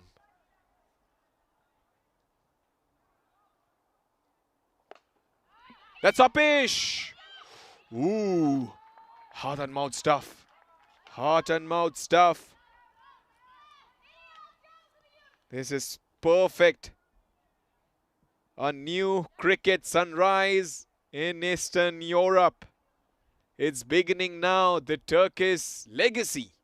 If they win this, will be big. Outside the off, outside the off.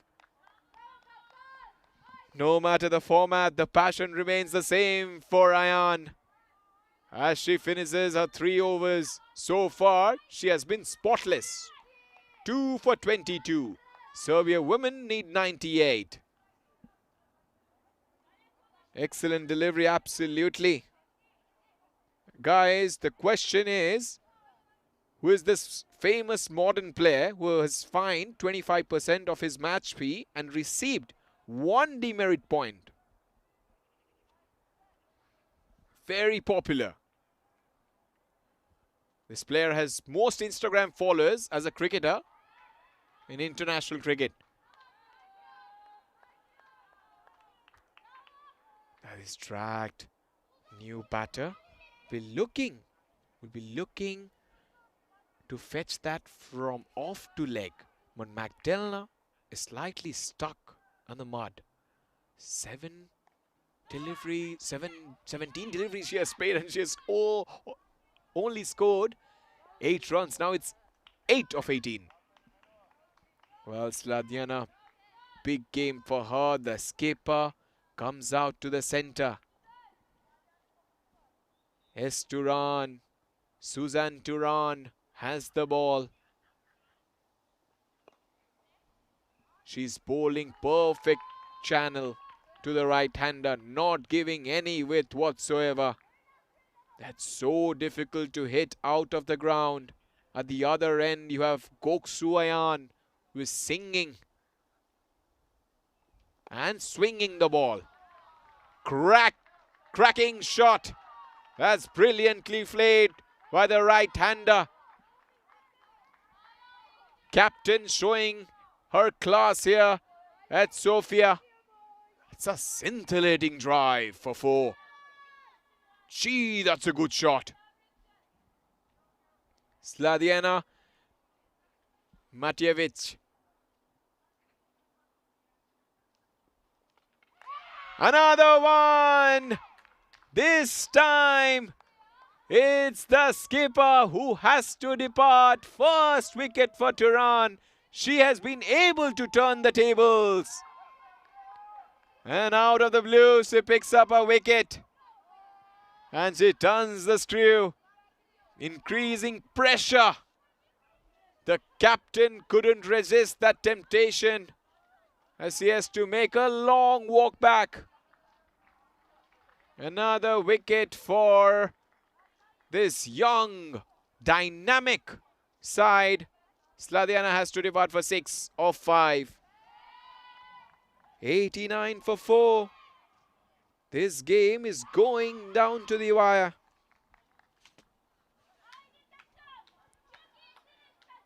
The new batter, Dunya Demic. Big responsibility on her shoulders. Women with glasses, just like Magdalena. I hope she uses those power glasses to power the ball outside the ground. She needs big hits. Serbia needs big hits.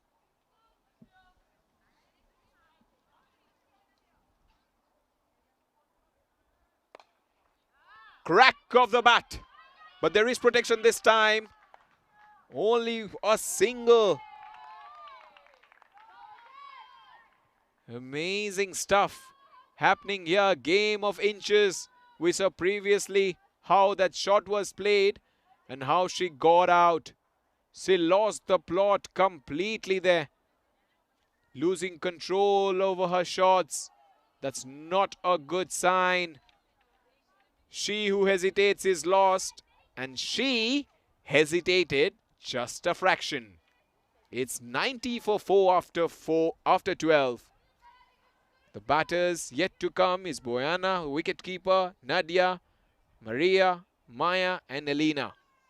16 wide so far.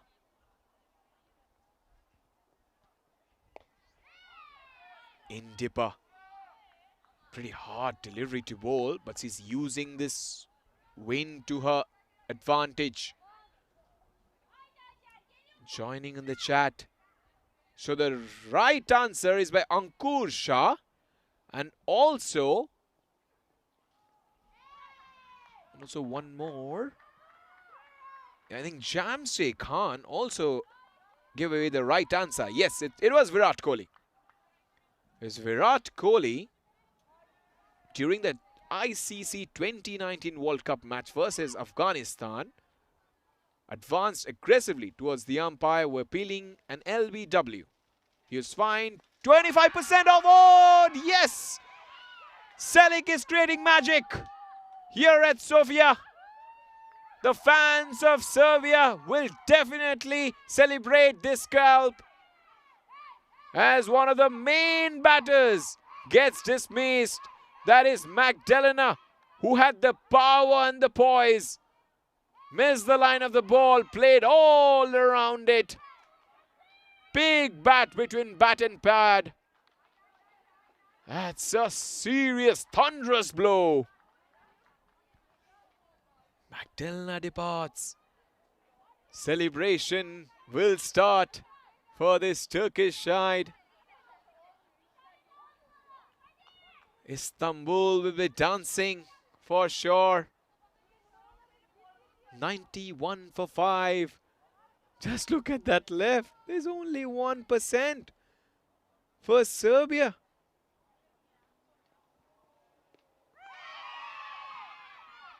Little too far. Little too far.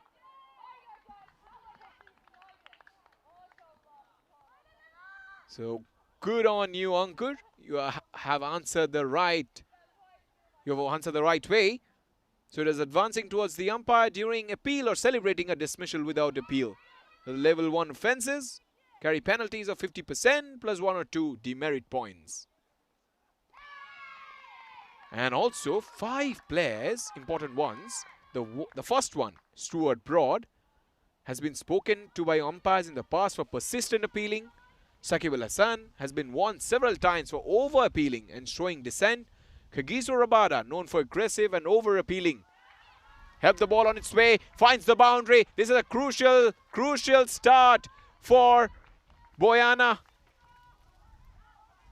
Finds the gap, intelligent shot. She knew there's a plenty of gap in between. Fine leg and square leg. Puts it to the fence for 4. Keeps the Serbian women alive in this contest.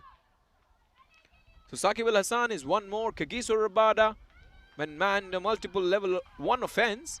Ravindra Jadeja in 2017 against Sri Lanka. These are the cricketers, and Virat Kohli, of course, are 5 cricketers. That's why over-appealing also put you in trouble sometimes. But it's 95 for 5.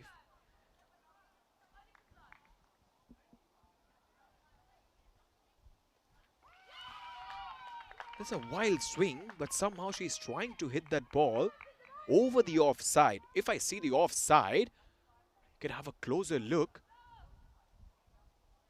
The mid-off is inside. Anything above mid-off, she will fetch a boundary. That's powerfully struck down the ground. Fielder will stop the ball to going towards the boundary. Crucial juncture in this game.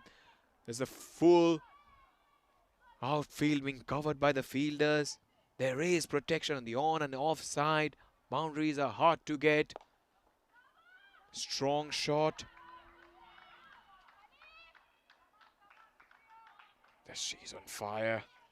And the ball, the way Turan has bowled, very accurate. Things are falling apart for Serbia. They need big hits. They're like a deer caught in headlights. They don't know where to go. Fair delivery. He's not blinking right now, right here. Because sometimes when you're playing against a top side, you generally, even though you have got the match by the scruff of its neck, you generally can lose it. But fielding has been amazing. They plucked everything like an apple. The skill and precision has been top-notch. Bowled with surgical precision. Every single time they have come out, they have been bold, they have been jubilant, they have been quite reliable and dynamic.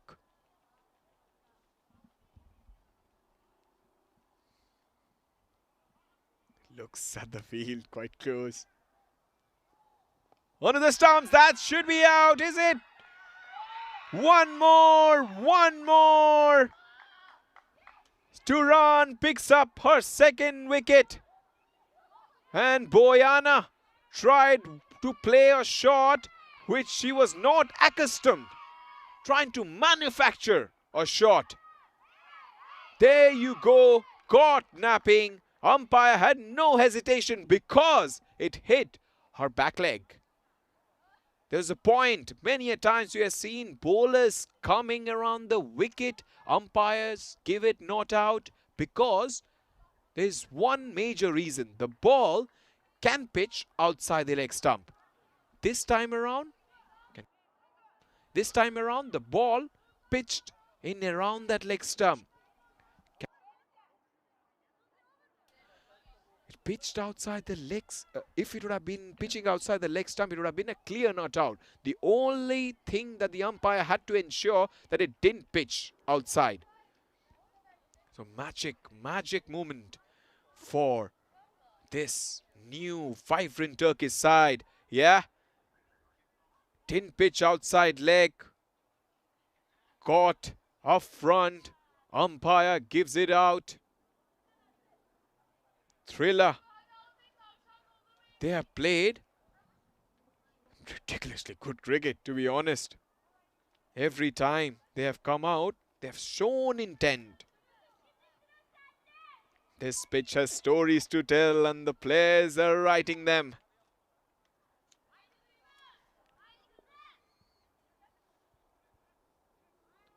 Ball at the stumps. Everything should be at the stumps because that's the formula.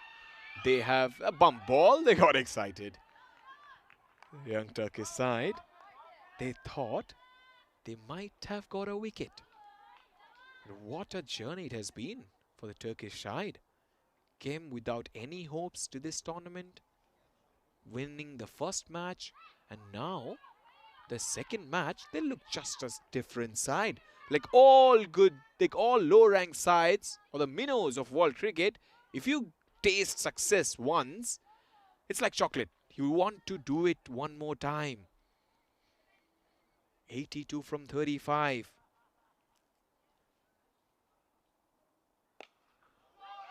Shot. My goodness. What an effort there. At the boundary line. She was racing to take that catch. One of the top fielding efforts at the boundary. She was going from mid-on to long-on to take that catch. Zehra Akpinar. This is ridiculous stuff. So excited. She was inside and she wanted to take that wonderful, unimaginable, improbable catch.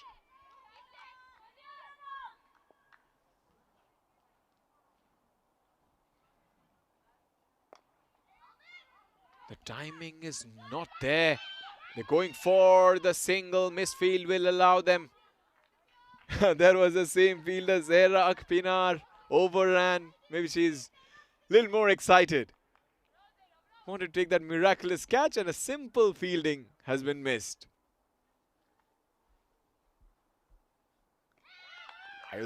Wild swing. Can assess the offside. Fielders are inside the circle. The fine leg is in. Point is in. There's a shot, cover, catching.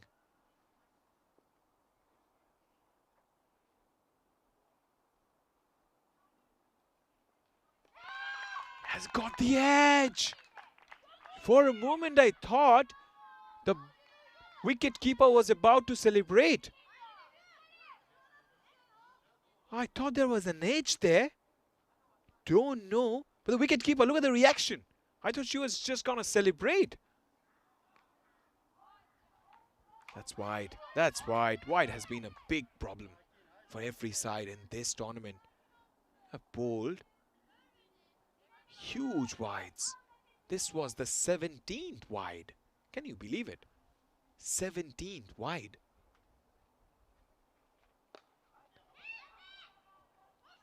They're going for an impossible suicidal and direct hit. The batter's dreams comes crashing down. She can't believe it. Improbable suicidal single was never on. She mistimed it. And the Turkish side is jubilant, dynamic, dazzled with flair. What a direct hit that is. The fielder who did the magic was Salia Oskunduz. But this is Dunia Demic. A batter who could have sealed the game for her side has to depart. Things are turning on its head. It's almost going to be 8-5 and still we have 5 overs to go. It's beautiful out there. The mountains looks gorgeous. Just a different feeling. Little bit extra bounce, especially on that surface. If you just bend your back, you can get a little bit. Oh, look at that. That is gorgeous. Outstanding. What a sight that is. Frame that. Extra bounce saved her. Extra bounce saved her as she tried to play it on towards the onside. Very lucky. Very lucky. It's been quite hit and miss with the bat in her hand. Not able to control Nadia and Maria. Both the batters. Ooh. Maybe she wanted to handle the ball. Be interesting the replay. How is that? How did that happen? But Ayan bowled it, but for a moment I thought she's going to handle it. Oh yes. That bottom hand coming off. She wanted self-protection. We have seen batters. We have seen batters in the past doing that, and that's not a good idea to do it. Once you handle the ball, you will be out. We saw the previous recent test match. I think it was last year. Down the leg side again. I think it was New Zealand playing against Bangladesh. And interestingly, Musfiqur Rahim of Kyle Jamieson, the big giant, he dragged a delivery. The ball was going towards the stump and he just caught it by his hands. And that was given out. Musfiqur Rahim, such an experienced cricketer. So it says that even though you have played 100 test matches, you sometimes think like a child. Brian, having the childish smile, beautiful bowling action, has been impressive with the ball. The captain, Captain Marvel, we have named her, leading from the front. And she knows the formula how to bowl on this surface, what line, what length to bowl. So every single time, she's trying to bowl the delivery in and around that off stump. Every single time. This is high pressure tournament. I've seen plenty of drama and action. Things can change. We're talking about things can change. It will be a good stop from Melika Baron. She was teasing the batter to go for the second run. Was Melika Baron, who batted really well in the first innings. She was the woman who went for that onslaught in the power play overs and showed everyone what she can do with the bat. Crack of the bat. Not good enough. Boundaries won't help. Boundaries will help the batting side, but these kind of deliveries should be put away to the fence. If 7 wickets down, this is looking quite gloomy. They need to do something different. Late afternoon. The time is 8:10 here in Sofia. This batting card, except Anna, everybody will look somewhere else because she was the only person who scored that 28, and the others, you have seen the cycle stands? You just push one and everything, one after another, falls off. Similar.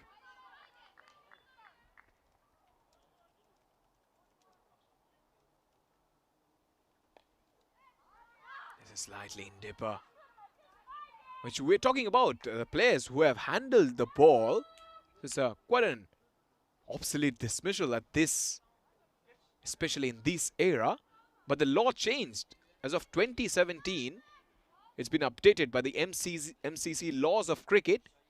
This is now governed by Law 37, which is obstructing the field and handle the ball dismissal as a separate category has been removed.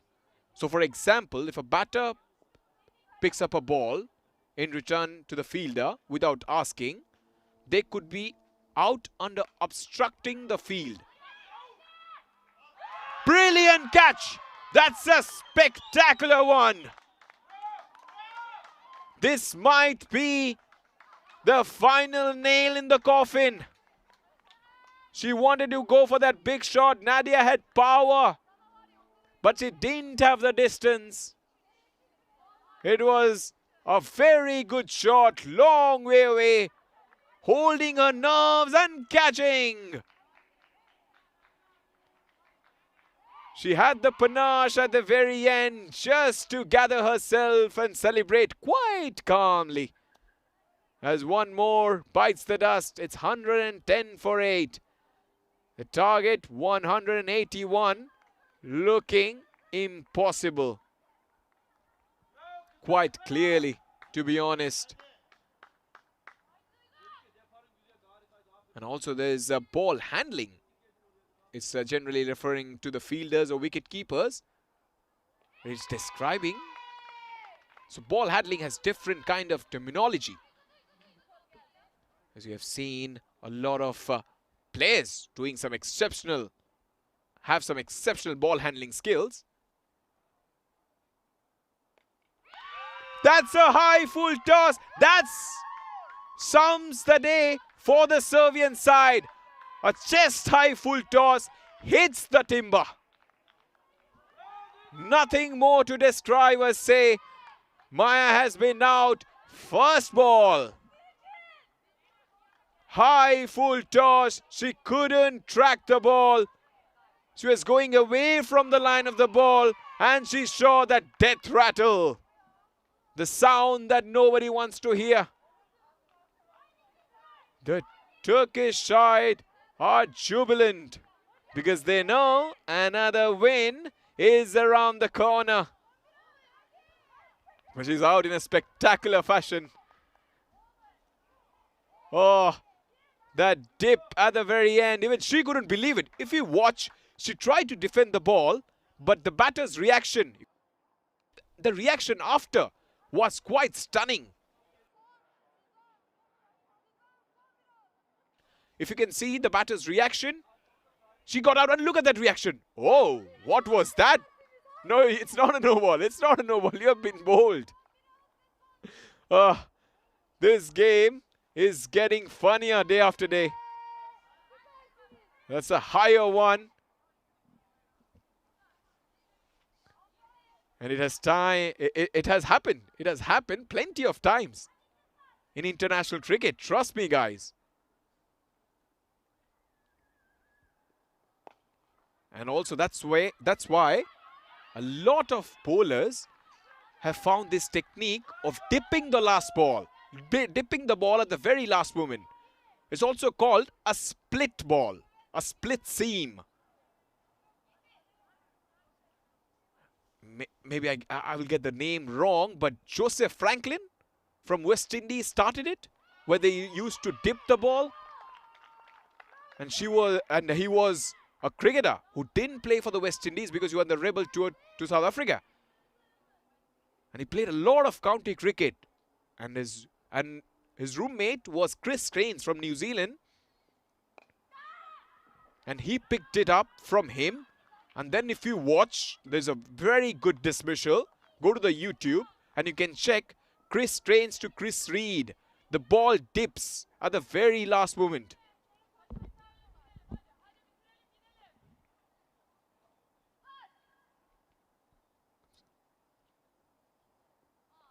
Down the leg side. So that's a split ball. I think Glenn McGrath also bowled some of them in the Ashes.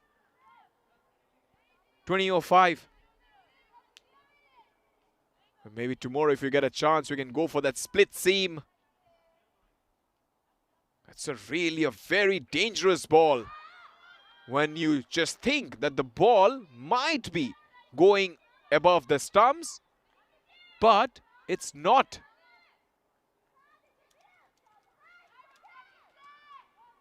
Split seam. And generally, It has been separated. And it's also called a kind of a delivery which is deadly dangerous. 1 wicket away from a famous win is the Turkey side. Will this see? Oh no, they take a single. It will be back-to-back wins. And then there'll be everyone watching this game. Just think, all their parents, family members, everybody must be watching it, thinking how their girls are playing it. And they are doing a fabulous job. The way they have played, especially with the bat, they have been stunning so far.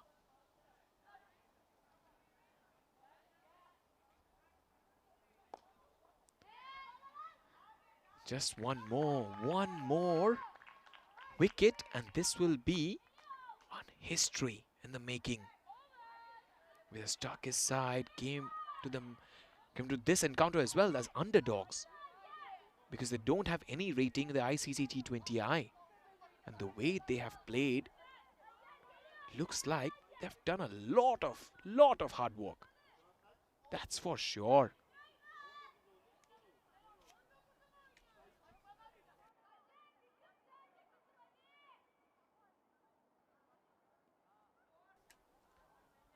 .66 needed from 12 deliveries. Down the leg side.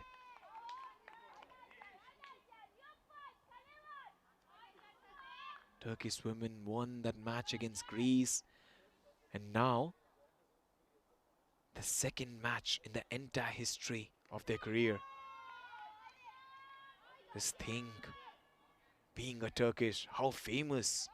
When they go back to their country, everybody will be trying to have those selfies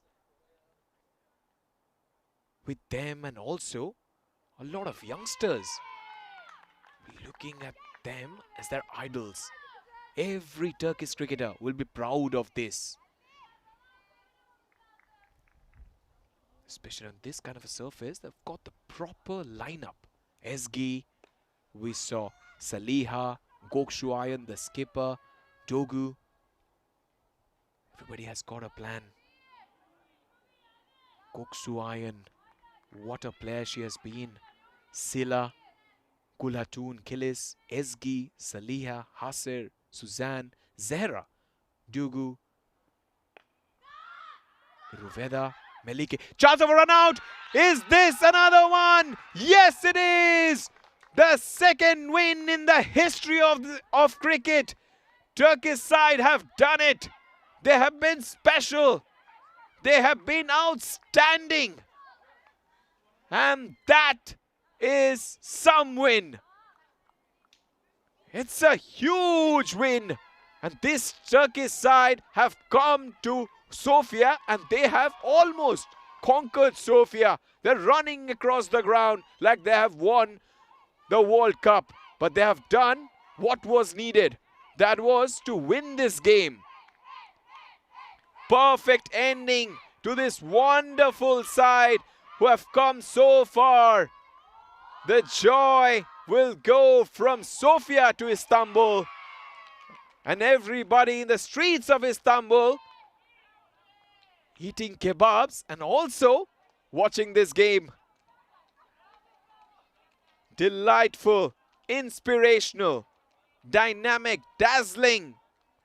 Whatever words you want to use, you can use it, because this has been a glorious win. Look at the joy. The first win had something special, but the second one, just look at the feeling. No tears of joy, pure passion.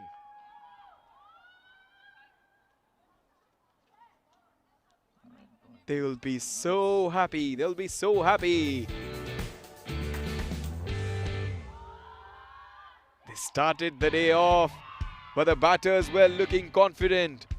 Both the batters were likely to take the game away. Anna, that first over with 3 fours back to back. And then there was huge wickets of Milika Tamara Magdalena. Even though the boundaries came, the wickets also chipped in. The opening partnership, that was those shots, was looking confident. But then Magdalena scored a good boundary, but then she wasn't able to convert it. The problem with all these batters, that the conversion rate was so poor and everybody was trying to have a swipe across the line. There was some of the split balls that they delivered. And this was a brilliant catch. Excellent technique under that high ball. Snatched it out of thin air. And that just summed up the day. She was surprised. Like all the players, fans, commentators, officials. Because this has been a historic win. Nobody expected them to come here and beat a strong Greek and Serbian side. What an end to this glorious game. This has been one wonderful story from this special Turkish side. They are overjoyed, they're going around, they're rallying around the ground like they have won the tournament, but they can. Very poor looking batting card. Anna and Tamara had a little bit of dominance out there, but the others, Milika, Magdalena, Sladiana, the skipper, Dunia, Bojana, they lost plenty of wickets and at regular intervals. They've never been able to grab the game by the scruff of its neck. Ezgi was expensive, but after that, look at those figures. 2 for 28, 2 for 18, 2 for 16. If you have these figures in a T20 contest, you'll end up at the winning side. The only blip was those wides, but they will be looking forward to change that. Turkey winning the toss. No hesitation of batting first, scoring 180. Blistering total on the board. Fantastic half century from Gulatun. Kelis 54 not out from 47. Serbia coming for the chase. Suzan Turan, Dugyu and Gokshuayan did the magic. Turkish women beat the Serbian women by 63 runs.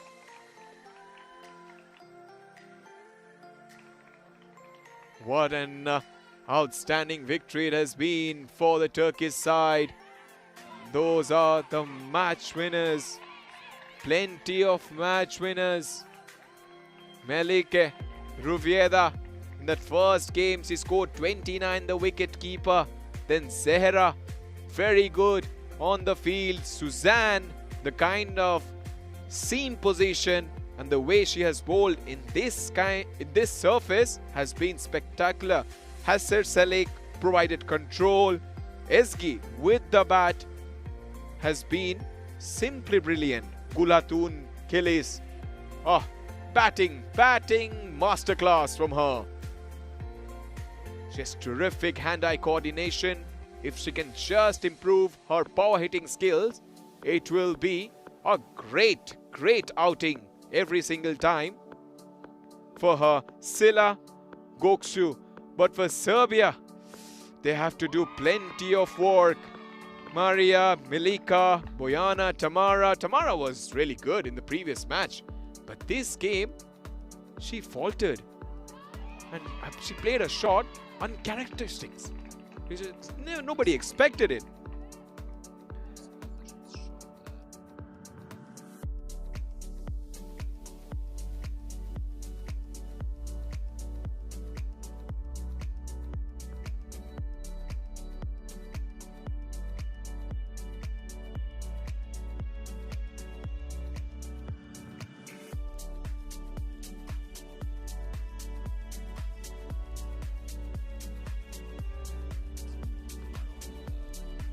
The action continues. Match number 4. Bulgaria women will face the Greece women. Match number 5. Greece women will face Serbia. Match number 6. Turkey will face Bulgaria. Here in the European Cricket Network, Bulgaria T20I women's have arrived in grand style.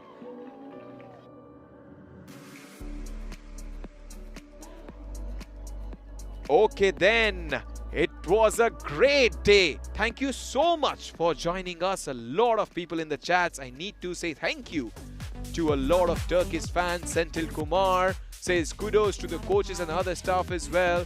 There is Bike Hung, there is Kera, there is Kroom, the legendary bowler.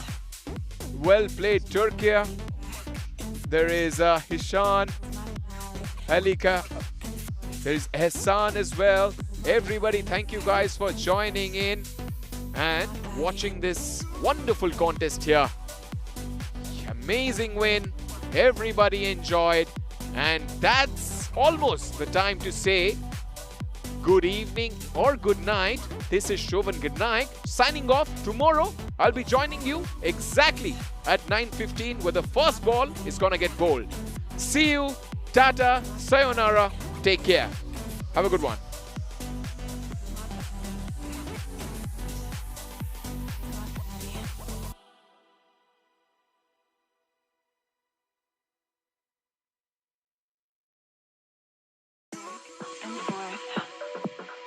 Move my body back.